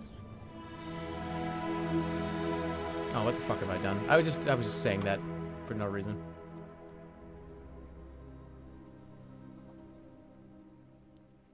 You weave the enchantment, but the force field does not materialize. Instead, the whirlpool begins to slow, and then it stills. The water begins to clear. Why would the swamp be affected by such a spell? Yeah, so that was quicksand. Good thing I didn't step in it. The boardwalk creaks and lurches to the side. You manage to keep your balance, and it stills, though it is now slanted. Why are people clipping that? Let's make a move. It's not safe. Walk to the hut. You begin to walk towards the hut when you hear a snap. The boardwalk begins to tilt sideways, and you scramble to keep your footing. It is about to collapse. Leap! As the boardwalk begins to slip into the marsh, you leap with all your strength. Flying through the air, you slam into the edge of the hut's platform, scrabbling for purchase as you wheeze with the impact. You pull yourself up, a sucking sound behind you as the marsh absorbs the wood. Well, we made it into the hut. Watch the clip. No, I'm not doing that. I'm not doing that. You are safe now. Inside the hut, there is very little here. A row of tables with some rotten chairs tucked in beneath. On one of the tables, a stack of damp parchment is slowly turning into fur. On one side of the hut is a ragged hole in the floor. Look over the parchments. The parchments appear to be the scrawled log notes of whoever was stationed here. The opening remarks are simple. The spell has taken root. The reaction is self-sustaining and appears to be maintaining scale. Read on. Day 2. The spell has been self-perpetuating for 30 hours and appears to be entirely stable. Success! Day 4. The boardwalk is definitely sagging. I do not believe it can take my weight anymore. Day 6. The force fields appear to work. For brief periods of time, they are countering successfully. But they are tiring to cast. Which day is it? The last of my supplies are exhausted. The whirlpool is exhibiting strange behavior. Whatever lies beneath seems to have reached capacity, or is pushing back. Something has climbed up from the whirlpool. I can feel it moving underneath the hut. Oh, Jesus. Tell Rosa I miss her. Tell Valaquis she can go to Hell's Mouth without a fur coat. Whatever it is. Search the drawers.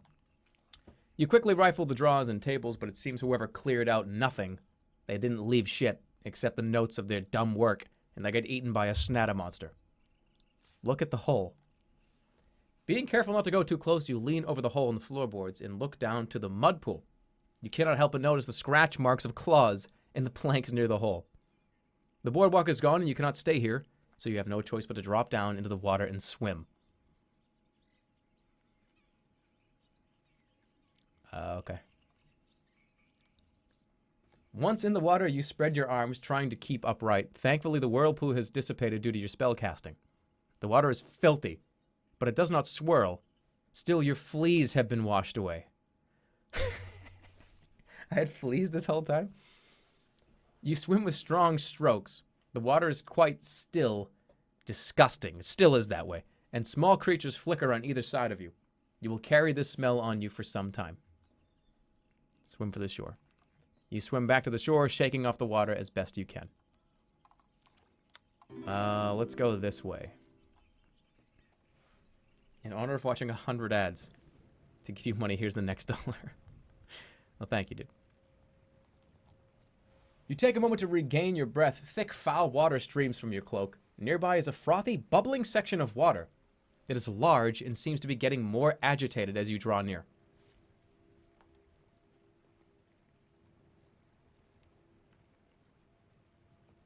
There's a giant monster.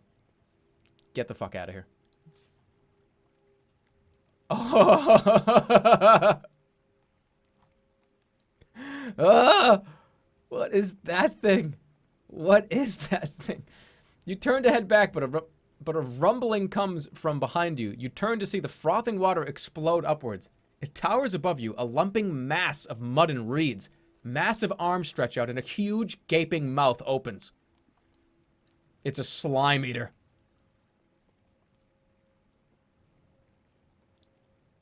Slime eater, huh?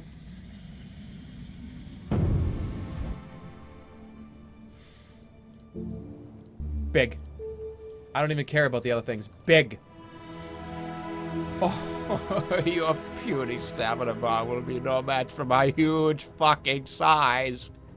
Consulting the constellations overhead, you bind the spell. For a moment, it seems nothing will happen. Then suddenly, you begin to grow to 3 times your normal size. You are now a size to match the monster. With the beast hurt and distracted, now is the time to attack. This is going to be so easy.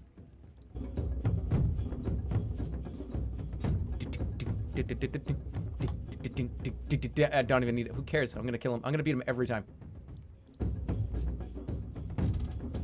I'm going to beat him every single time. Ooh, slime eater. What happened? Full blast. You're dead. No, not quite. Now he is. Fucking easy. No stamina. Flawless fighting. Your sword didn't grow. Yeah, it did. Look. Okay.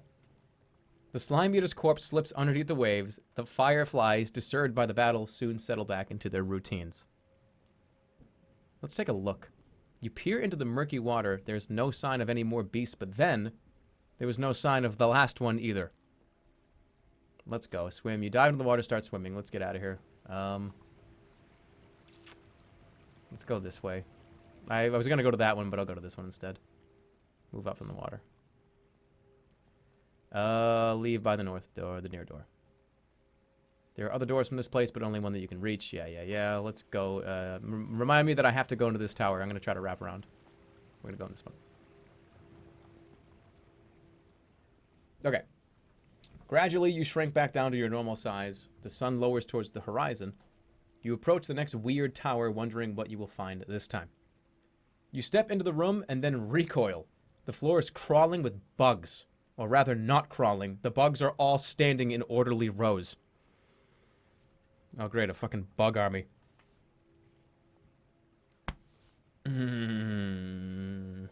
Look at the bugs. You look over the bugs. Small bugs, cockroaches, and earwigs fill the gaps between larger bugs. Things about the size of goats that otherwise look like lich bugs. Beyond basic breathing and antenna twitching, none of the creatures are moving. They appear to be waiting for something.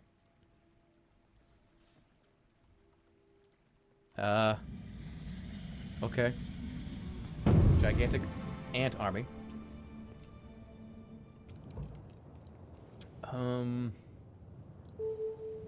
Magic protection. Pep. Can't do strength. I can throw a grenade. Zen. Hover in the air. Zap. Sap. I could sap the bugs. Sun, create light. Sense danger. I was thinking law, but I can't do law. There's no L. Make him dance, I wish. Yeah, it doesn't seem like there's a course of action unless it's sap. Let's depress the bugs. You bind the stars into a pattern around you and immediately feel yourself losing your energy and drive. With no other creatures nearby, the magic is turned on you. What? There's a room full of bugs.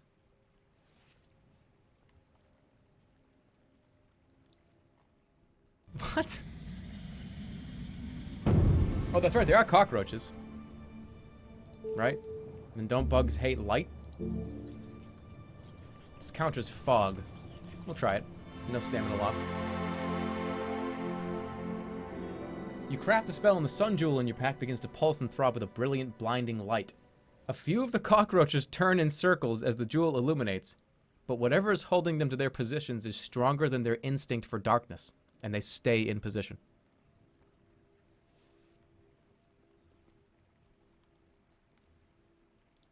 Well.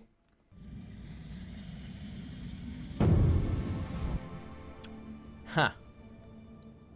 Isn't that something? Should I just fucking lob a grenade? That'll make you move. I could do Zen too, but what the hell is that gonna do?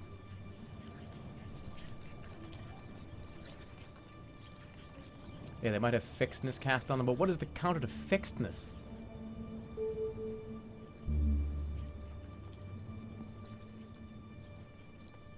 I'm gonna step forward. You step forwards into the room, expecting the bugs to clear out from underneath your boot. They do not.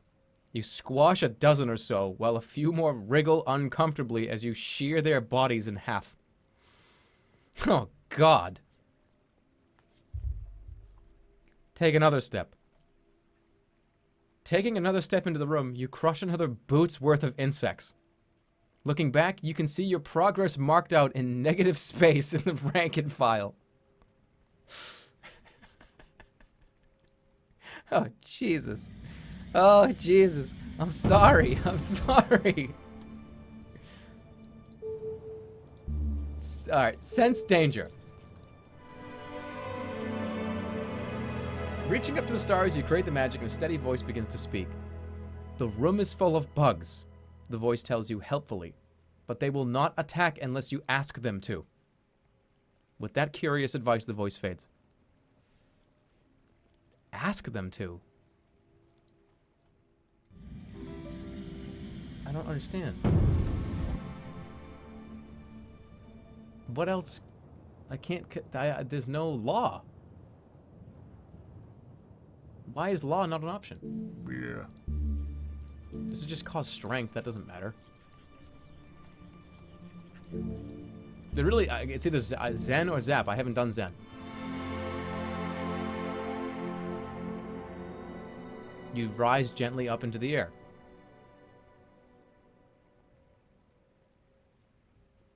What the fuck am I supposed to do in here? Cross the tower. You float across the tower safely out of reach of the bugs on the floor. I have no fucking idea.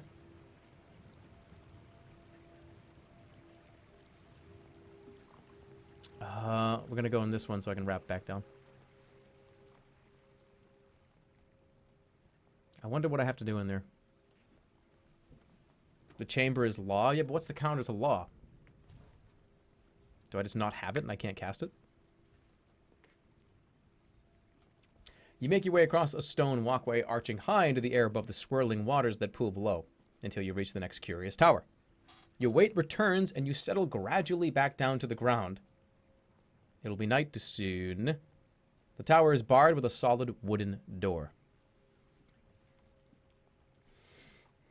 Knock on the door. You knock on the door, there is no reply, but you hear a faint roaring sound through wood. Who's in there? The door is not locked, but it is heavy, as though a tremendous force was pulling it closed from the other side. You open it an inch, and then the door slams itself shut once more.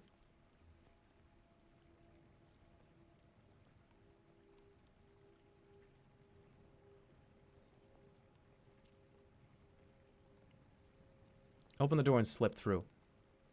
Fuck. You open the door and slip through the gap, but as soon as you are inside the tower, a powerful crosswind grabs you, hurling you through the air. Hold on to my pack. The wind flings you across the space and out through the flapping door on the other side.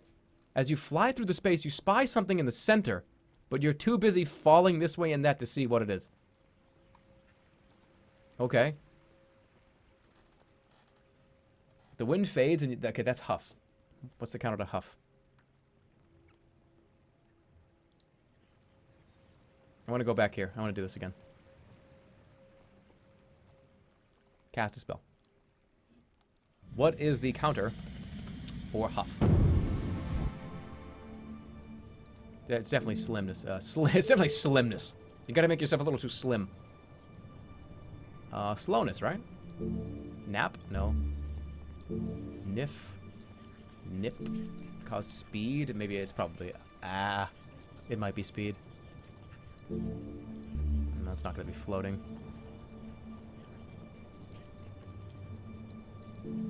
It's not Dop. I would assume it's probably speed. Or fixedness. That would make sense. But I can't cast that anyway, so I don't have the item for it.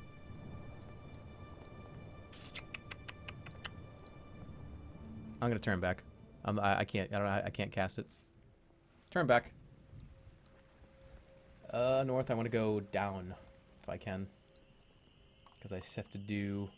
I did this one, this one, this one. I want to do this one, and then we'll go down to this one, and that leaves us with this row. Down. Cast Wrap. It is hard to imagine this place was ever occupied. It seems so lonely and lost. Night has fallen, and you are very weak. You need to rest. Well, let's sleep here. What could possibly go wrong? I've already eaten today, so I don't need to eat again to avoid hunger. Close my eyes. Dream. What is left of the night is filled with vivid dreams. Through it all, you feel the heat of Analand burning should you quest fail. Should your quest fail. Alright, I gained some more maximum stamina, lost a bunch of gold, and found no new clues. The Archmage is just looking around and shit. Alright, move on. To the South Tower.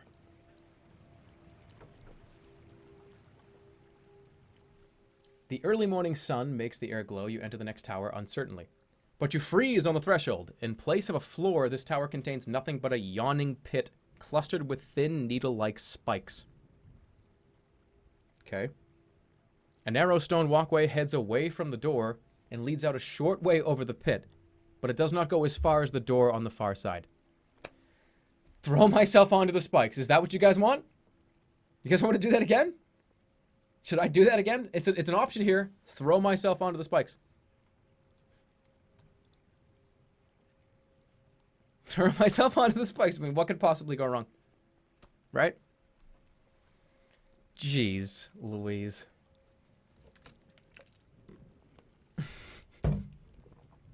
I'm not going to do it. I'm not doing that. No fucking chance. Look up. On a whim, you look up and notice that the ceiling is fairly high and sports several misshapen rock protrusions. Look at the spikes. If there was a safe way down into the pit, one might be able to slip between the spikes. But the sides of the pit are also spiked, and to jump in would be quite suicidal. See? There's no ledge around the cliff of the edge either. Just clone some. Throw my clone in there. Move out onto the platform. You step onto the stone platform and feel curiously lighter. Check my pack. You check your pack, but all your possessions are as you left them. Instead, you realize your feet are no longer touching the ground. You are floating.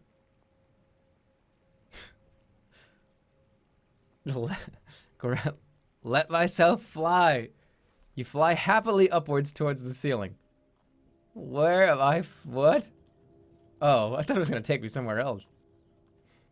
Eventually, you hit the ceiling and gently bounce off. Okay, let's Willy Wonka this shit. I drank too many fizzy lifting drinks. Turning to look upwards, you see the ceiling is studded with curiously shaped rocks, sticking out at random angles. Most are smooth, and all are small enough to grip.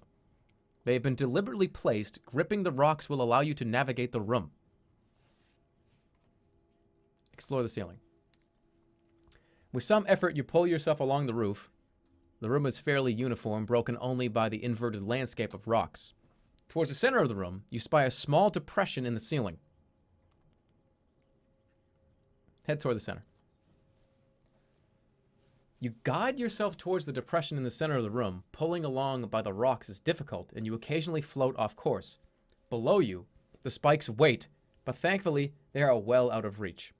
Arriving at the center, you see that there has been a small circle cut into the ceiling, and inside, someone has carved a sigil into the stone. Look at the sigil. You swing over to look into the depression at the sickle, but you cannot stay still long enough to see it properly. You bob past the opening and away a short distance across the ceiling. Try again and look at the sigil.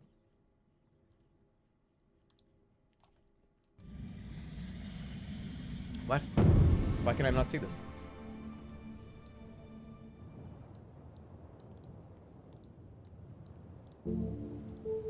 Rock? Turn to stone? Wouldn't I just drop to the spikes?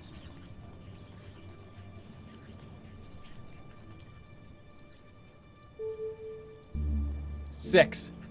Oh, we're gonna make a chain. It's gonna be perfect. 6. Alright. You cast the enchantment and 5 clones step out from behind you, forming a semicircle. Your clones spring into existence, all floating as you are. They spread out, searching the room. From the center of the room, one of your clones waves and points silently. You bob over to the clone. He is in the exact center of the room where a small depression sits in the ceiling. As you move to take a closer look, your clone fades away as the spell expires. What?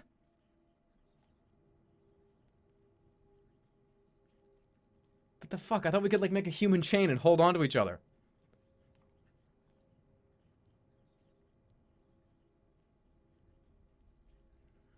Well, that didn't work. Hey, look what I found! Yeah, I found that already, idiot. You stupid clone. Should I do fix? Cause fixness. I don't have it. I don't have it. I don't have it. That's what I have to do. Try again to look at the sigil. Unless you can find a way to stay still, you're not going to be able to see it properly. The depression is too shadowy for a quick glimpse. God damn it. Rock is going to turn me into a stone, and I'm going to fall into the spikes.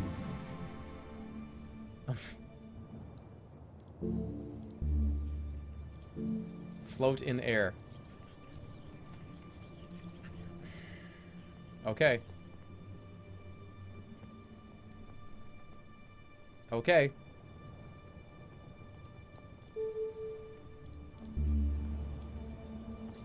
I'm gonna do rock.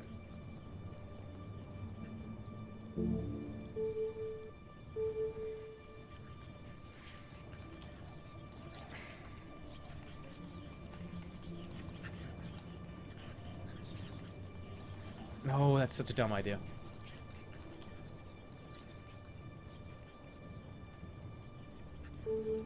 Here's the thing. I might die, but I might be able to see the depression.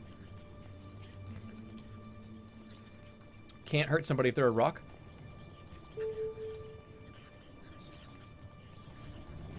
That is kind of true. I might be fine. What's my fate? There's not that I...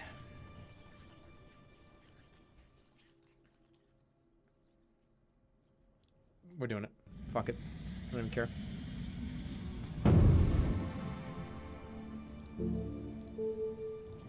It's done. I did it. Looking at the constellations, you craft the spell, tossing out a handful of stone dust. Unlike you, the dust does not float, spiraling instead down towards the spike pit. But as it falls, your limbs begin to feel heavier. Your body lurches once in the air, dropping a few feet. I just, like, threw some rocks into the... Catch myself. Fucking goddamn it.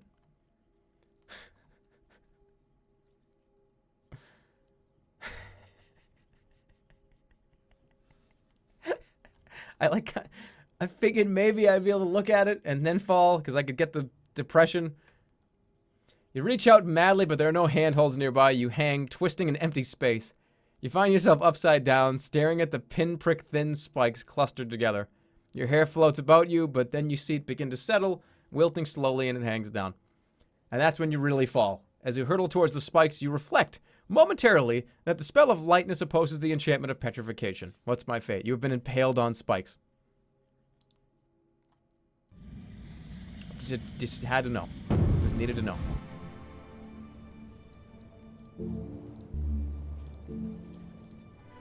Just needed to know.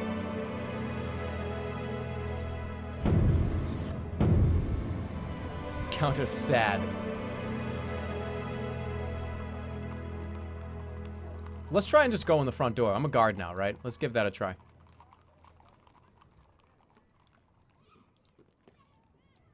Because technically I'm a guard.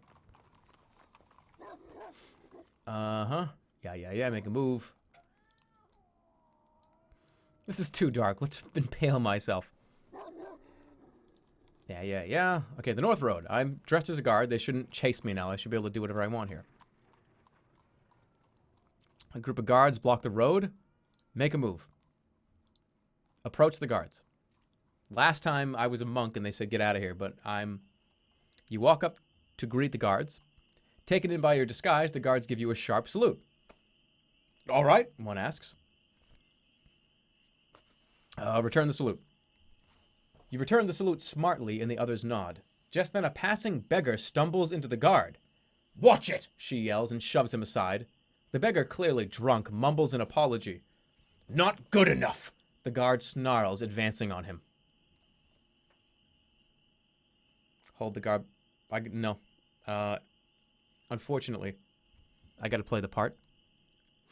So, yeah, encourage her. You encourage her, cheering the woman on as she beats the beggar senseless. He eventually crawls away, and by that point the guard is laughing. Well, you are an all-right sort. Go on through. And if I see you in the mess hall, we'll down a flagon or two. Yeah, unfortunately, I had to do that terrible act of inhumane nonsense. As my disguise would be, you know, obviously. Some might call me a monster, but, you know, chaotic good. Chaotic good. You continue climbing up the North Road. Move on. Top of the road. See, last time I was being chased here and I got grabbed right here. So we're in here completely legally. Just open the door. Oh, the door's locked. Try a key. You try your keys in turn. To your delight, the oily key that you found in the room of the mucalyptic turns in the lock. Then you slip in through the small door and close it behind you once more. In the guard encampment. Okay. You pass through the door, leaving the crowded spaces of Mampang City behind you and entering a narrow alleyway. Walls stretch high on either side. The feel is suddenly that of a fortress, tightly managed and harsh, growing like a fungus on the outside of the central tower. There will be no way back now. The moon sets, more stars appear. I keep my head down. It would be unwise to, like, oh, let's look around like it's fucking Disney World. You keep your head bowed low under your plumed helmet.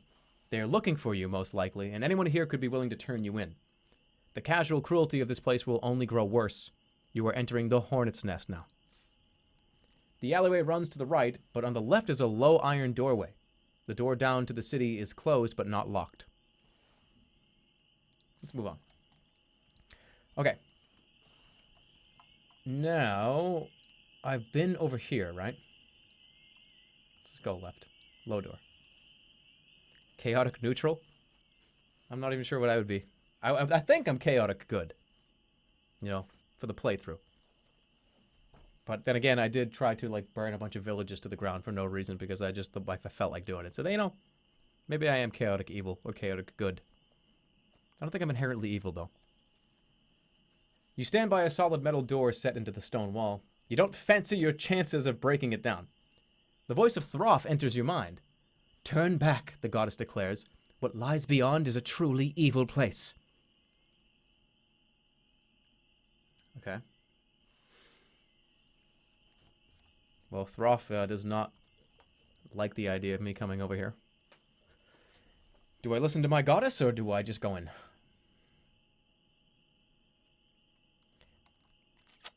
What can I do for spells here? Nice high chaos run. Tell, I could read minds.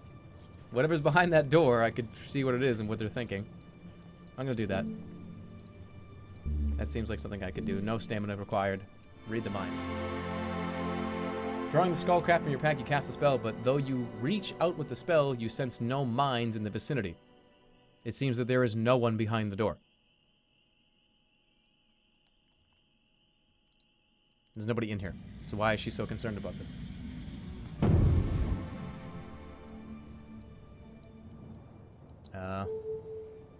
Six. Let's go! You cast a spell and 5 clones step up from behind you, forming a semicircle. Open the door. Let's go. Working together with your clones, you haul open the door. A short, wide corridor is in front of you, but there's no sign of any guard. Alright, send the clones in first. You order your clones to go in ahead of you. They fan out to fill the corridor and advance slowly. Keep watching. You keep watching. A moment later, a trap is triggered. All those except the ones by the left wall are slammed into smoke by a large spiked flail that descends from the ceiling. The trap ratchets back into a hidden slot in the roof. Very nice work, clones. You did it. Excellent work. Walk forwards. You make your way cautiously forward. The middle of the room seems very exposed, but the walls might be set with any number of hidden traps. The left wall.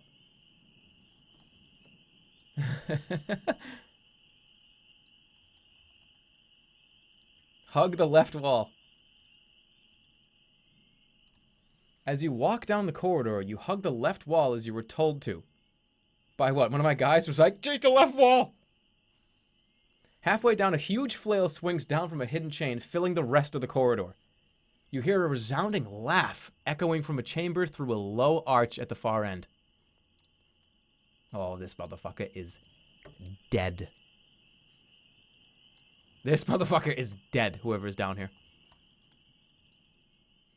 Oh, you're fucked.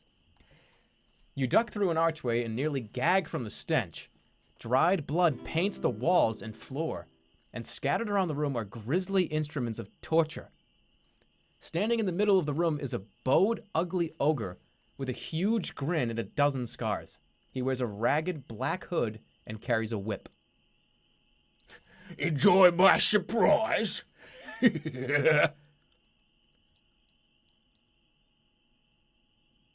Oh, hold on a minute.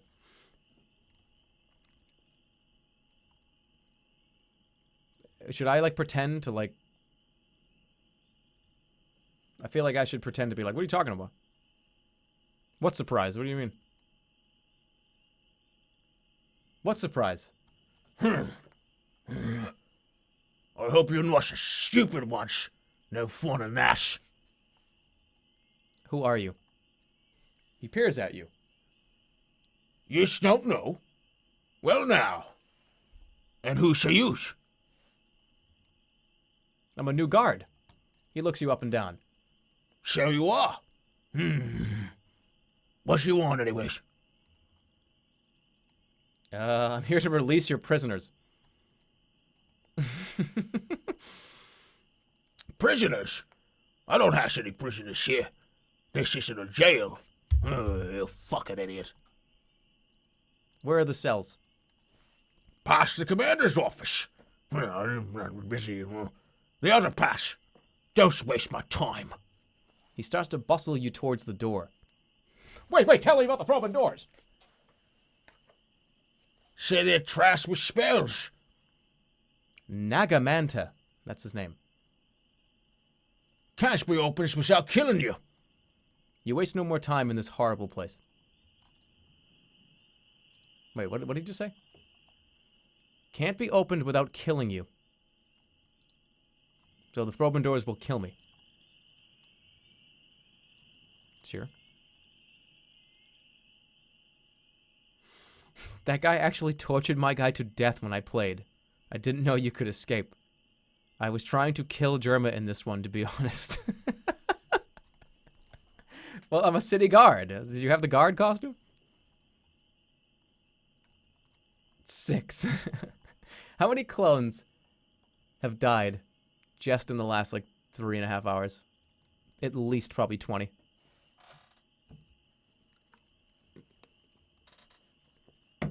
You didn't die. This is not my plan. Well, I escaped with my life. The sky's beginning to look warm. Okay, move on. Let's keep on going down the alley. Oh, it's... okay. I apparently have been awake all night.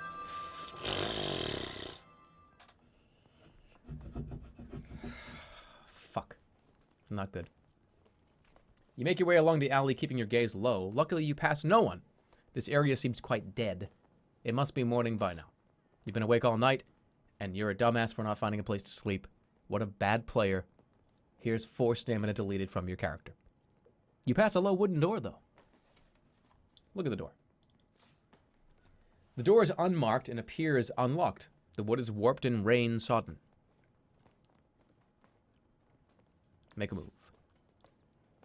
Let's go in this room. The door opens easily and you step inside. The stone walls form a cool, quiet space. I probably could have slept in here. This was clearly someone's quarters once, but they have long since cleared out, leaving nothing behind but a dent in the straw that lines the wall. Look in the straw. You hunt through the straw a little, then pull your hand back sharply as something bites you. You look down at your fingers to see 2 large red welts growing on your forearm. If that is a rat bite, then so be it. But if it's a spider, it could be quite serious. Stab the straw with my sword. You stab the straw a few times, and after a moment, a yellow striped snake slithers out and darts away across the stones and under the door. Time to move on. Hey, remember I said 3 stamina? Now I have 1. You return to the alley. The bite on your hand itches furiously, but then the welts begin to fade once more. Good room. Good thing I didn't go to sleep there. I probably would be dead. The alley turns slightly here, following the curve of the cliff. At the far end, you spot 2 birdmen guards standing by an iron door. They've either not noticed you or your disguise is keeping you safe. Another narrow door is on the right, a little further along the alley. The air is cold, icy but fresh. It would be a good idea to not stand around too long in case your disguise does not hold up. Inwards. You head towards the next door in the alleyway. The guards at the far end of the alley take no notice. Look at the door. The door is about chest height and is hanging open. A small bell with a pull string is set above it. Ring the bell. You pull on the string and the bell rings gently. There are some scuffing sounds from within. Wait. After a few seconds, the door opens a fraction more. Well, come in then. You can't see who is speaking, but they have a very squeaky voice. I hope it's a rat. Please be a rat. Ducking to enter, you discover that everything in this room is tiny. Chairs at knee height, a 3-foot-long bed, and ceiling to match. Precariously sitting on one of the chairs is either a very small ogre or a hairless, ugly dwarf. Greet it. Greetings, you declare. The creature blinks twice and turns its head, finally noticing you. Well, come to laugh? You guards are all the same. Come to laugh. Why would I laugh? I'm not stupid, you know. People think I am, but I'm not. Bah! Looking at the room, you notice how disproportionate the creature is. It is far too large for the tiny furniture. Even though it's small, the room appears designed to make it seem like a giant. I'm not going to laugh at you. The small creature looks at you with wonder. Why not? No, you're not funny. It's wrong. Why? I don't get it. Why would I? It gives a hollow laugh. Everyone else seems to find reason enough. Who are you? Nibdom. I'm here because the Archmage finds my condition amusing. Condition. It grimaces. I'm a mutant. A failed experiment. Created by the Archmage. It scowls. The Archmage was trying to cross ogres and dwarves. He wanted something strong and loyal as an ogre, but small enough to fit into the mines. You don't look like a miner, you point out. The creature rolls its eyes. I'm not. The crossbreeding left me weak. I can't even lift a pickaxe, let alone swing one. Do you know the Archmage? I'm doing his fucking voice now. Do you know the Archmage? Hardly. He's the one who forces me to live in this pint-sized room, though he rarely visits. I heard a rumor the Archmage was dead. Nibdum shakes his head. No, he's not dead. But he sleeps a lot. Several years ago, sometimes. That's how old he's... I fucked up the whole thing. Let's start over. Nibdum shakes his head. No, he's not dead. But he sleeps a lot. Several years in a go. Sometimes. That's how he's so old. There's magic to it, of course. But he's been awake recently. He's plotting something. I've heard the Throbin doors are hard to open. The mutant shrugs awkwardly. It's just a door. The problem is the traps. Magical traps. The passage outside ends in a door. Just walk through. You're a guard, aren't you? Thanks for the chat. I don't get to talk to many people these days. It stays in its chair, smiling ever so slightly. Okay. The alley. Magical traps. Alley's end. Traps? Southern ogre. Oh, the magical traps. You're nearing the end of the alleyway and the guarded iron door. Another rather narrow door is nearby. Listen at the narrow door. Leaning over to press your ear against the narrow door, you hear high-pitched murmurs through the old wood. Slip inside. Moving quickly, you slip inside the door. The low room. Uh-oh. You close the door behind you, glad to be away from the guard's prying eyes. The chamber you enter is rough, as though carved from a spur of rock. The ceiling is open to the sky. But as you enter, 3 birdmen look up from their dice game, staring at you intently.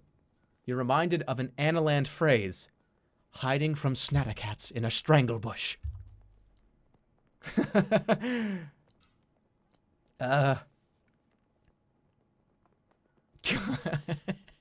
Shit, it's 3 birdmen. Greet them. I'm a guard. Greetings. The birds continue to stare, dumbfounded. Yeah. Stand up, soldiers. Ask for directions to the guard commander.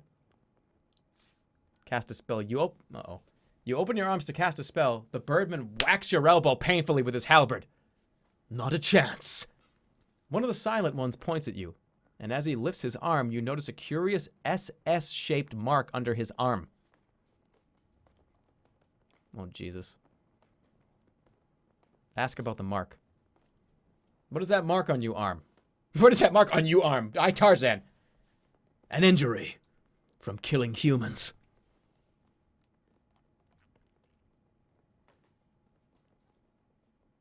Ask for directions to the guard commander. Answer me, you begin. Which way is the commander's office? And why would you need to know that? The birdman replies, curiously clacking a talon against the table. I want to avoid the commander. I'm a spy reporting back. It's not your business. All these are bad. I'm a spy reporting. I want to avoid the commander. I want to avoid the commander. You reply with a sly smile. The birdman pause a moment, then laugh. Everyone has something to hide.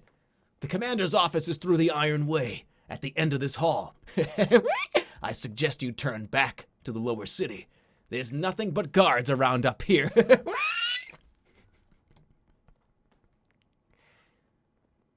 Let me pass. The birdmen look down their beaks at you. They do not move.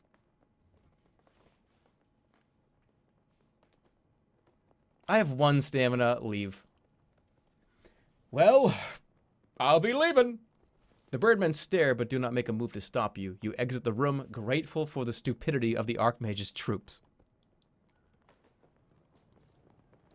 I'm gonna die down here. Size up the guards. There's guards here, right? You cast a sidelong glance at the guards by the far door, sizing them up. They are birdmen. Tall, strong, with savage clawed talons and beaks like pickaxes. One is missing a wing. They have seen you, but do not approach or call out. Instead, holding to their posts, it is most unnerving.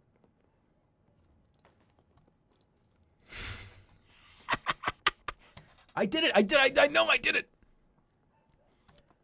Look at the iron door. The iron door is a large slab guarded by 2 birdmen. They have seen you, but they have not gonna react. They don't. You're in a guard costume. This door must lead into the inner fortress proper. Beyond the iron door, you can make out movement in the yard beyond.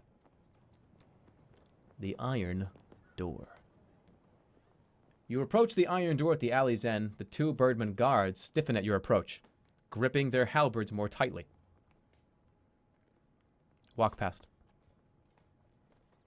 I'm a guard, after all. You saunter by and reach for the door. The halberds snap down into a cross, blocking the way. Get out of my way. The birdman grips you by the arm. I don't like your tone. Let me pass. Your tone stops them in their tracks. Why? Who are you? I am the Archmage.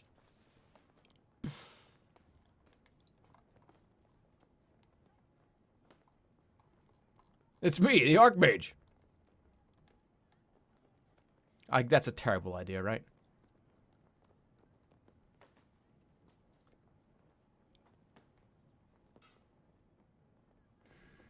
Get out of my way. The birdman grips you by the arm again. I don't like your tone. Okay, now I'm just like, what the fuck? I'm like overdoing that. I don't like your tone. Insult her, offer a bribe. I have 36 gold pieces.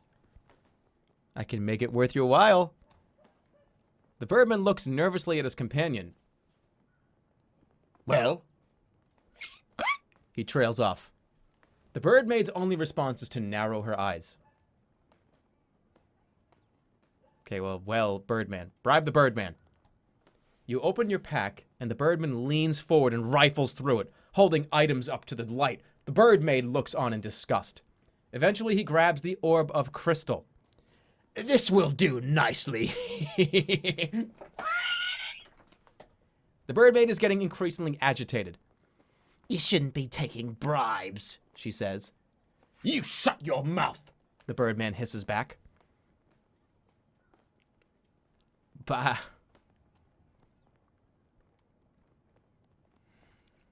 That's a very important item.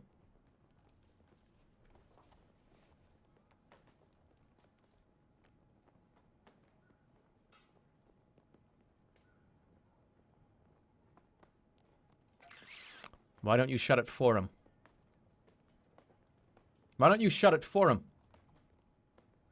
What are you starting? Demands the Birdman. Then the Birdmaid leaps, the two grapple, slashing at each other with their talons. The Birdman suffers a deep gash, but manages a lucky strike that knocks her out. Fuck. Then he turns to you, furious and bleeding. What are you looking at? Knock him down. You waste no time in further discussion. This guy's fucking dead. Good job. You're the winner. You get to lose to my extremely powerful weapon. Yeah, I don't even waste any time. Full blast again. Nice. Oh, look at this strong Birdman. Do it again. Oh, what's that? Flawless fighting, instantly dead? Yeah. Yeah. All right, let's go. The Birdman dies with a shrill chirp. Hold on.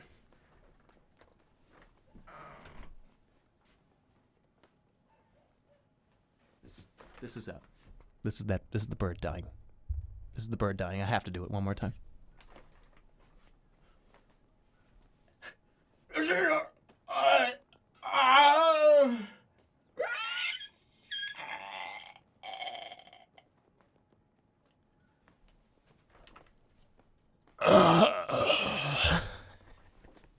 I did it far away from the mic.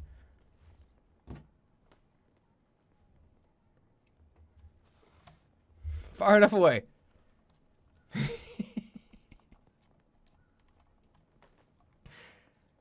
You've paid your toll in blood. What an actor. Like that. Come on, give me some round of applause. That was acting.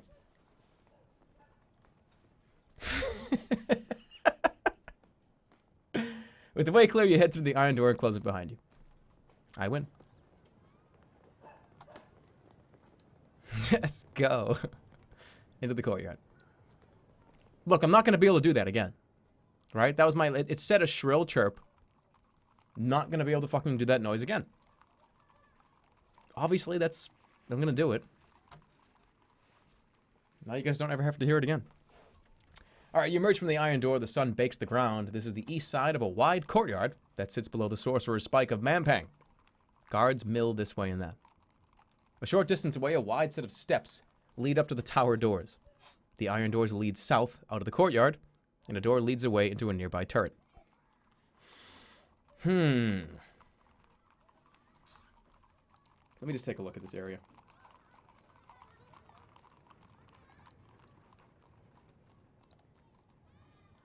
Why would you want to do it in the first place? Because it's supposed to be, it's like a bird, man. It's a bird, man.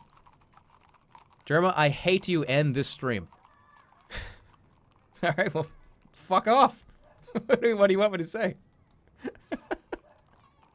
That's the only response I can give to that. Sorry. All right, let's go. Let's make a move. All right, the steps to the sorcerer's spike are right in front of you. There is nothing stopping you climbing them and taking a look at the Throbin doors for yourself. The turret door is marked Commander's Office. Cool. I hate you, Jerma. Why? 2 second ban. Yeah, if you talk like that, you're gonna get banned for life. And getting banned for life is, if you're new to the stream, it's about 10 seconds.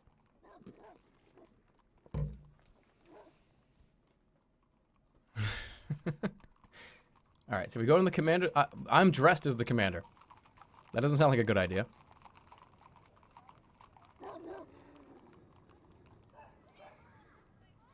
Well, this is the chop. I remember I was here last time. This is the chopping block. This is where I get like my head cut off.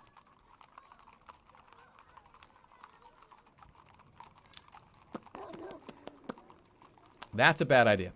I'm gonna go in the courtyard. Ban me for life. No, I'm obviously kidding. Right? If, by the way, if you're new to this, if you're new to the stream, I like when I say like fuck off and get banned for life, it's a joke. It's a joke, don't worry. I love you all. Even if you don't like me, I don't even care. I love you still. Who cares? All right, you step out into the center of the square, trusting to your disguise to keep you safe. Thick, oily smells drift from a building to the north. But the most impressive sight here is the deep, towering flight of steps that leads up towards a door in the inner tower itself. On the other side of the yard is a familiar large block of wood. It's just a joke. Look at the steps. The steps are wide, black slabs of stone, carved with ornate symbols. They rise steeply enough that one could not run up them, and a shorter man than you might have to scramble. No one goes near them. A patrol of guards tramps across the square and through the iron door to the south. You must keep going. After a month of walking, you have finally come in sight of your goal. The great sealed Throban doors stand before you at the top of the stairs.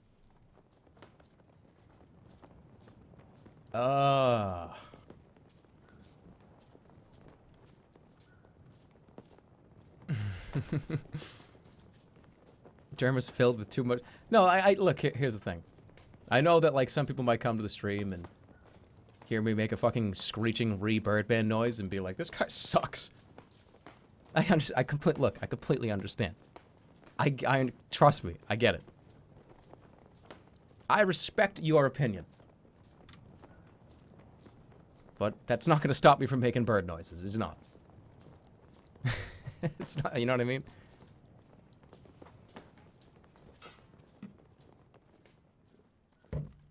You're into the middle part of the day, and yet the Citadel is still cold. You approach a large, noisy building. It is the guards' mess hall. Ooh, free food. The building is large, with one side open to the elements. Inside, tables are packed with guards of all stripes. Okay, cool. I'm dressed as a captain, not a commander. Okay. Makes sense. He thinks Paper Mario sucks? Peek inside the hall. Beastmen, orcs, and humans all hunch over bowls of stew. They are also scattered around the mess hall, staggering with drink. Serving goblins rush to and fro, avoiding the kicks and jeers of guards. You could try entering the mess hall and hope your disguise holds. Well, why wouldn't it? And hopefully I get some food.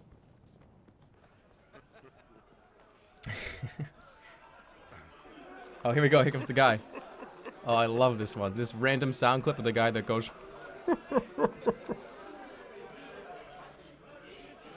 inside the hall. You stride into the mess hall, which is crowded with guards. It falls silent the moment that you enter. A man looks up at you. Captain, are you? He demands, looking you up and down. Indeed.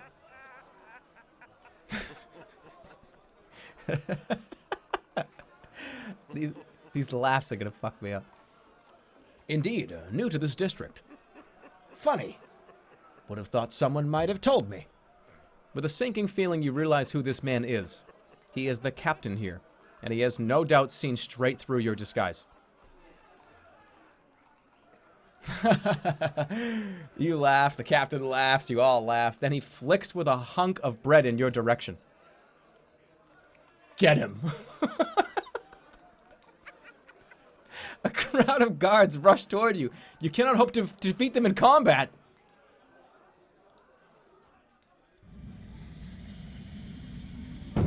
What do I got? Oh, I already know. I already know what I'm doing. Jig. Cause lively dancing. Start dancing. Pulling the pipe from your pack, you weave your enchantment. There is a moment when you wonder if the spell can work on such a large crowd, but it would appear this was a crowd inclined towards dancing already, as they quickly break out into a stomping, wheeling dance that sprawls into the mess hall. Keep playing.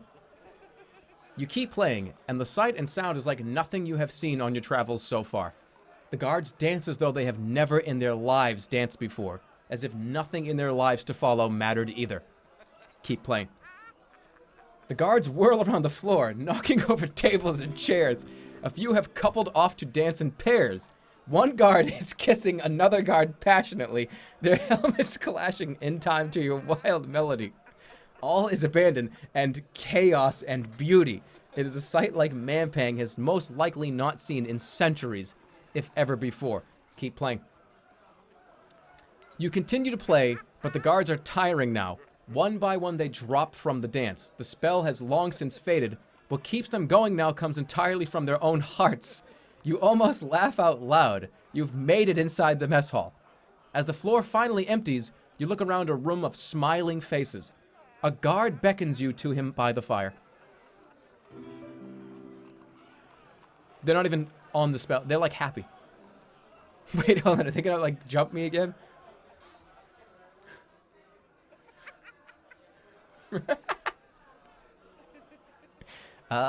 Should I? I'm gonna go do it.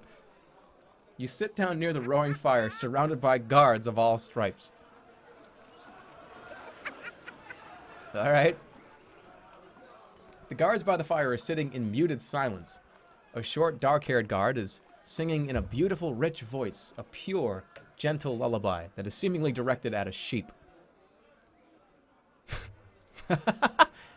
You laugh, but a few of the guards silence you. It seems the song is an ancient, much-loved tune here in Mampang. Gentle ram, lay your head, croons the guard. The flames in the grate seem to dance in time to the melody, and you find yourself nearly nodding off as you listen.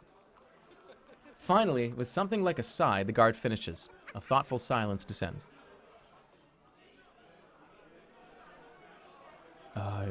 Stay quiet. You do nothing to break the quiet, contemplative mood. The singing guards give a short bow. A traveler taught me that. I always thought it was beautiful. Another guard punches him on the arm. You're as soft as fresh bread, you are. A third hands him a cup of ale. I'm gonna rest. I need stamina.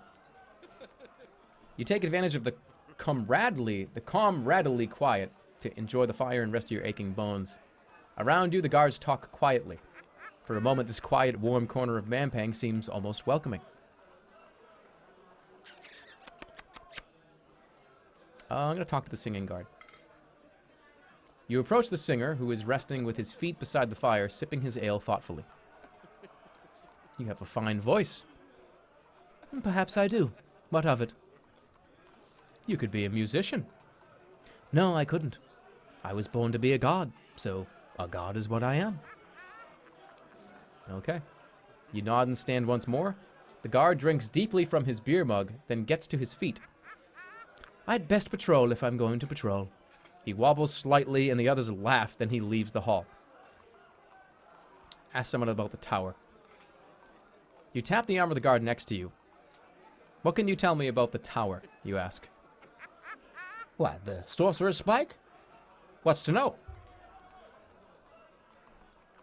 Does the Archmage ever come out? Why are you asking me? I've never seen him, thank grid. They say if you see him, he takes your youth. You don't get older, but you forget your childhood. Is there any other way in apart from the doors? The birdmen go in and out using the windows, of course. You could grow wings. You nod and smile to the guard, who turns back to the fire. You stand and leave the fireside.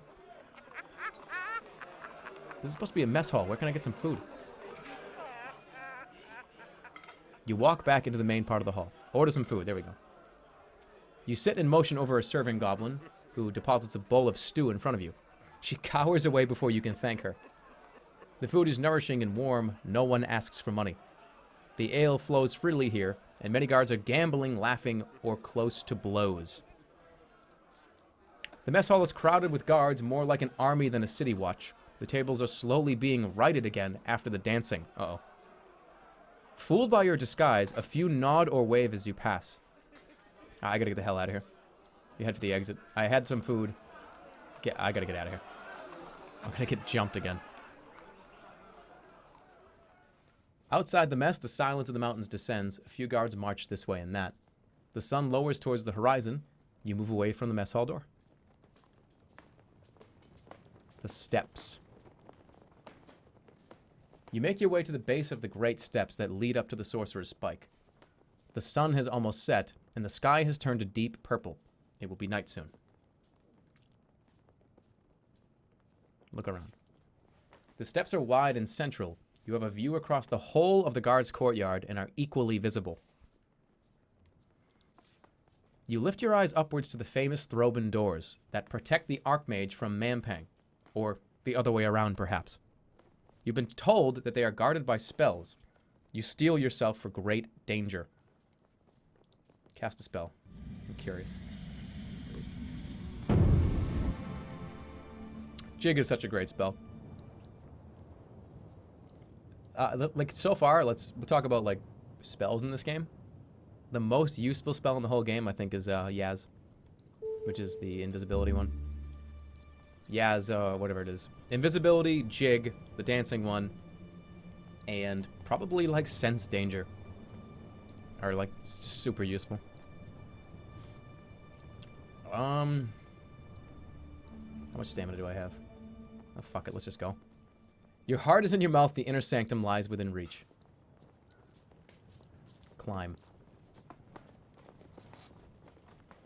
You make your way, one by one, up the enormous steps. The tower looms above you like never before. Each step is carved with a word in the oldest tongue, spelling out a message for those who approach the dark heart of Mampang. Read the message. The message is spelled out one pictographic word at a time, one per step. Those who climb must comprehend. Enter, or else never descend. There is something curious about the symbols used, but you cannot put your finger on what it is.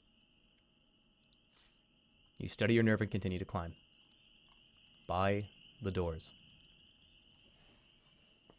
You stand in the dim shade by the colossal doors at the top of the stairs.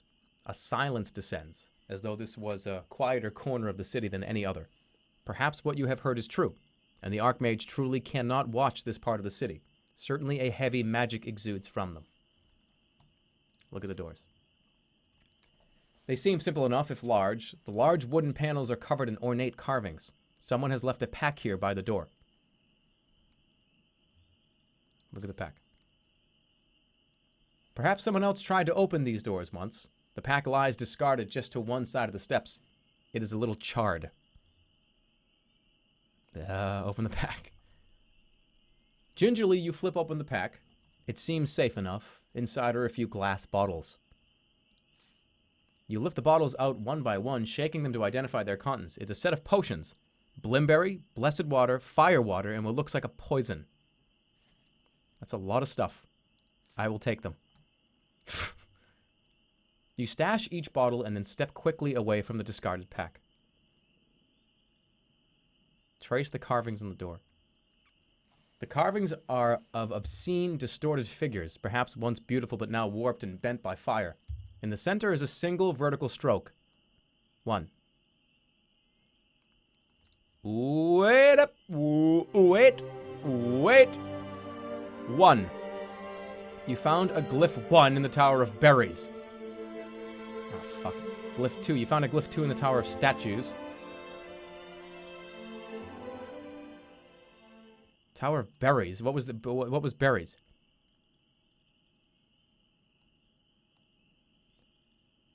One.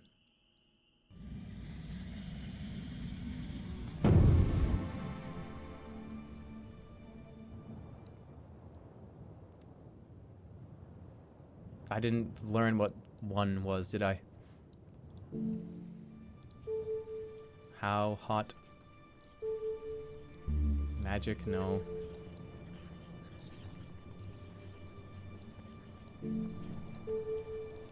Heal disease. Was the berry room a fucking disease?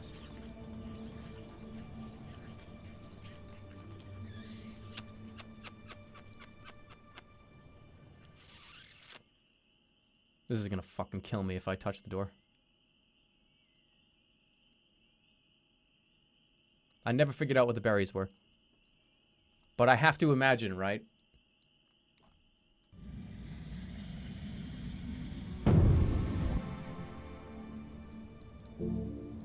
Zen. Oh god, there's so many options.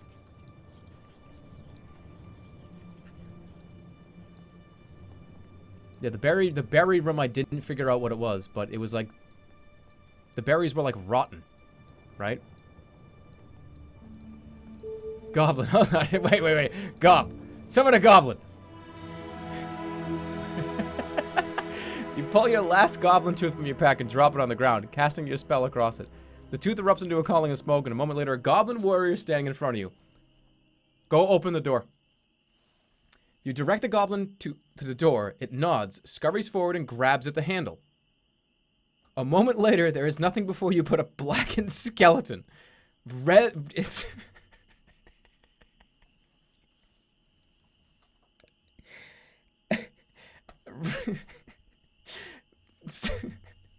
he's dead. He grabbed it and instantly died. I just wanted to make sure that if I touched the door, it was going to kill me. Fast boiled flesh. Smoky remains of fast boiled flesh. That is absolutely... That has to be Doc. And plus, they just gave me this potion 2 seconds ago. This medicinal potion. Why would it not be used here? Let's go. That has to be it. It was in the pack. You cast a spell across your potion and it begins to glow and fizzle. Do I drink it and then go in the door?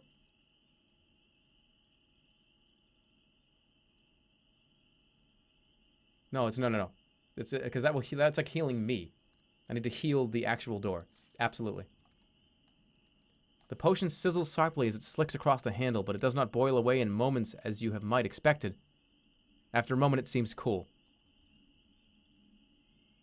Thank God I was about to fucking drink it. Open the door. No, hold on. Let's like tap the handle. You reach out and gingerly touch the door handle. The metal is cool. It seems you have countered the spell of fire inside the door. But the door is still not open. You've survived one of its traps, but surely there will be more. And sure enough, your fingers on the door handle are starting to flake with gray dust. You snatch your hand back. What?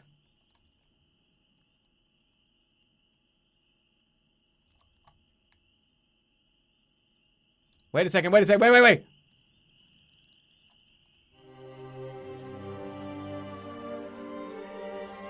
Tower of Statues. Tower of Statues was, Glyph 2. This is 2. This is 2! Spell! Cast!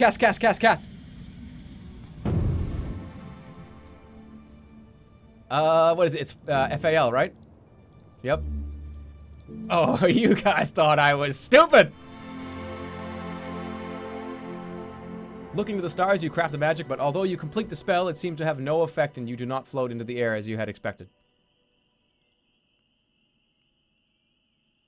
What?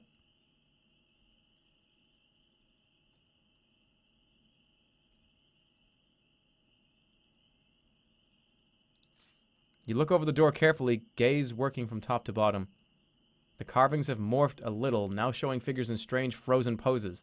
2 vertical strokes stand by 2.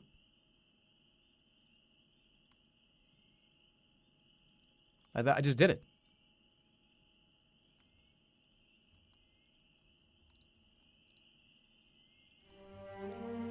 Glyph 2. Tower of Statues. FAL. So I just have to do it again? Because okay, I get it.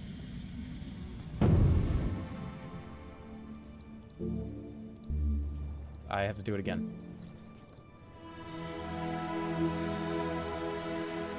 Once again, it does not take effect. Try the door handle. Tentatively, you reach out for the door handle, but sure enough, nothing happens. It's quite safe.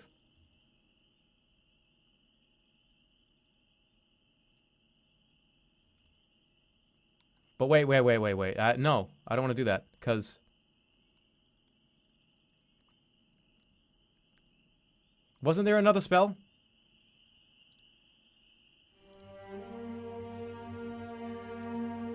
The throw-open doors can only be opened by one proficient encounter magic.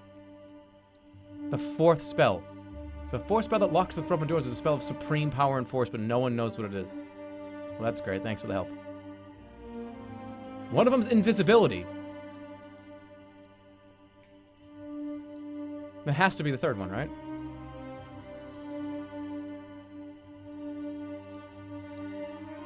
Yeah, this is right here. Third, the throw open door, invisibility.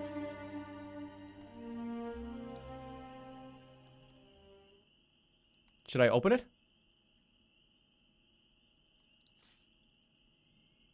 You turn the door handle, now completely safe, the door opens. Then quite suddenly the door shimmers and disappears from sight entirely.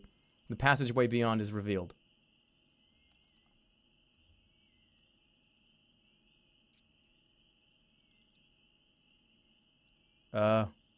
What counters invisibility? Did I learn that?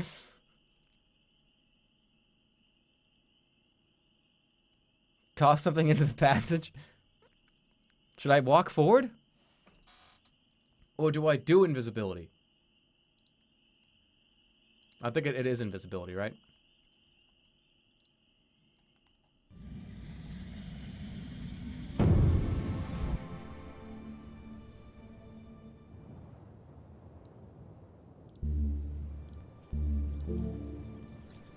Cause invisibility. I'm gonna take a step forward and fucking get electrocuted by something.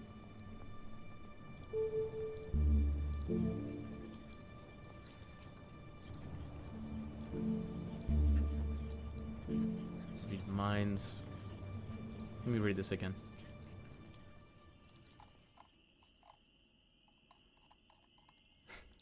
Wait, why is everybody calling me a dumbass? How would I know that?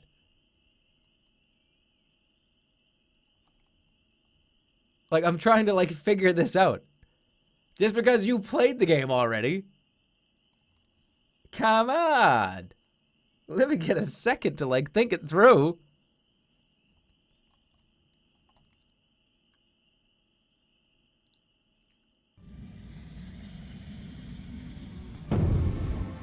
Am I playing Dark Souls or am I playing Sorcery?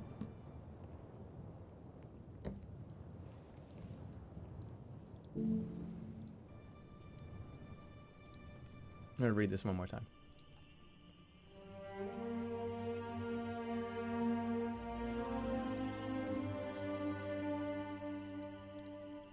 Third spell that the throw open door is a spell of invisibility.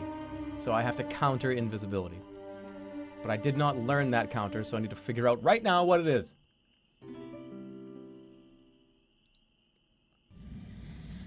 The old Jerma would have zapped the door.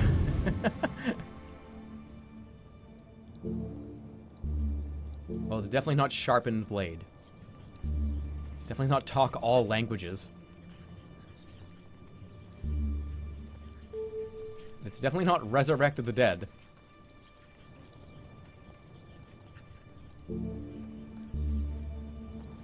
Can't even do teleport.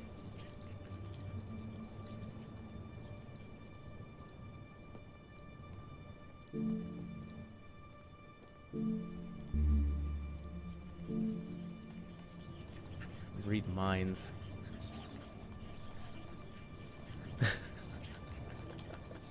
Everyone's like freaking the fuck out. Oh my goodness. Well, it would make sense for it to be tell. It would also make sense for it to be like sense danger. Right? Or sense anything. No, it's not that. It's probably tell. It's probably tell or sense danger. It's definitely not talk all languages. Or it could be how. No, there's no how either. Let's try tell. I'm gonna do it. You weave the enchantment, pulling on the claw skull pep as the magic takes hold. A moment later, the door is visible once more. It would seem your spell has countered the spell invisibility, so it is tell. Okay. Hidden door. Just cast what the chat tells you to cast? Well, hold on a second. If people like have played this game before and played through to this part, you want me just to like cheat? Wait, what? You want me just to look over at chat and get all the answers to every question? That doesn't seem right. That's just me cheating. I don't want to cheat. I, like, love this game. I don't want to just be like, hey, give me the answers. Give me all the answers, quick.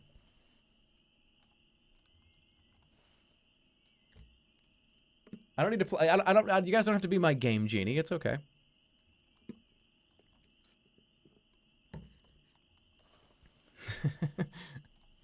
Jerma's cheating. Sub mode. No, it's that don't matter. All right, so read the message. You trace out the message on the door, words of the most ancient tongue. I am protected by the worst fate, worst force in the world. Retreat, for I will take all your yesterdays and I will take all your tomorrows. I am protected by the worst force in the world. Retreat, for I will take all your yesterdays and I will take all of your tomorrows.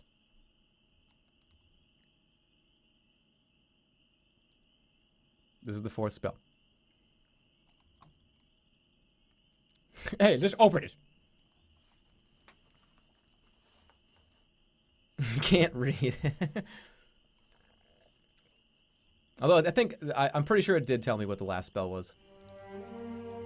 The fourth spell that locks the throat and doors, a spell of supreme power and force, but no one knows what it is. It's probably just Zed, right?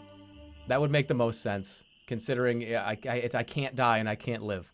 I'll take all your yesterdays, all your tomorrows. It's Zed. If Zed is an option, it's definitely Zed.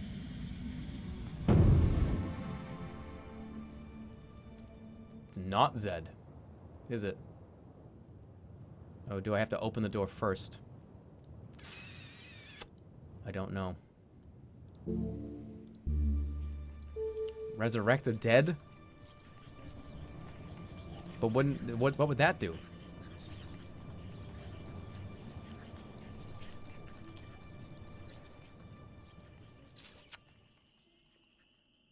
I have to, like, die here then. But I don't know. Maybe I just have to die. Stop. Use stop. I'm going to hopefully not ruin this. I'm going to open the door. And then I'm going to Zed. I'm going to have to use Zed. Here we go. I hope this is right. Push open the door. You reach for the door to push, only to feel a crackling of energy as your fingers near the wood. You snatch your hand back quickly.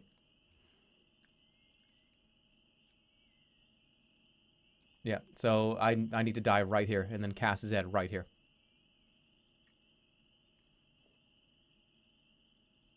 Push the door. There is no other way to know. You reach out for the wood and allow your fingers to connect with it. The effect is instant. A fire erupting from the wood and down your arms. You barely have a moment to gasp before you feel yourself thrown upwards into the stars and torn into 1,000 pieces. But if this spell was intended to destroy, it does not. You are caught by the stars and held. This is it. What? What? Come on. What? No! No! What? It didn't work? Why did it not work? No, no, no, no. Oh, no.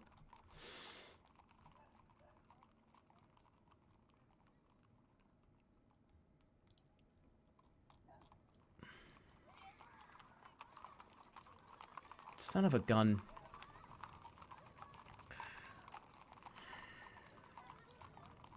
I have to go all the way back up there.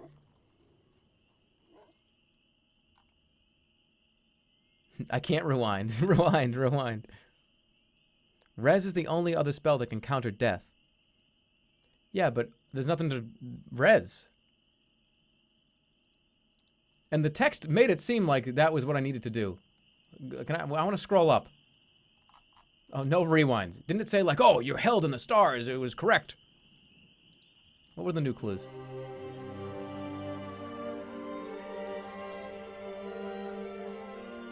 Spellify, it's just telling me that. Okay, so it's doc, file, tell, Z. I figured it was just gonna put me, whatever.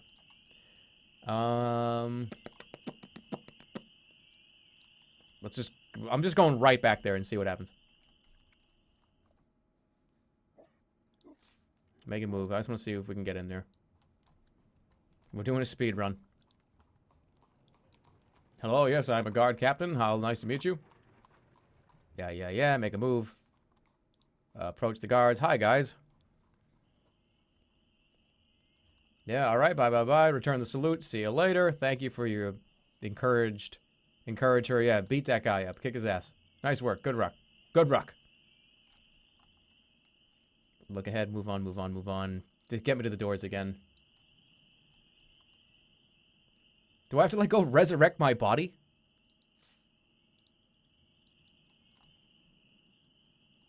Rewind to the Snaticats.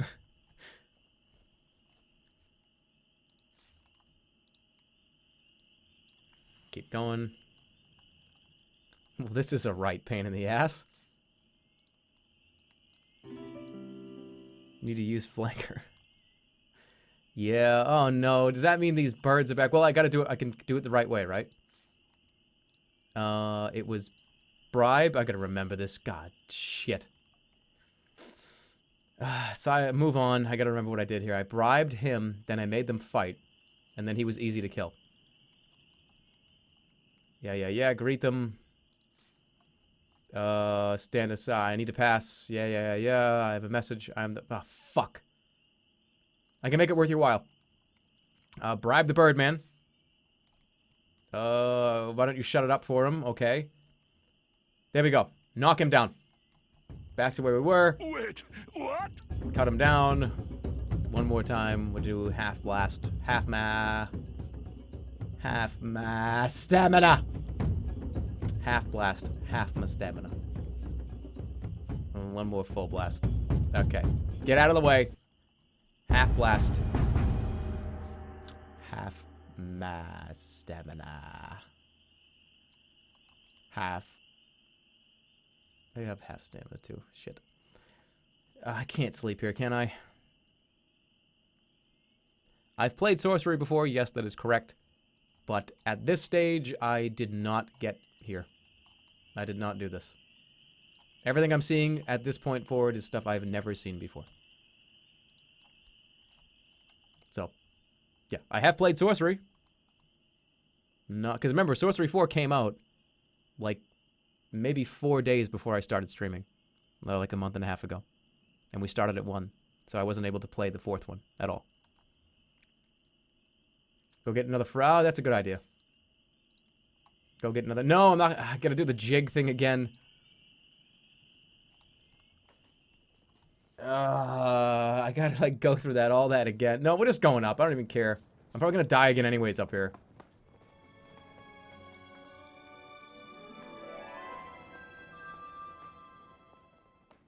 Just keep going. I need to know if that did anything. Because there's still a bunch of shit I have not done. Keep climbing. Okay. By the doors, it was... look at the doors. Okay. The pack is still there. Thank God I can just pull this shit out. Look at the bottles. Take them all. Okay. Cast a spell. It was Doc. Was the first one.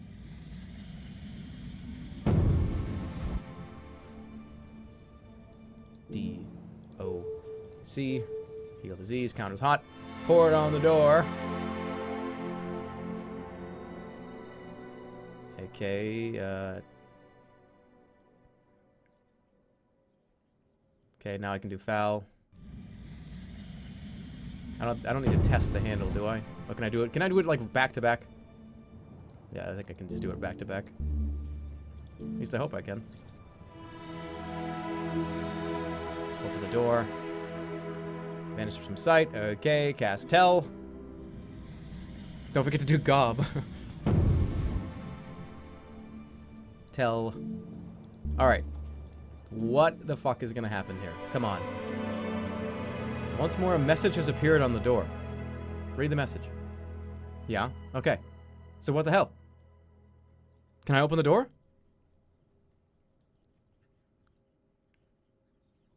But what happens if I open the door?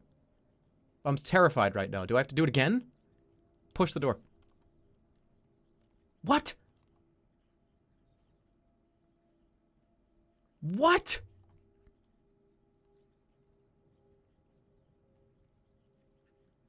No, what the fuck? I thought it was like gonna be open.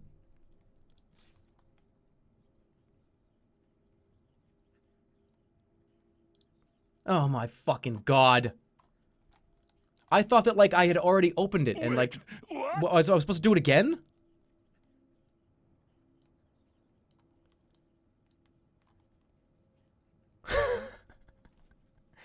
I thought that, like, Zed was, like, I already canceled out that spell because it was life and death.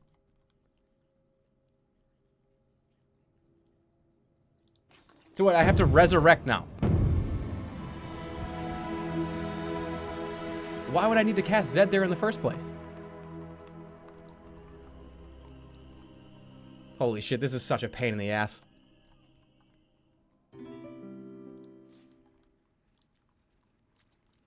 So I was assuming that when I did Zed the first time, it opened the door. Like, that spell was canceled because it's like a time traveling spell. But now I have to resurrect the door. What?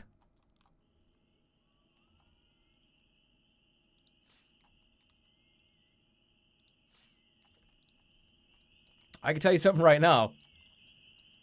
This is dumb.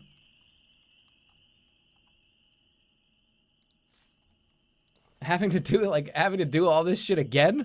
This, like, sucks.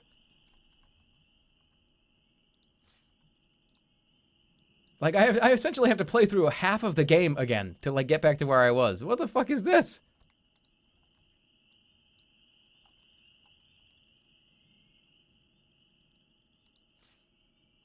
How come I don't get, like, 2 time machine checkpoints? I have to play through, like, the whole game again.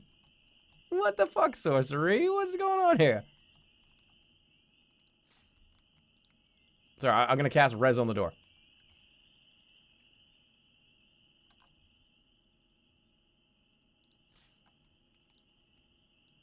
What a complicated mess of an ending. And we're not even there. We're not even done.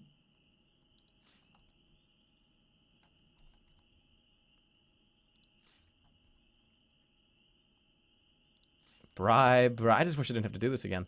I'm gonna have to do this like 3 more times.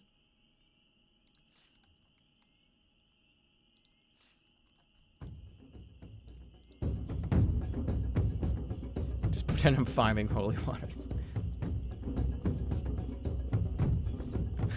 I have to like do everything exactly like I did it before.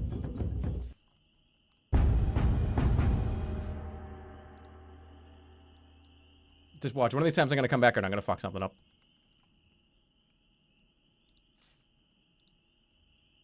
I'm gonna cast like Doc the second time.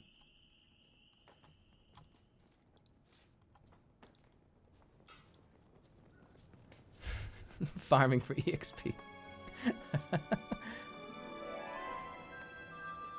Jesus, I'm almost like dead. 4 stamina. I'm about to go in like the main fortress.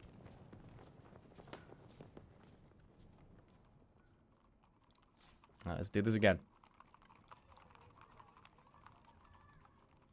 Yeah, I'm sorry. It was my understanding that like I was at least going to be able to push that door open and then like I could do, there was like res right after that Zed door. That's my mistake. Look at the bottles. Take them all. Yeah. Okay, let's cast a freaking spell.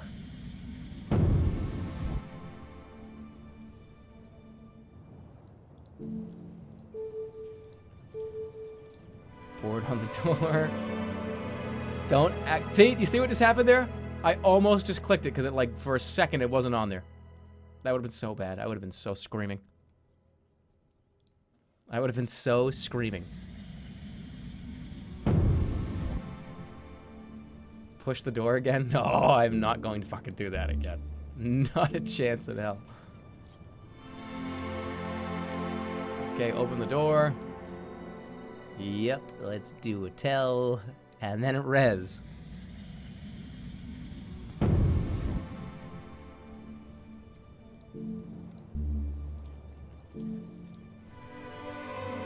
Alright. Don't touch the door. Cast a spell. Res.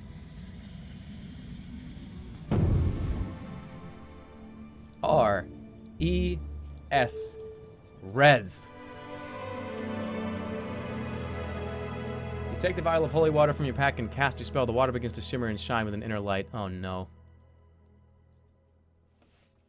Do I resurrect myself? Or do I just pour it on the door? Here's a hint, but much more obscure. Sleepiness and idiocy help break the spell, but one more full undoes it. Love you, great stream. Thanks, Killer Crocomire.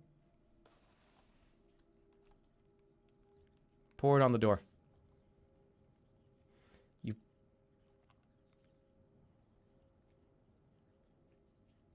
People are telling me all kinds of shit that did I do it right? I hope so. You pour the glittering water over the handle of the door. It seems to soak into the wood without any noticeable effect. Whether it has any effect on the door is impossible to say. Open the fucking door! No!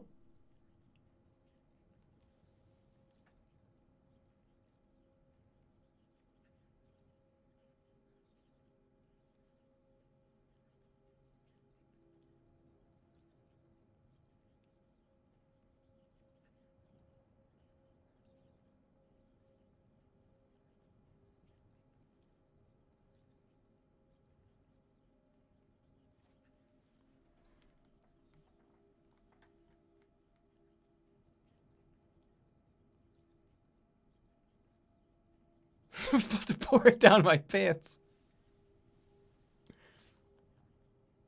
Whoa, whoa, whoa, wait! But a moment later, the sensation fades. Indeed, you feel refreshed, as though your body had been destroyed and then built anew. Your maximum stamina has just increased. You step without difficulty through the throw-open door. I did it right. I did it right. It was right. I did it right. I did it right. I did it right. It's okay. I did it right.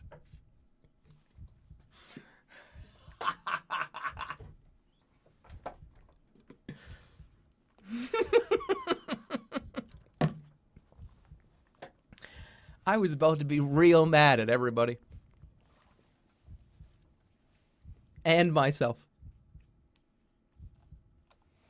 It takes a moment for your eyes to adjust to the dark. You're inside the Tower of Mampang. The only way is forward now. There can be no turning back. Pray for aid. You close your eyes and try to pray, but you cannot do it. The walls seem to mock your every whisper. No voices hear you. Yeah, nice job, game. No voices hear you. Oh, by the way, here's 5 fucking stamina for free. Look around.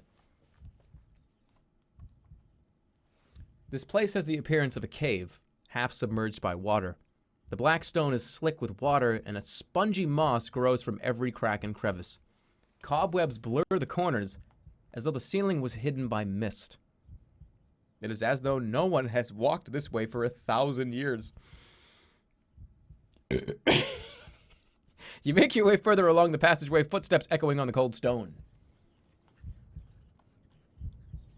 I was gonna mute that, but who gives a shit?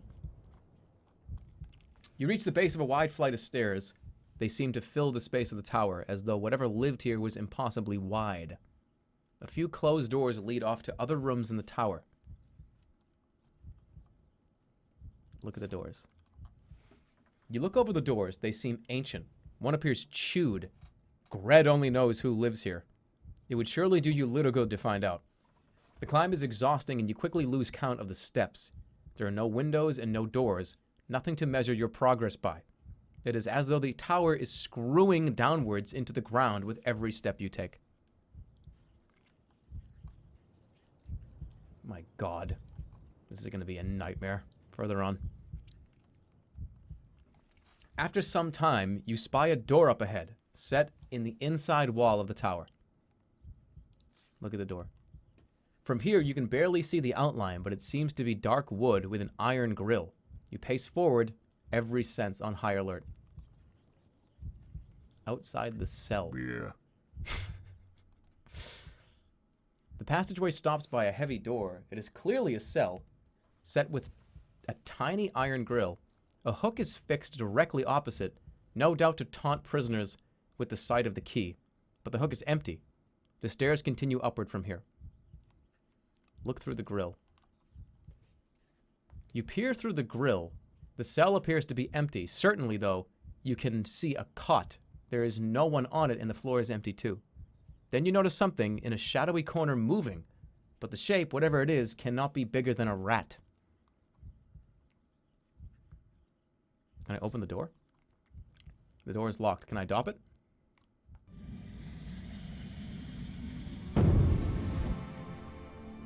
Let's give dop a try. D-O-P. Dop. You raise your arms to cast the enchantment, but nothing happens. The starlight seems to simply wave around you and disappear. I can't cast spells in here? Okay. Apparently I can't open the... I need like a key. I can't... Apparently I can't do any magic in here. I guess. Climb the stairs. The stairs reach a landing that curves around the tower. A colored glow spills across the stones from a large stained window. Look at the window. You look over at the window. The colored panels form a mosaic of coiled lizard. Perhaps a serpent. But you do not have time to consider it long before you hear a voice at your back. Face me.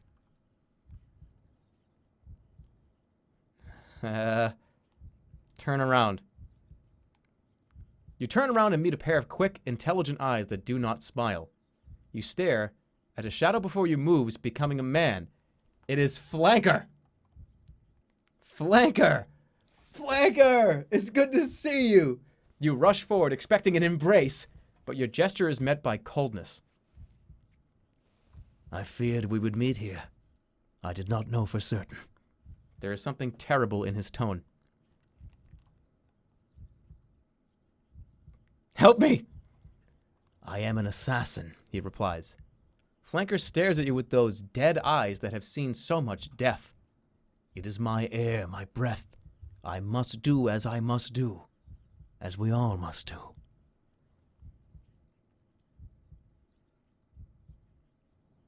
Flanker, tell me what is going on here. He nods, his rich eyes deep with sadness. When we met, I knew my destination, but not my target. Had I known, I would have killed you sooner, Adalander. I thought we meant something to each other. I recall I beat you. Grab his arm. Take his arm. You reach forward to take his arm. A split second seems to pass, and then suddenly there is a gasping pain in your right side. Flanker steps back, his blade running with blood. Motherfucker. I fear I now possess an irrevocable advantage. If you kneel, I will make your death quick. He has cut off your hand at the wrist.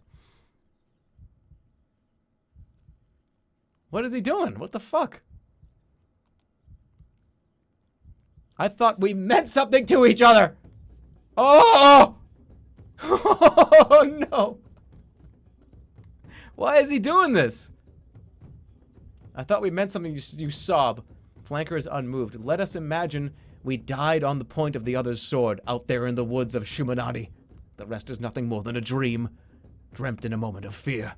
His blade leaves its scabbard in a curved movement. You close to them in the narrow space between the window and the door. This will be your final dance. He's gonna win. 19? Oh my god.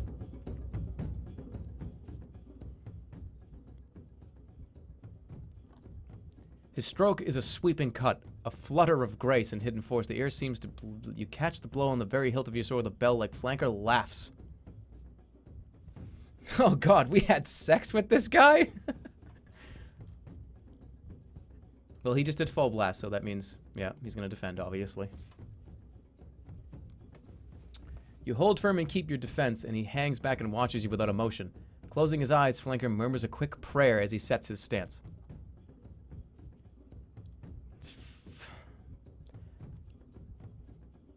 This is almost impossible for me to beat him, by the way, because of how much stamina he has. I just don't know what to do here.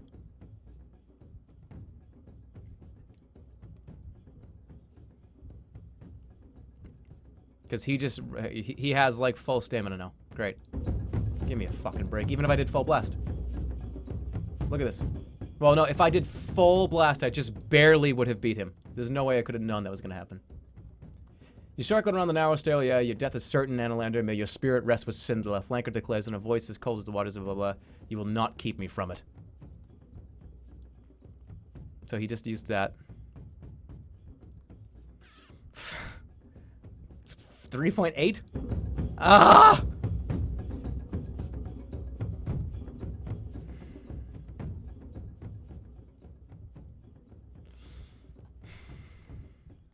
Great.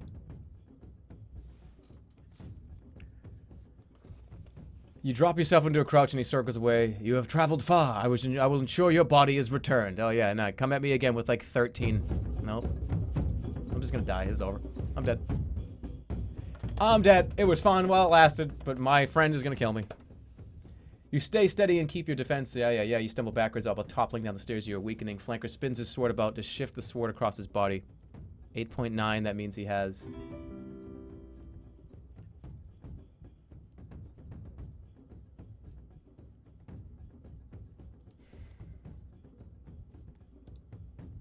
Fucking dick. And now he's gonna come at me full blast.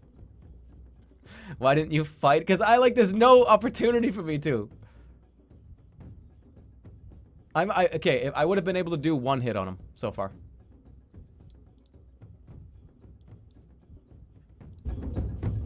Finally, Jesus, look at how lucky that was. 13, 12.8. 0.2. And now I have to defend. I would have died. In fact, I still am gonna die.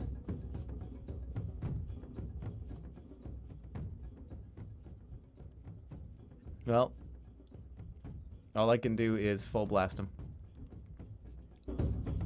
Oh boy, okay, this just got interesting.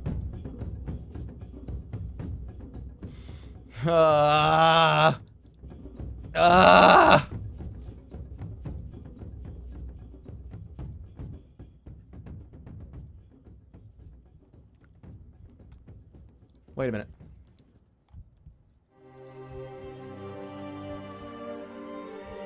Three fire waters, holy waters?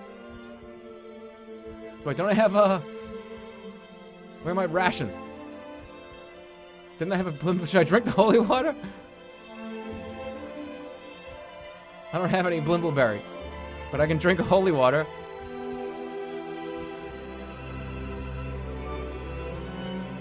I did it. I'm gonna beat him.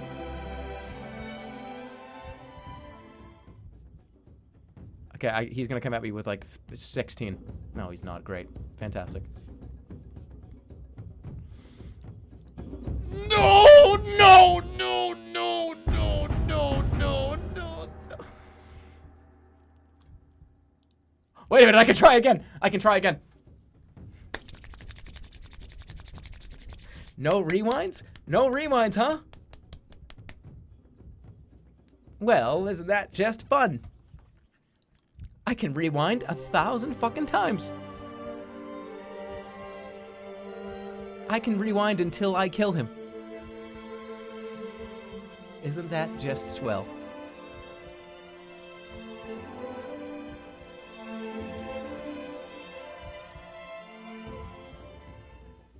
I'm missing a hand still? Yeah, well, oh wait, can I...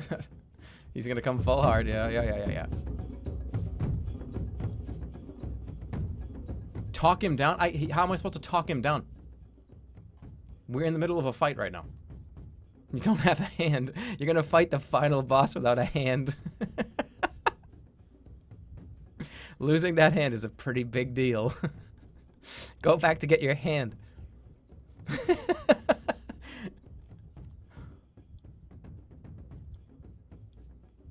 Ugh. I'm gonna kill him. Fuck this guy. Ooh, now he's in a bad spot. Okay, that was smart.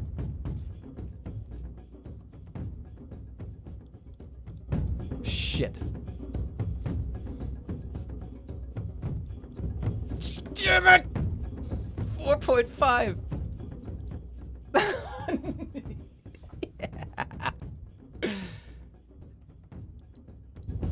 Oh, you fucking asshole!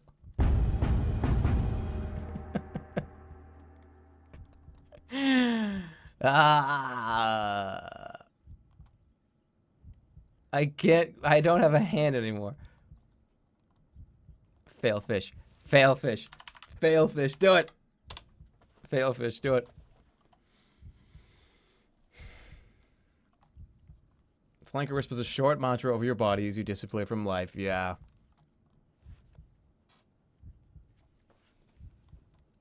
Nice rewind. This has no strategy. Well, I look, dude. This guy's got fucking an extra 8 stamina on me. If I'm just dying. I don't give a shit. I'm dead. That's my fate. Oh, here you go. I didn't have a fucking hand. Everyone's saying I don't have a hand, so I can't even win anyways, apparently. Alright, this time, don't grab him.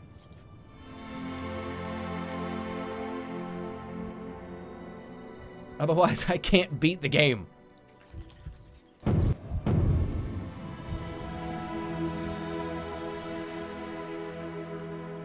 Flanker's got excellent stamina.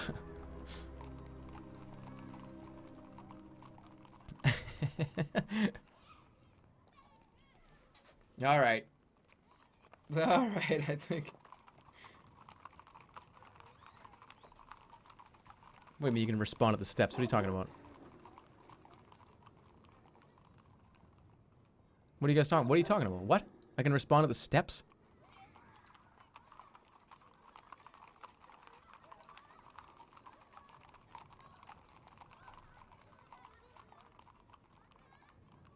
There was a, yeah, but like, so who cares? I need to look. I don't even know like the rest of the secrets.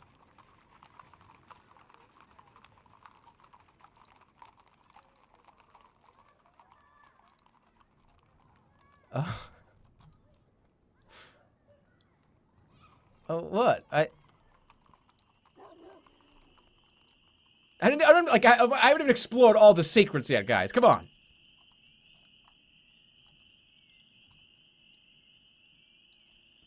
All right, let's go die. Make a move. What's the quickest way for me to die? Here we go. This person, right? Wasn't there a guard here? No, the guard's asleep. No, okay, the puke room, the poison room.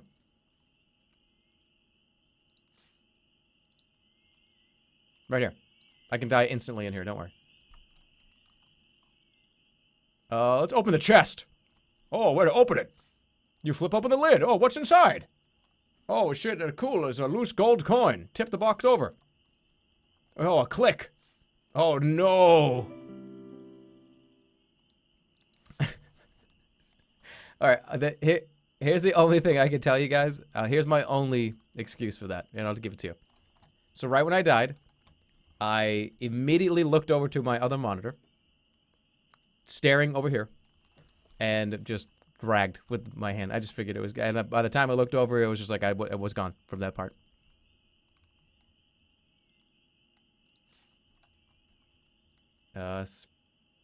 Search the room. Throw over the bed. What? How come I'm not dying? Lift the rug.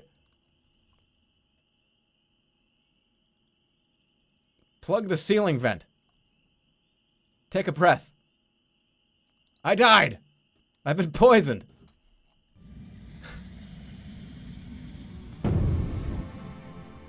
Just pretend you didn't see it.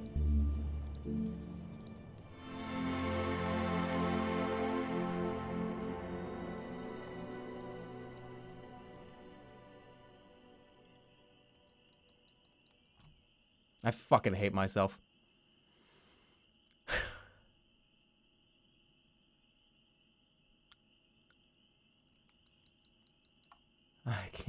go back from here.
Okay. Well. This is 2008 YouTube.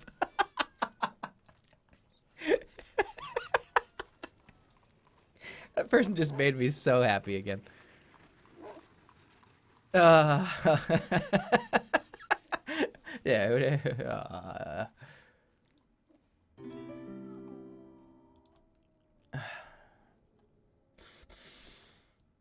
Sap on myself. All right. Well, I think I'm gonna call it a night. I'm a little too tired. Brain hurts. Yeah.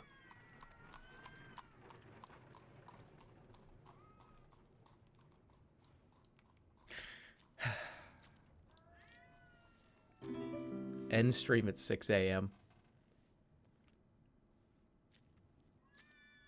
Jerma casted UJH. Ugh.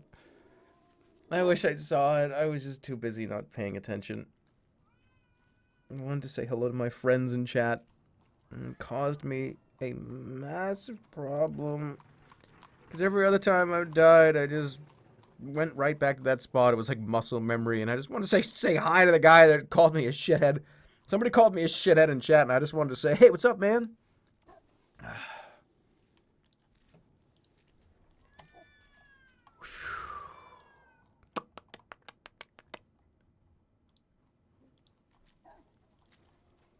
It's okay. You tried your best.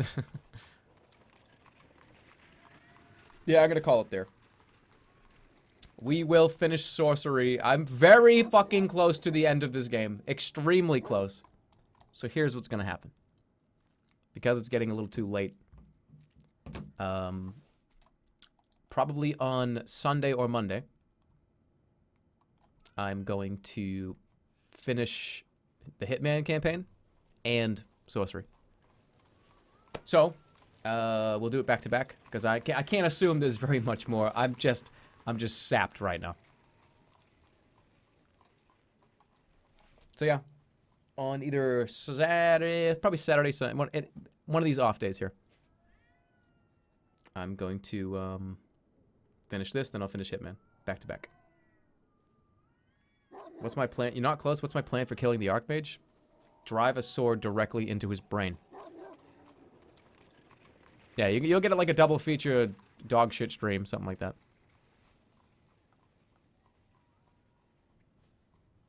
Saturday, I can't do it tomorrow. It would either be on Sunday or Monday. What about Mafia? I am done with Mafia. But thanks everybody for sticking around. Hope you enjoyed it. I had fun.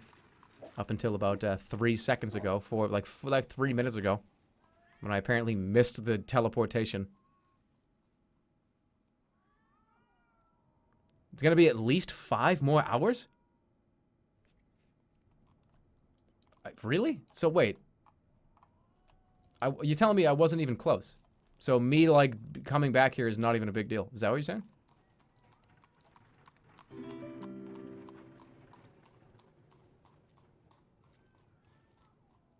Convince Flanker to help you kill him next time. Well, there's a bunch of stuff I still haven't seen. I kind of like rushed right to the tower, which is probably a mistake anyways. All I hear is cats.